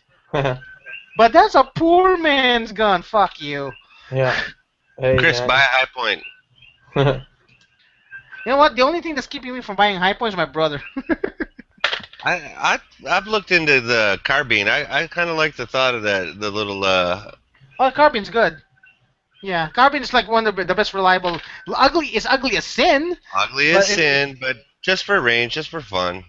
Hey, you know what? Hey, that was used to defend. That's what that lady in Detroit used to defend herself with. So that ain't no joke. No. That gun is no joke. What the news calls an assault rifle. Well, I posted a link to one of the CX4 Storm 45 ACP pistol carbines on the side. We my private range had like a rifle tournament, and somebody brought. You could shoot anything after, but your first run is what counted. You could run through the course with whatever you wanted, and somebody had the CX4. And the only issue that he had is, since we're a 10-round capacity limit, it's a pain in the ass for him to change out his mag. But other than that, it was cool. I thought that thing was awesome. Yeah, and this one that I see here, it comes with 3 8-rounders, and I think it's the Beretta magazine. Yeah. Oh yeah, PX4 Storm. Yeah, I think, but I don't know. I thought I saw. I don't know. Did they make another carbine that uses the 92FS magazines? I don't know. I thought I saw. What is it? Maybe that's the sub 2000 that can use either the variant of the sub 2000. No, Beretta does have another. It doesn't quite look like the CX4 Storm, but they definitely have the space age looking. Yeah. Carbine. The Italians, the Italians and the Israelis, they have some different designs. They also make good guns. Yeah, I'm not arguing with that. I 100% agree. And then I saw a Max channel where they're looking to start up the Ace and I was like, oh wow, that looks the reintroduced Galil. Yeah, that looked Yeah. pretty sweet. That's probably gonna be out of my price range, Probably but me too, but hey, But I may find you a know way. what? I might get tempted if Yeah. because what do you call this? The VA is paying me money now in full, so and it takes 8K mag, so I might get that in 2016. Yeah, hey, Nice. dude, you earned No, it, man. part of my panic buy, part of my panic buy, whoever is going to be the president. So. I'm hoping that I can stay saving long enough to get that SOCOM 16, the M1A. Is Oh, what yeah, I'm hoping. someone our gun store had that too. That thing is nice. I give it that. Some people don't like it, because it has a 16-inch barrel, but hell, that thing is nice. That's specifically why I want that particular model. Because Yeah. the Scout is 18, And and then they got the 20 Regal's and 22. Yeah. That barrel is because somebody brought out an M1A and that barrel, I think they had the 20 and it was long. I was like, wow, that thing is long and heavy. So. And I was thinking if I get that SOCOM, dude, I could definitely, you can use it as a brush gun. You could definitely go hog hunting out here with that. You could definitely go deer hunting out here with that. And you wouldn't really feel like, you can reach across the ravine to get that motherfucker on the other side. I don't know if I ever get another long range gun other than my Mosin. That's what I'm shooting in my profile pic. That's one of my buddy's Mosins. Yeah, I put a Mosin in a Monte Carlo stock and an ATI stock. So. How do you like that ATI stock? Or no, is that the Archangel stock? Is that no, the one? Oh, no, I didn't go that gaudy. No, it's just a regular Monte Carlo stock, like a hunting stock. Yeah. And I like it. It makes the gun look more comfortable to shoot. Yeah. I can put on a bipod. It makes more, stable. It's an awesome combo. It makes the gun really, usable. I know I'm in the minority, but I like the look of that Archangel in the Mosin. I know I'm in the minority on that, but I like the look of that. I'm in the middle. I mean, it's gaudy looking, but you know what? It's functional. So, and I would get it just solely for the magazines. I know they had problems with it in the beginning with the magazine. Not anymore. They fixed it. Okay. My local gun shop my local gun shop. He made his, he showed me his, and it works great. It looks so. I mean, I can appreciate it. I don't know if I personally buy it, but I definitely appreciate it. I still wanted one of those Vepers in 54R. Oh yeah, jeez, good luck. Wow. I wanna. It's about the same price as that M1A that I wanted. So. What is it running for you over there? The M1A SOCOM. Say again. How much is it running over there? Or are you just looking to order it? I was looking online, but one of my shops did have one and sold it, and they sold it. I said, 18? And I was already kind of overshooting when I said 18. They said, oh no, it came with extras. It was 22. I'm like, and I just dropped it. I'm like, I don't want to offend you, gun shop owner, by saying you jacked that, dude. Yeah, when it come with 2 extra mags, it's like frick. My local gun shop always jacks up the price and stuff. Yeah, I mean. But online, I saw one for like 14 or 15 plus, pretty much is what. The local gun store over here, they were pretty good about keeping their prices manageable. You weren't seeing a drastic increase when the demand was super high, but the SOCOM 16 it sat for a while, like good 6 months, and it kept coming back. And it was running 16 and some change. So, it's... That's not bad, because that's, just what they're probably having to pay for shipping to get it over here. Yeah. The transfer fee or whatever. Yeah. Because, when I heard that gun shop charged, and I said 18 thinking I was highballing it. They're like, oh, no, it is 2200 or whatever. I'm like, oh. Maybe they put a red dot on it, too, or something. I don't know. If I'm ever gonna get and then again, I guess I was finished earlier. If I'm gonna get another bolt action high caliber, big caliber gun, it's gonna be 30-06. Yeah, that's actually the first hunting gun I had. It was just a simple Savage 30-06. Savage 30-06. Get me a Savage 30-06 with a thick barrel. They're like $300. Yeah, they're totally reasonable. Savage is having a sale. I think you depending on which model you buy, you either get like $50 back in a rebate or whatnot. Yeah, I think So- I saw that on Slick Guns. They were Yeah. saying something about that. I was like, oh yeah, I should actually pick one up, and then I ended up buying a Mossberg 930 instead. So I was like, I was Man, I was consider- looking at one. Oh, you go. I was considering getting a Ruger American, but then I saw the barrel thicknesses difference between the two. It's like, Mhm. damn, Savage has thicker barrels at cheaper prices. I was trying to eye up one of those Mossberg MVPs in 308 Oh yeah. because those it was are cool. semi-reasonable. yeah, It took the box magazines. Yeah. Oh, and what M1A or No. M14 magazines or? it takes I any of think them. it takes It- AR-10. Yeah, it takes any of them. Yeah. Some of them are a little loose fit Yeah, than Like the others. like Magpul AR-10 Those are- mags. It would yeah, definitely take those. I think it would even take foul mags. yeah. I don't know, but it That's might have. cheap. Yeah. Those are cheap mags. Because if you think about it, they even may take because the foul mags are the same thing that the PTR uses, right? No, actually, Oh.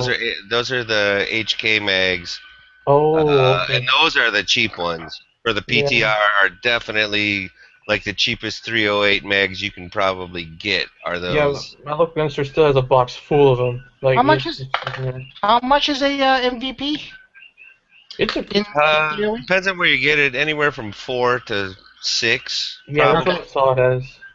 Because I was looking into the when I still had my Mini 14, I was looking into the 223 version of it. Because the MVP is like their flex too, right? You can swap out like You all can that. either get the Flex, you can get the Varmint, or you can get the Predator, Okay. model, so to speak. And like that Flex, yeah, it does have the same system that the shotgun has, where you can get the sliding stock, you can have the regular field stock, you can. I want to get the iron No. sights. I get one of the iron sights just in case, you know. Well, yeah. You just need scope rings to go high enough over it or whatever. But, I was also looking at it, and I'd seen a couple of videos on it, and one guy was kind of having a problem racking the bolt and feeding issues, but he Yeah. was also trying to do it fast. And I'm like, Yeah. well, it's not quite the point on that, But again, I don't even think I commented on it. I just let it go. Yeah, I think I saw one video where the magazine wouldn't stay in after he would rack the bolt, and then But that was earlier. I forgot what date the video was It was posted. but- definitely an earlier model of it, and who's to say what kind of mags he was using for it? Because Yeah. I think the AR-10 mags fit the best, but I'm not 100% on that. He There was did end up definitely doing one that. more. Because he had an updated video where he brought out all the mags that fit with it, and but I don't know. I think he was using the 223 actually, because I don't know if the 308 had come out. But, You might be right. yeah. Because I definitely looked into that too. Because I have a AR-15, and I was definitely thinking about that. But I'm like, you can't. I don't think you can hunt with the 223 5.56 out here. I don't think its caliber is legal for hunting out here. I thought it had to be like a 30 caliber or higher if it's a rifle. Well, no, because they shoot 270 out here for That sure. is true. now. Yeah, Yes, that I is think true. I think you can, but yeah, like whether or not you want to use it is up to you. So, truth be told, I've never seen anybody out here hunting with a AR-15, but that's not to say it doesn't happen. And that's why I was thinking I wanted to, for the next, rifle that I got, I would like to get that 308 because common cartridge, multi-use, you could use it for range, you could use it for competition, you could technically use it for defense, but it's making a big hole in somebody a long way away if that's what you need. But you Right. could, especially the M1A, it has like the hunting stock on it to start with. So any of those little silly rules like no pistol grip or this or that, if they ever add Yeah. those rules, it would be exempt from that.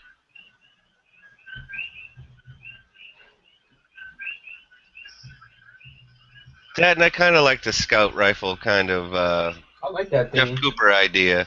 A lot of I people don't think like it. I like Yeah, they it. don't like it because of the way the scope and the eye relief is, but I wear Yeah. glasses. It sits up like an and- AK, So Yeah, it's gonna fit out there on that barrel almost. yeah. But I saw one in a gun magazine, and it was the green stock. He had a loophole on it, and I'm telling you what, I started drooling pretty much. I'm like, that's the setup I want right there. That's exactly. And like the loophole was like either $4.99 or $5.99 on it, and I'm like, ah. All right, well, hold on real quickly. I was looking at my comments here earlier, and some motherfucker says, and this on the video where I was changing up the barrel of a Glock 23 for in front of G-Webs, and this guy, you are dangerous with firearms. Sell them immediately. Well, Like, you fuck. know, there's just people out there that all they're there is to try and tear somebody down. Yeah. Cool. I don't get that often, so.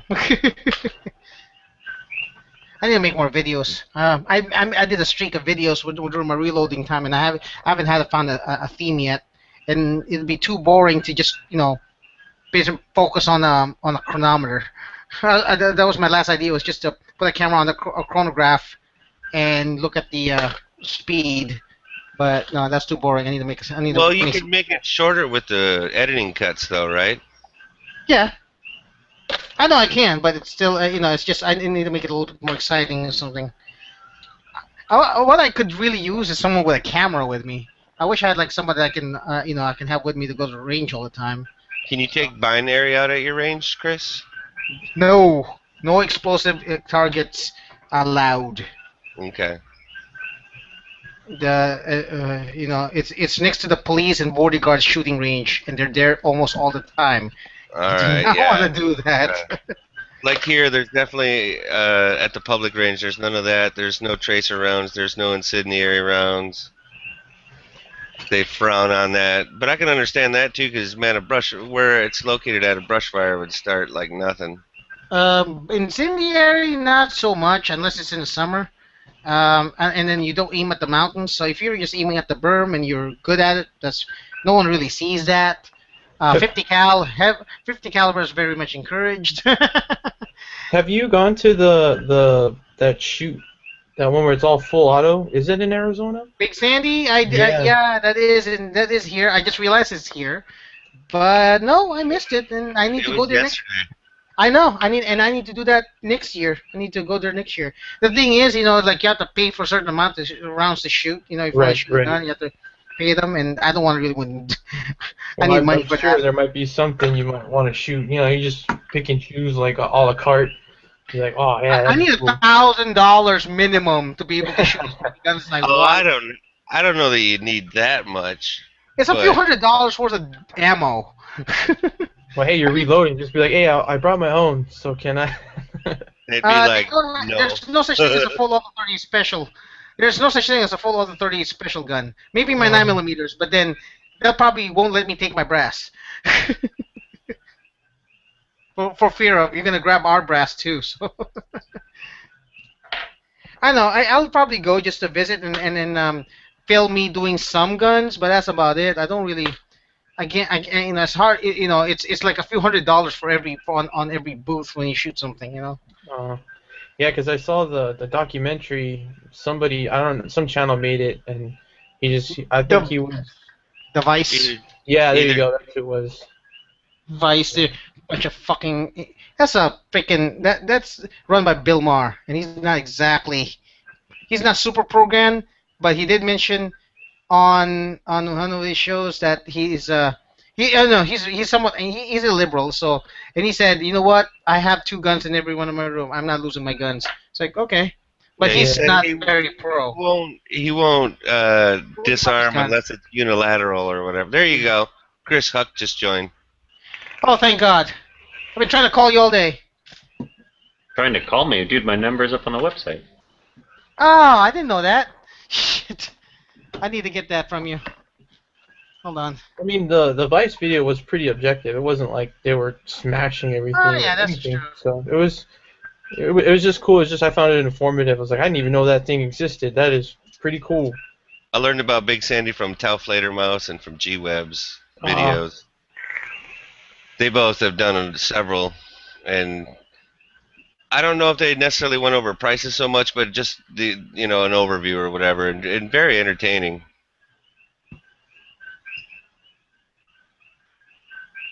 So what's up? Hey, am I clear for tomorrow? To come up? Yeah, if you want. Okay, good. All right. What are you up to tomorrow? That was what I was gonna ask. That's why I joined. I'm just Okay. Zog can't come up. He was gonna. But So it'll just be the two of us then. And if Ryan is can't come up either. He's working. So. cool. That's cool. I'll just bring 2 cameras. I'll just bring in tripods, and then we'll do some shooting if you want to. Yeah, sounds good. I got your knife all done and ready to go.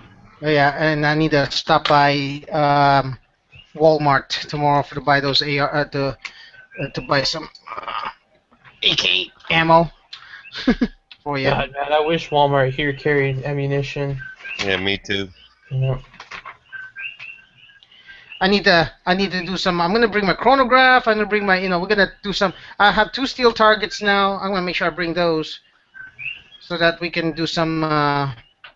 What do you call this? We can do some reloads testing. That Prius is gonna be loaded down. It is.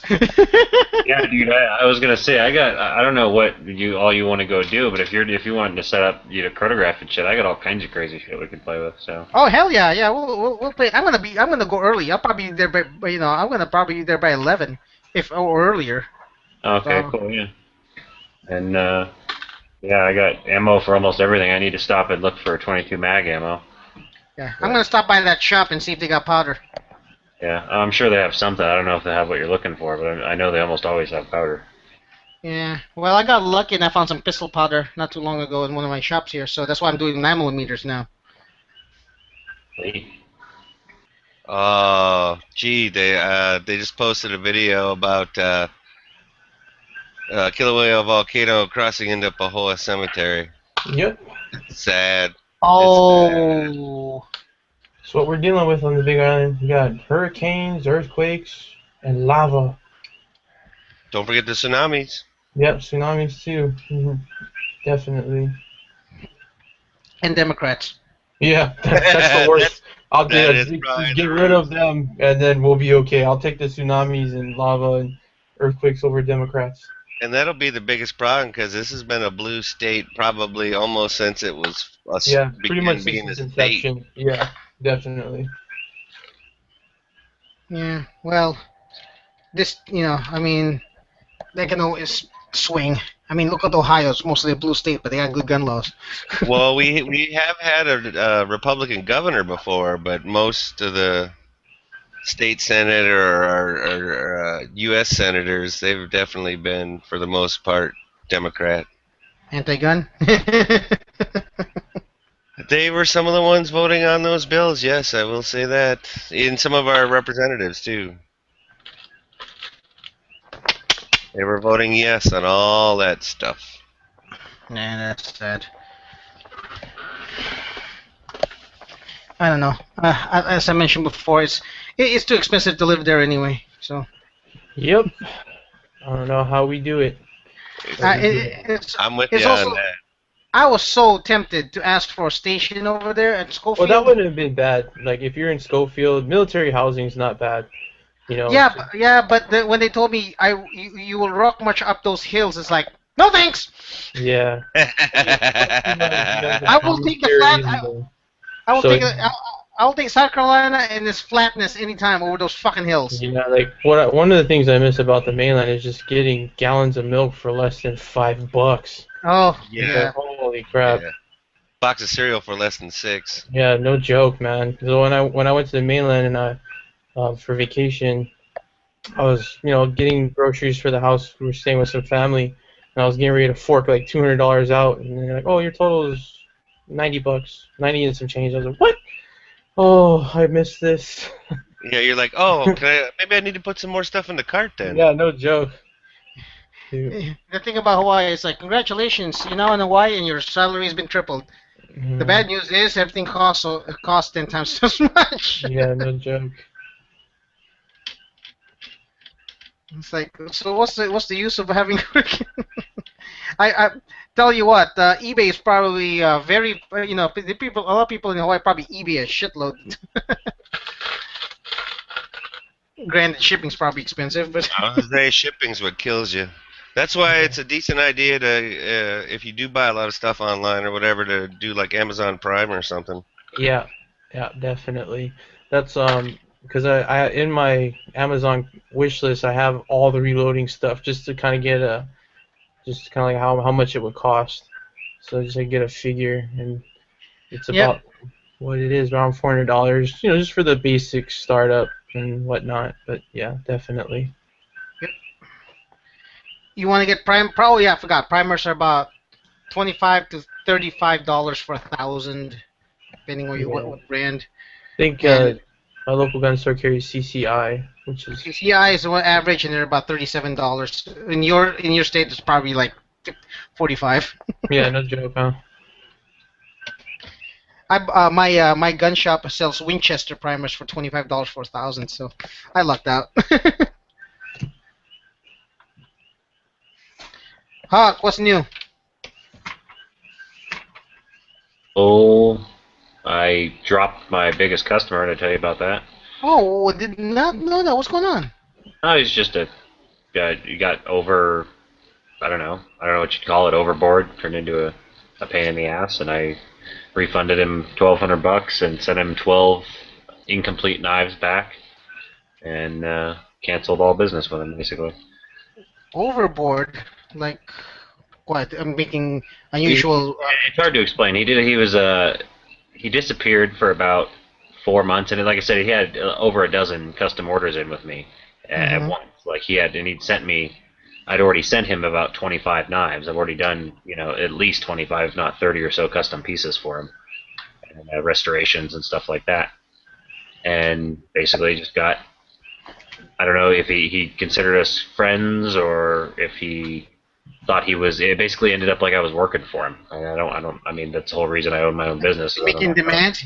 Is he making demands? He'd take and make an order for a knife, pay for it, full payment down, and then start tweaking it and changing the order and adding more to it and adding, taking stuff away from it and changing stones and changing supplies, and it got too much, too much time spent on his stuff and not enough time for other customers. Oh yeah, that's not fair. Yeah, No, you can't just one guy. Yeah.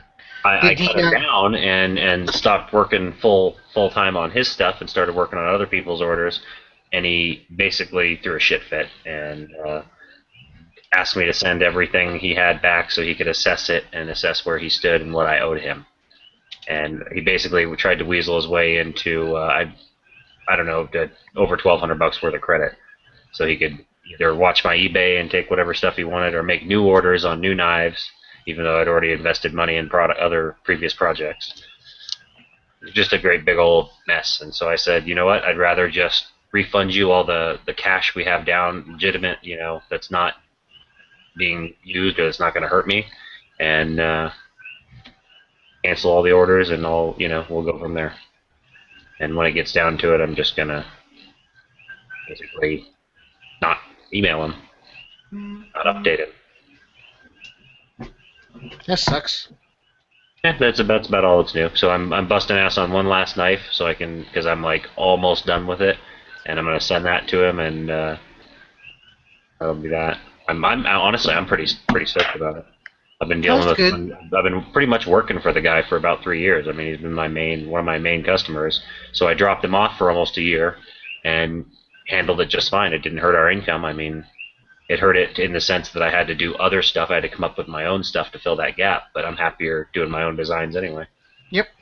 So it basically gave me a bunch of room to branch out and learn to stipple and do all kinds of other weird shit. You need to learn how to stipple metal. I can definitely stipple metal. I do it on a lot of my knives.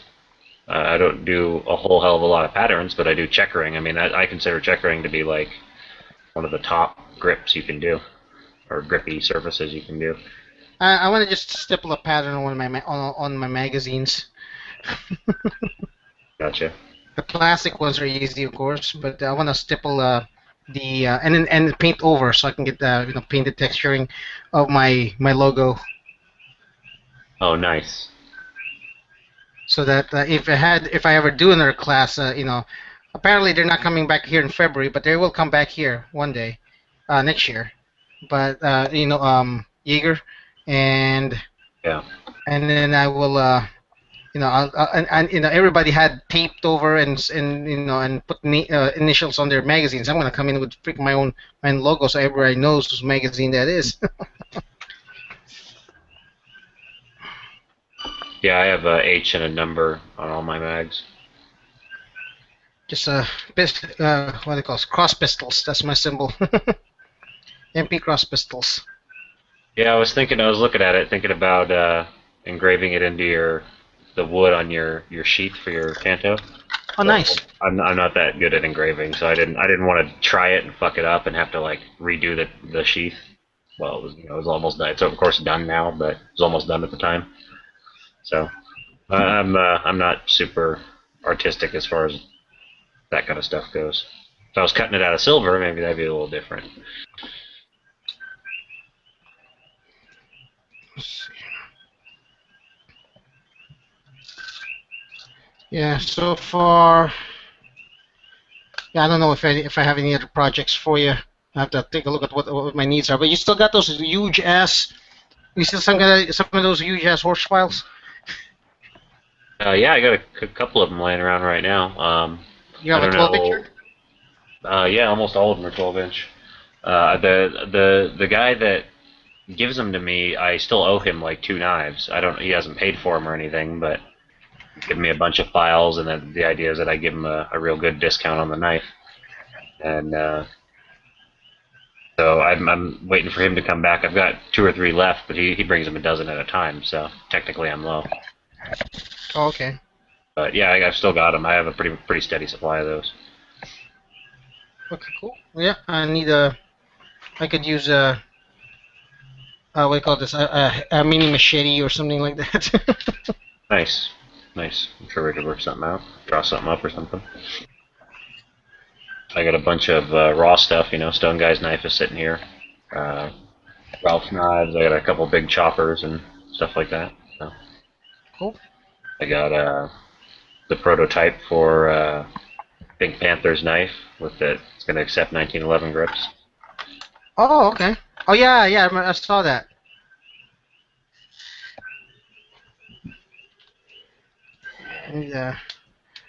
I need something that'll cut down. I mean, I'm planning to get a chainsaw one day anyway, but I need something that can chop down my front tree. Because I bought a store-bought, like a $10 machete, and wasn't cutting it. Maybe we can sharpen it. I don't know. I got a really nice cane machete you might want. I mean, it's an antique. It's an old one, but it's that just says quality to me. I mean, it did some really good steel.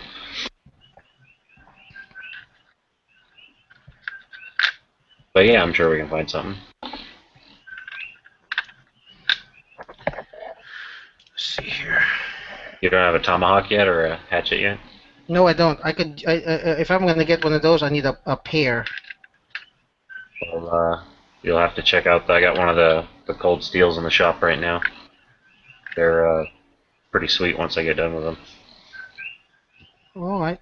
And they're actually really cheap. I mean, I do the whole job for $50, sheath and all. So. And it's a cold steel, so they do a very good job on their heat treat and stuff. Okay. Yeah, I need what do you call this? I want to get like a pair for both hands. Yep, I just took an order. Basically, yeah, about $100 for two of them. One of them, they're different hawks, but if I was doing two of the exact same one, it'd be about $100. Because they're running about $50 for the hawk and the sheath. I make the sheath, from scratch. I do solid, holster style leather work. I've got one guy who bought three of them. He had me make one tomahawk sheath for him, and then he saw a tomahawk I did custom for my brother and ordered. He's got 2 or 3 of the hawks now. You guys should make your. You guys should get knives for this guy, all right?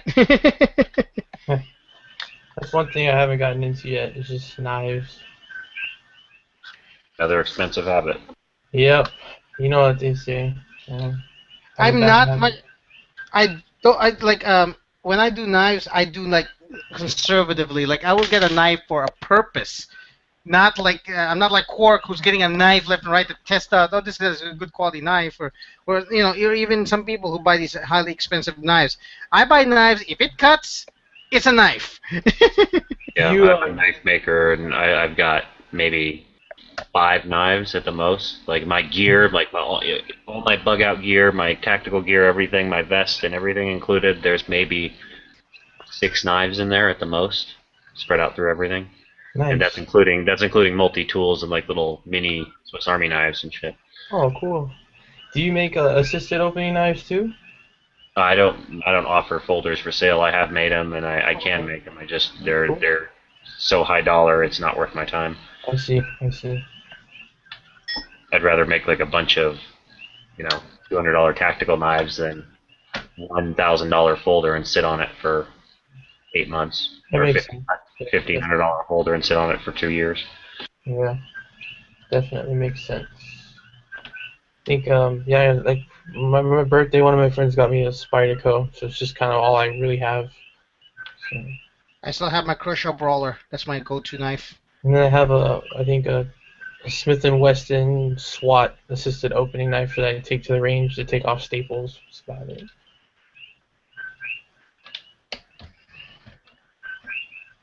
I carry a Cold Steel Spartan, which is a large folder, and then I carry a small folder, like a small, like for box opening and like stabbing at shit. Not for like the big folder is basically defense and survival. Oh, cool. Bushcraft or whatever.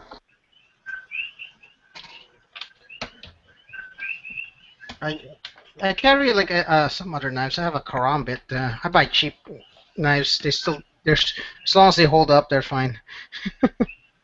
And I still use your knife for box cutting. A lot of times box cutting. A lot of times trimming my tree to a certain degree. That your knife is still sharp. I haven't sharpened it at all, and it's still sharp as fuck. Nice. Yeah, I'm kind of wondering how long it's going to take for the initial edge to wear down and need to get sharpening. Oh no, I haven't. Yeah, it's still freaking sharp. It's also dirty and kind of grimy, but still sharp.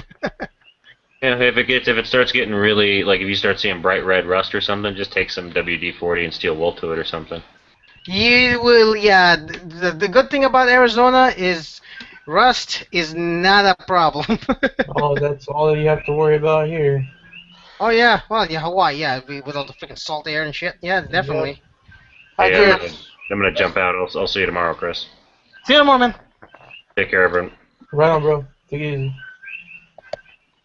What's good, people? What's going on, zombie? Just chilling. Did I scare him off? Yeah. Why don't you ask him? It's the Ghostbusters guy. That's what scared him off.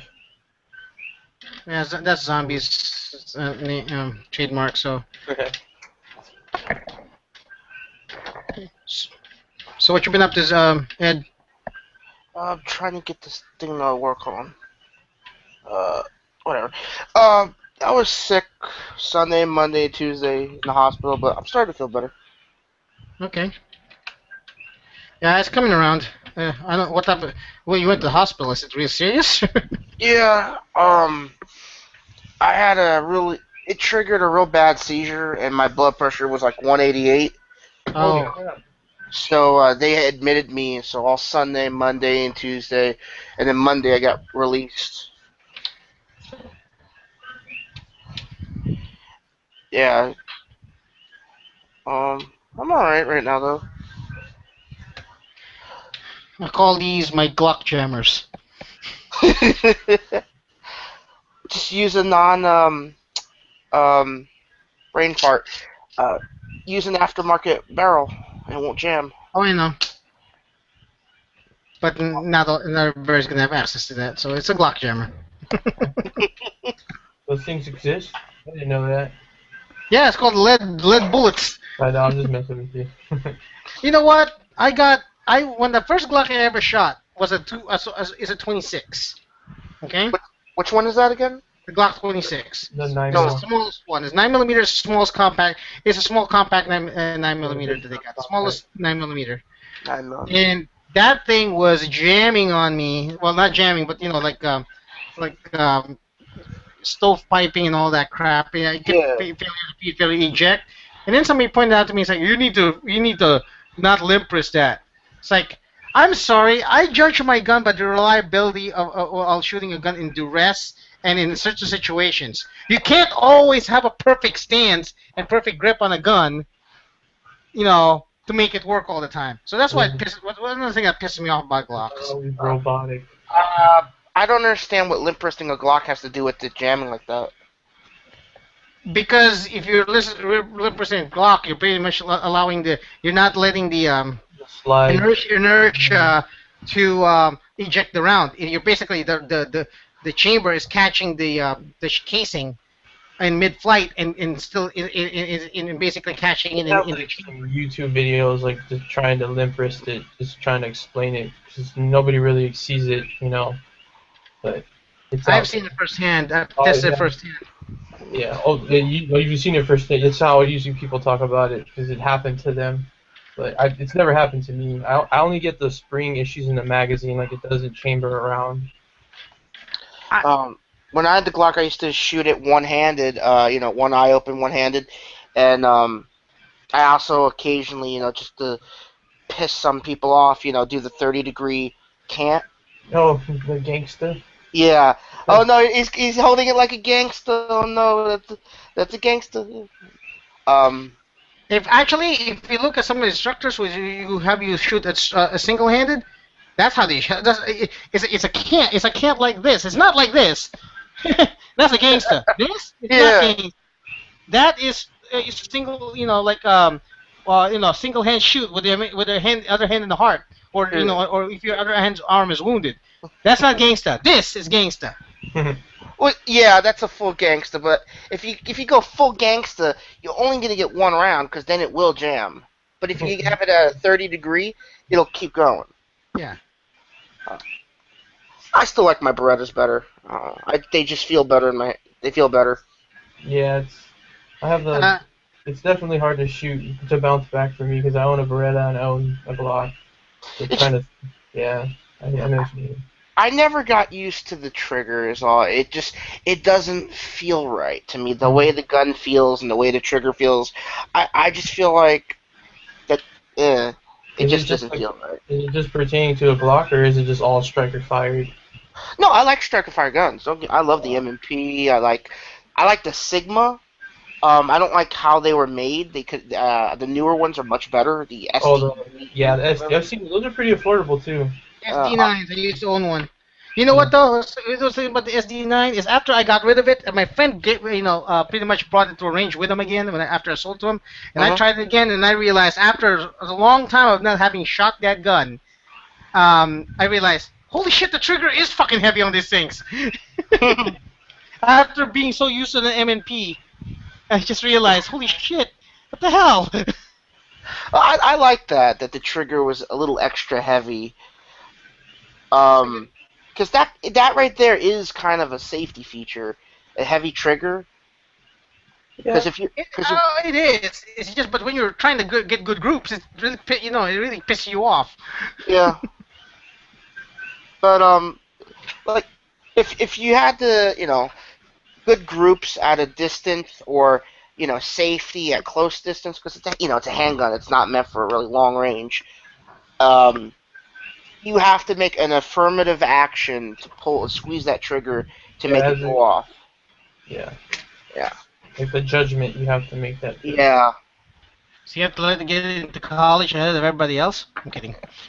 No. Like, you have to make the affirmative. You have to make the judgment, the affirmative judgment, to squeeze that trigger on purpose, rather than it accidentally light trigger going off. Like Glocks, they're really light compared to the SD. I noticed that off the bat. I mean, just look at it like this. If somebody is within 30 feet, that's handgun range. But really, whatever. I'm just ranting. Whatever. I don't know. No, you're right. But the thing is, I'm just trying to get good groups in range. So it was pissing me off that I was shooting, and it's freaking, missing at every turn. Like I'm like it's getting wider at every turn. It's like I'm not getting any good grooves, especially since I was shooting my 1911 that day too, where crisp single action trigger or light single action trigger. Maybe you were just tired. No. Mm. I was just really trying to squeeze that trigger. I was like, "Daggone it! It's heavy as fuck."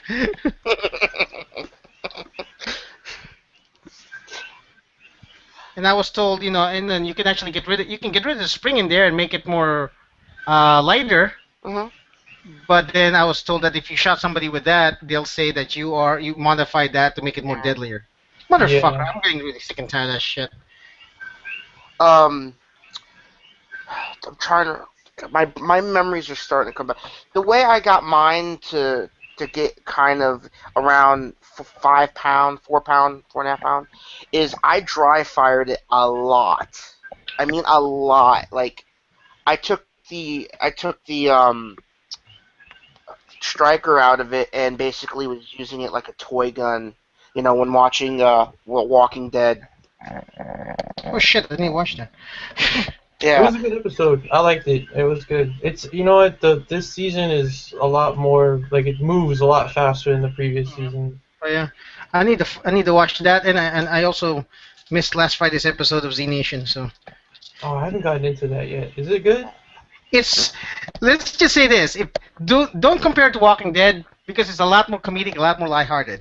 What Oh, channel? okay. What channel is It's on that on? Sci-Fi. It's on Sci-Fi. Oh, no wonder. I stopped watching sci-fi a while ago. These are the same people that made Sharknado. Okay. Oh God. God.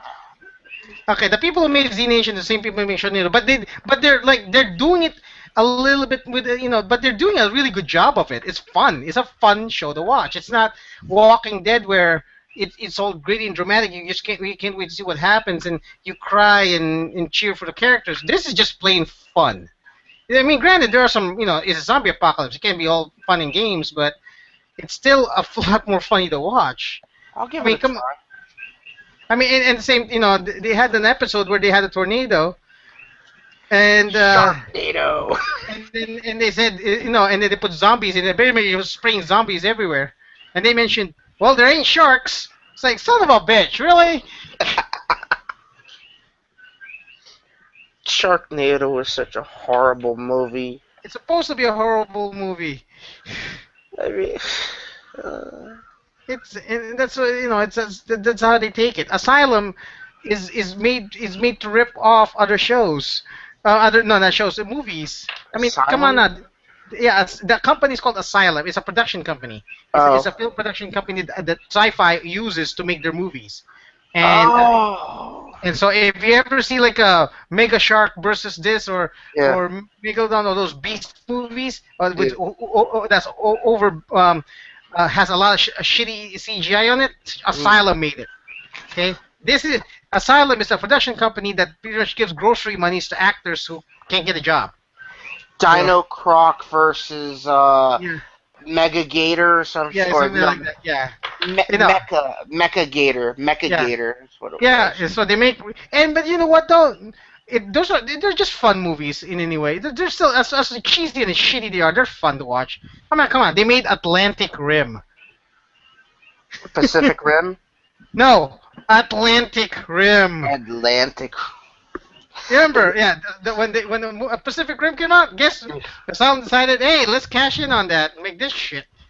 Sort of like when I went to when first Transformers came out, and then I went to Blockbuster, and there was Transmorphers. Yeah, Transmorphers. Asylum made that. I was like, what the fuck is this shit? Do you know how many people, like, when they went to Blockbuster and rented Transmorphers, and they thought it was Transformers 2. That and was they said, me. what the fuck is this shit? That was me. That was me. That was a shitload of people, pal, not just you.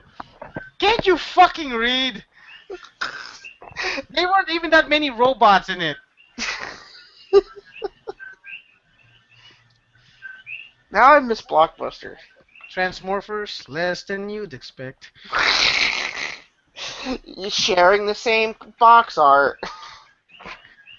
What do you call this? Yeah, Blockbuster. I miss those. I miss the days of mom and pop. There's still a couple of mom and pop standalone video stores here, and they survive because they're one of the few people that still have porn.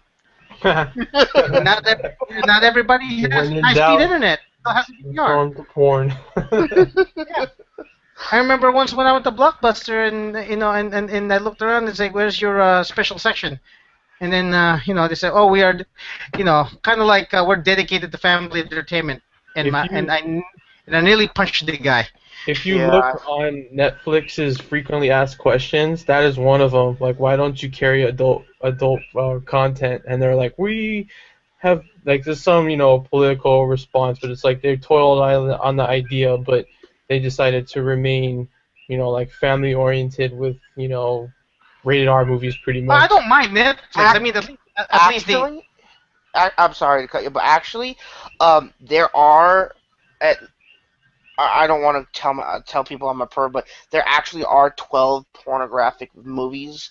They're just not listed as pornographic, but they are on Netflix. Vampire. But yeah. Go ahead. No, that's softcore. Yeah, There's but a difference. it's not like. No, not the one I was. It was hardcore. They're all kind of strange in there. But are they American movies or are they like independent films? Independent or Norwegian. Yeah, or like they're out of America. They're like foreign films. Yeah, but it's hard. The one I was watching was hardcore. I thought it was actually a different movie. I was like, what the hell is this? Oh, I got the name mixed up. Now I know to keep this on my watch list, though. How do you call this? If somebody ever tells me that at the video store, so we are dedicated family, my fist will just stop short of their face. I call up Netflix on a almost weekly basis complaining that, alright, I can't read your goddamn subtitles. I am partially colorblind, and all your fucking subtitles are in bright yellow. Yeah, and stop getting dubbed movies. Okay, I don't want to see dubbed, especially anime. Don't dub my fucking anime. Let me see. I want to see High School of the Dead. I want to have subtitles. Okay. I want the option of both, actually. Yeah, especially. Yeah, but that's the thing. I want option of both, but they don't. Yeah, they just put on 2 or 3 new animes, which I've already seen, but the subtitles are all yellow, so I can't watch it. I have to watch. Yeah, I have to watch. Yeah. And something's wrong with my eyes. I have to see a diabetic optometrist. Okay. Yeah. I see one once a year, so I have diabetes, but my eyes don't. They don't affect my eyes. I just saw my optometrist like 2 weeks ago. I'm kind of scared actually because I don't know what the dude's gonna say. Because sometimes my eyes are fine, but these days like I can't see shit right now. Everything's really blurry. Yeah. Whatever. Stop complaining, Eddie. That's me. But what do you call this? Yeah, I miss the mom video stores and old '90s style cheesy girls who are clothes movies. I was assistant manager at my Blockbuster. It was a Blockbuster Rewards. If you remember that one. Yeah. And Jason Goes to Hell was considered our rated X movies. Jason Goes to Hell. Yeah. Everybody loved my top picks though, because I got good taste in movies. Okay. All right, guys. I'll see you later. I gotta eat and then I gotta sleep early because I got a long drive tomorrow. I'm on my way out too. You guys have a good one. Really? Everybody be ditching? Oh man, you came on late. It's like 11 Yeah, o'clock man, we've been over talking here. for hours, man. Yeah. I just now got the link. Yeah. What do you call this? I was just posting it. So yeah, I mean, I was trying to post a link. If you scroll up, or because sometimes you log on gun channels and it's all blank. That's happened to me too. Haha. Yeah. Yankees watching. It says, Why does it matter if the optometrist is diabetic? A diabetic optometrist. Nice play on words there, Yankee. You got us on that one. I'll continue beyond, but yeah, I gotta take an online test for a class that's due in an hour. Okay, well, take care, and I'll see you guys later. All right. Later, guys.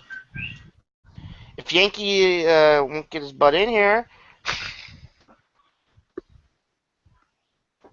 even there, Red Clip, Raph, Cad.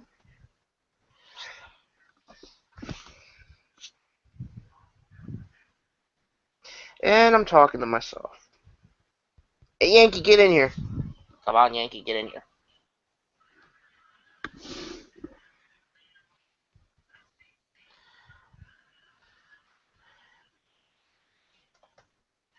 Come on, Yankee, get in here.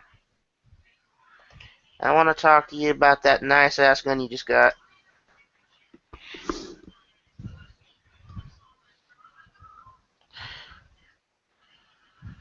I guess you want this.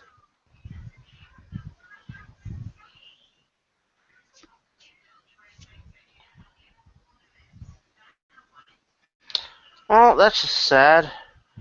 I always join in when everybody goes to sleep.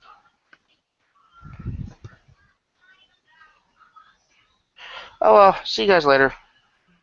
Watch TV.